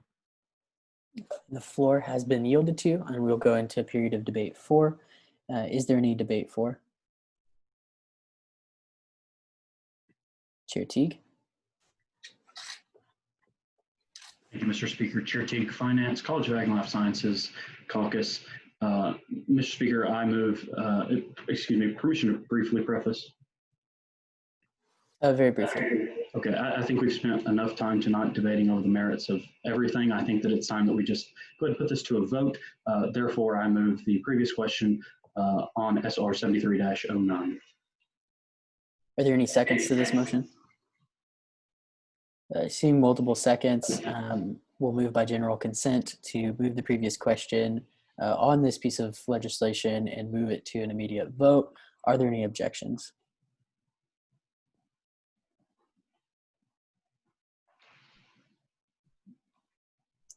And seeing no objections, that motion does pass and the previous question has been moved on this piece of legislation, ending all debate and bringing us to a vote. That voting period will be led by Pro Tem Spur.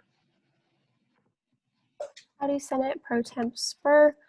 It is now 11:27 and y'all will have until 11:29 to go ahead and vote. And Michaela just went ahead and dropped that TexAg link for y'all in the chat, as well as it is in the drive under the e-meeting resources in the 708 folder.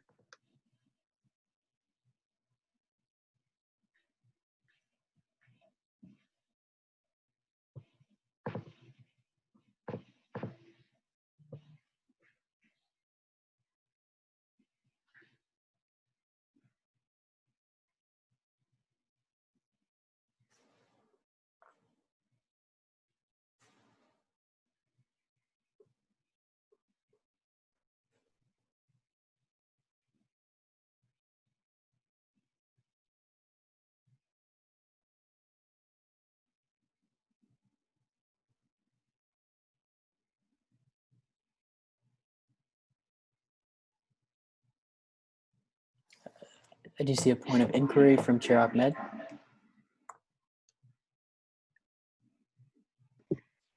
Howdy, Chair Ahmed, Diversity and Inclusion. As we are running out of time, and I know we do still have 2 more pieces on the agenda, how will that relate to any pieces that anyone would like to put up for open session?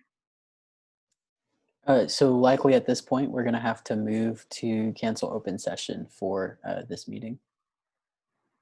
Thank you.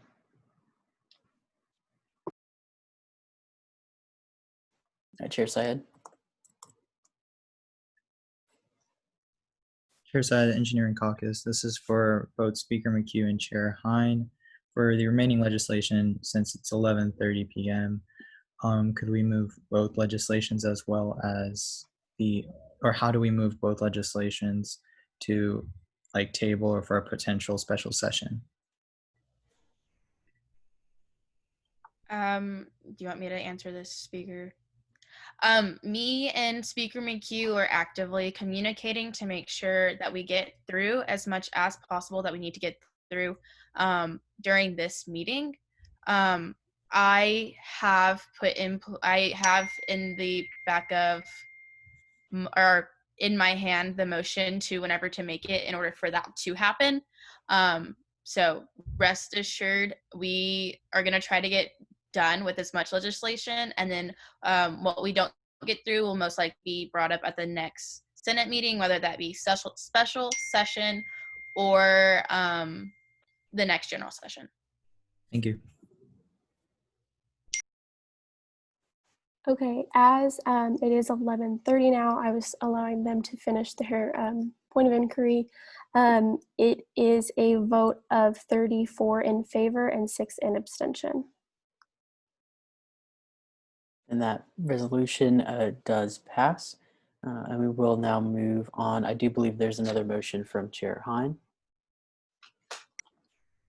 Chair Hein, Rules and Regulations. I move to deviate from the agenda and move into a period of confirming the Finance Committee members. Yes. And I would like to just clarify for the body, this is something that has to happen as the Finance Committee does need to be confirmed in order to move on and get their work done. Chair Teague, if you would please preface your members and let the Senate body know what they'll be voting on.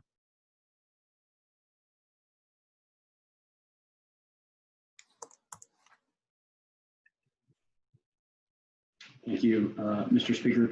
Chair Teague, Finance, College of Ag and Life Sciences Caucus.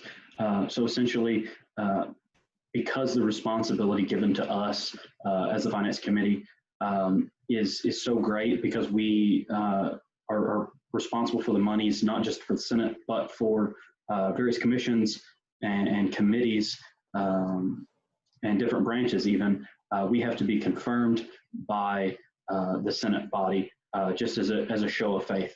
So that's all you're doing here in the next few moments. I'm not sure if, I know a few of my members are missing. However, it's my understanding, since this is a confirmation and not a swearing in, they don't necessarily have to be present. I will let you know that I think all of them are very capable, and with your vote as a Finance Committee Chair, I hope that you all think that I'm capable. I think we can just go ahead and get these confirmations right out of the way, and let's get to work. Thank you. So before we vote on the Finance Committee, we do need to make sure we vote on the motion. I do see multiple seconds and no objection. And so we will move by general consent to go ahead and deviate from the agenda and bring up the confirmation of the Finance Committee. Are there any objections?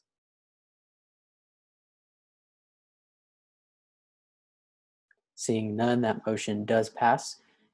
Chair Teague, if you would please read the names of the Finance Committee members.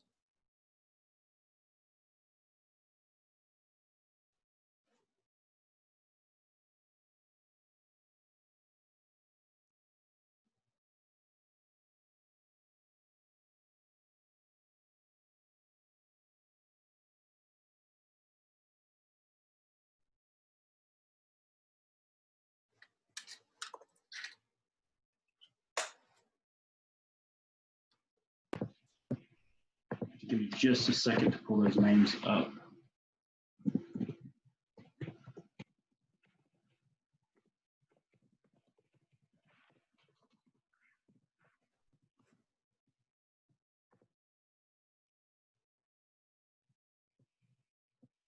Actually, could I ask the pro tem to please send me a list of those members? I don't have one saved.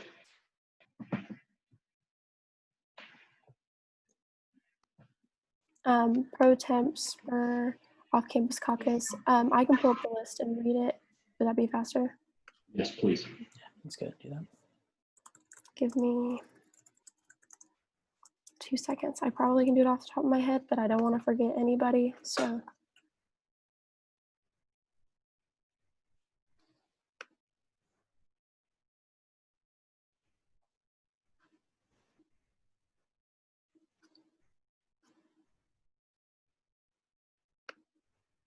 Okay.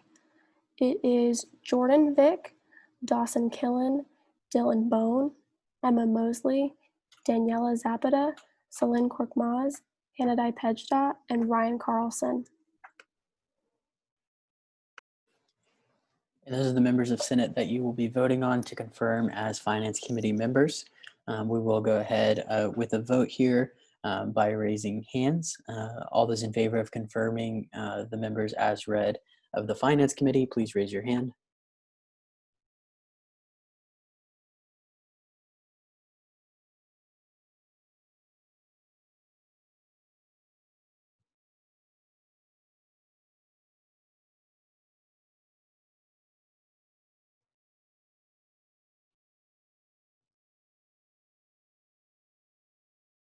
Lower your hands.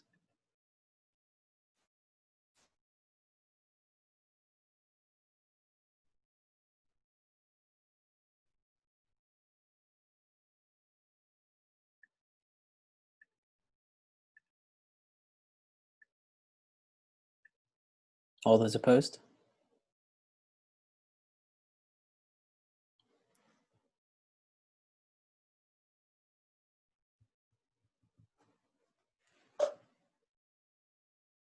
And with the majority, those members of the Finance Committee have been confirmed, and the Finance Committee may move forward with its business knowing that its members are confirmed. With that, we will resume the agenda, going to our next piece of legislation, being SR 7311, if the authors would care to present.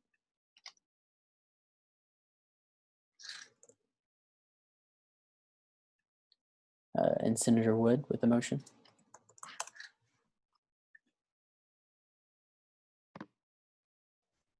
Howdy, Senator Wood, College Engineering. I have a motion to withdraw my piece of legislation until next time. Oh yeah, withdraw my piece of legislation due to the time. Mr. Speaker, since this was technically it was withdrawn before it was actually brought to the floor and read, it does not require a second nor a vote. Well, fantastic. And that will be the order. And that piece of legislation, SR 7311, has been withdrawn. And we'll now move on to the consideration of SR 7312. If the authors would please present. Howdy, Senate. I'm going to make this quick. So let me see here.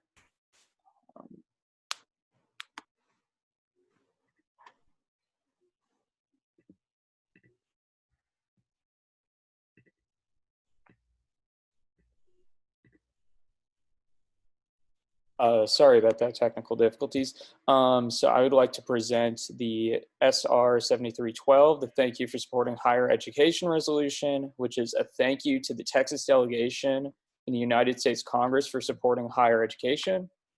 Let's see here. So whereas one would be in March 2020, Aggies and students across the United States watched as the world around them effectively shut down due to the COVID-19 pandemic caused by SARS-CoV-2. And in whereas two, in an effort to adhere to federal and state social distancing guidelines, and with the intention to protect the faculty, students, staff, as well as the surrounding community, Texas A&M and other institutions of higher learning across the United States made the extremely difficult decision to shift to an online format. And while the transition to virtual courses may have protected the health of affected parties, the economic burden produced by the COVID-19 pandemic and subsequent shutdowns had and continues to relegate many families into an uncertain economic future. And the United States Congress acknowledged the economic uncertainty for students and passed numerous provisions, guidelines, and demonstrated support to higher education and research institutions. And through their support, Texas A&M received $19,908,222 in financial assistance through the CARES Act, of which $10,739,806 was made directly available to current students, with a portion of the total received funds being set aside to assist with costs students may incur this fall. In addition, a safer environment for returning to Texas A&M students this fall has been realized through online options for students, dedicated sanitation efforts, research opportunities, plexiglass installations in key areas around campus, and installation of cameras in classrooms due to federal and state support to ensure the safest possible environment for students. Therefore, let it be resolved, the Texas A&M Student Senate would like to express their deepest gratitude to the United States Congress, and specifically the Texas Congressional Delegation, for their support of higher education in Texas A&M. And we acknowledge and understand the immense pressure that the current epidemic has and will continue to have on our public officials, and thank them for their time and dedication in serving our country. And the Texas A&M Student Senate further acknowledges that there are a plethora of other issues that the United States Congress has addressed and will continue to address in regards to funding during the COVID-19 epidemic. And let it further be resolved for, we encourage and would be extremely grateful for further assistance from the United States Congress to ensure that higher education remains the standard for American exceptionalism in the future and throughout these extremely difficult times. Let it further be resolved 5, a copy of this resolution be sent to Chancellor John Sharp, President Michael K. Young, Michael G. O'Quinn, Dr. Daniel J. Pugh, Michael J. Hardy, the Texas Congressional Delegation, the Battalion, and the Eagle. And I am open to questions. Are there any questions for the presenter?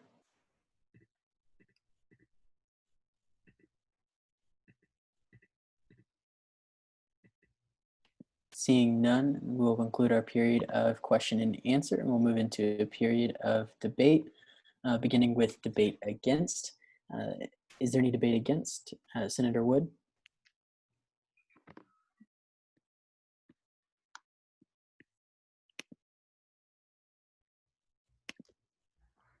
Senator Wood, College of Engineering. I would like to add myself and anyone as a sponsor.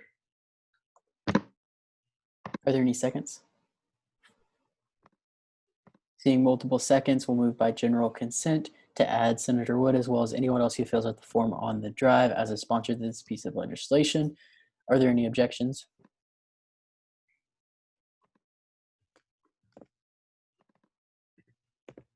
Seeing none, that motion does pass. Senator Wood, you do still have the floor in debate against. Not really in it, but where is it on the drive? But I yield my time to the floor. To the floor. And then we will, we'll move into a period of debate 4. Is there any debate 4 at this time?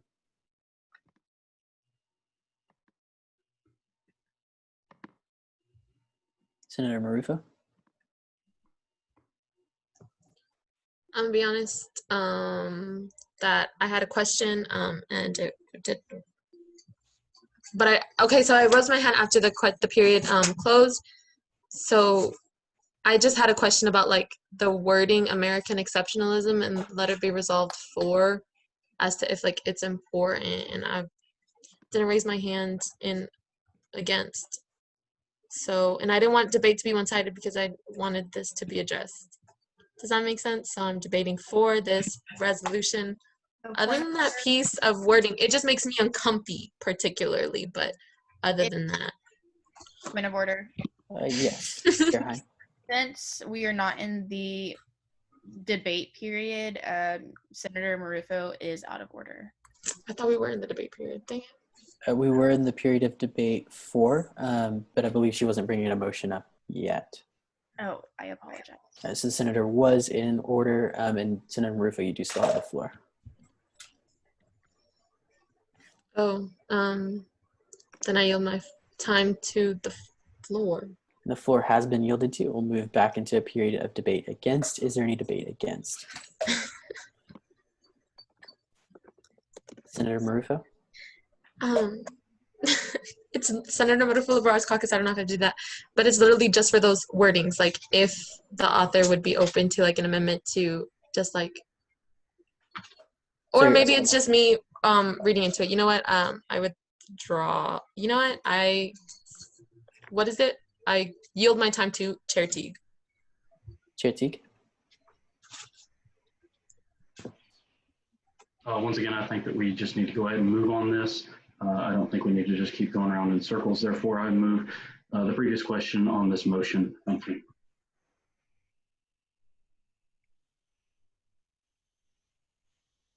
Pardon there. I think I lost you there, Chair Teague. What was your motion? Chair Teague, Finance, College of Ag and Life Sciences.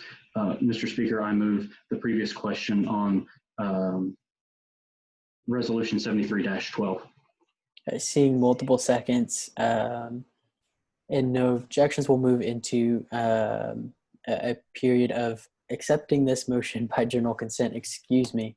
Are there any objections at this time?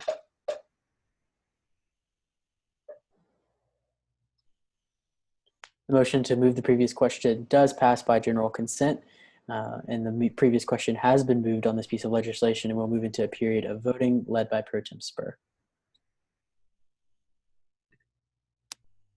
Howdy guys, it looks like Michaela will send that link in the chat. It looks like she just did, which is perfect. And we're gonna go ahead and vote. I'm gonna give y'all until 11:47 because we are at our time limit right now. So please go ahead and quickly vote.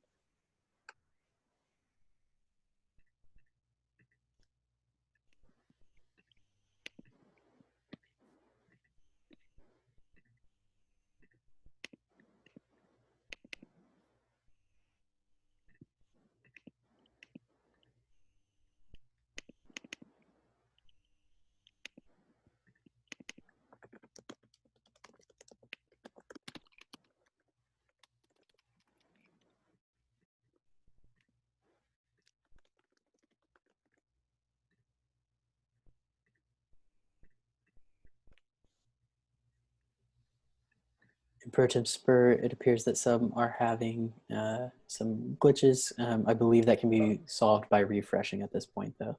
Correct?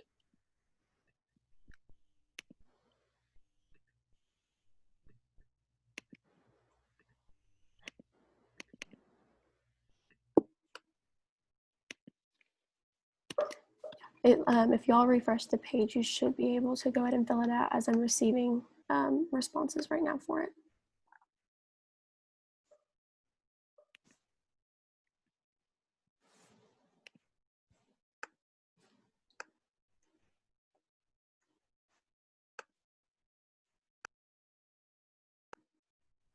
And as it is 11:47 and we are pressed for time, I am going to go ahead and cut that ballot off. And it looks like it was a total vote with 36 in favor, 4 an abstention, and 1 against.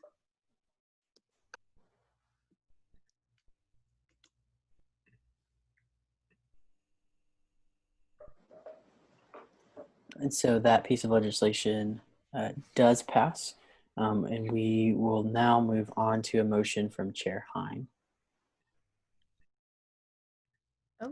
Chair Hein, Rules and Regulations. I move to deviate from the agenda to close open session and then move committee reports as well as executive reports to email, therefore moving into a period of adjournment. Seeing multiple seconds, we'll move by general consent to deviate from the agenda and move into a period of adjournment as well as that closing roll call as we end. Are there any objections?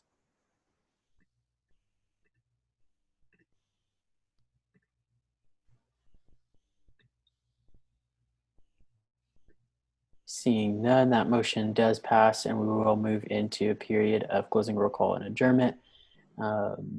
Pro Tem Spur on closing roll call. Howdy Senate, Pro Tem Spur Off-Campus Caucus. The closing roll call form is open and I'm going to go ahead and leave that open till midnight. I know it's been a long meeting, so if you need to go and get a drink of water or something before you're filling that out, y'all have 12 minutes to go ahead and fill out that closing roll call. But y'all have till midnight and that's about it for me. And so with that, after you fill that out, know that you are free to go. Again, thank you so much for bearing with us as this was a very long meeting. And I want to thank everyone for the amount of time that they're putting into these very serious issues and these very serious conversations that we're having. And so I really do appreciate you guys for staying here. And you'll hear me say it throughout the rest of the session. You've heard me say it so far. the fact that you're here does show how much you care about your constituents. So thanks for being here, and I hope you have a great night.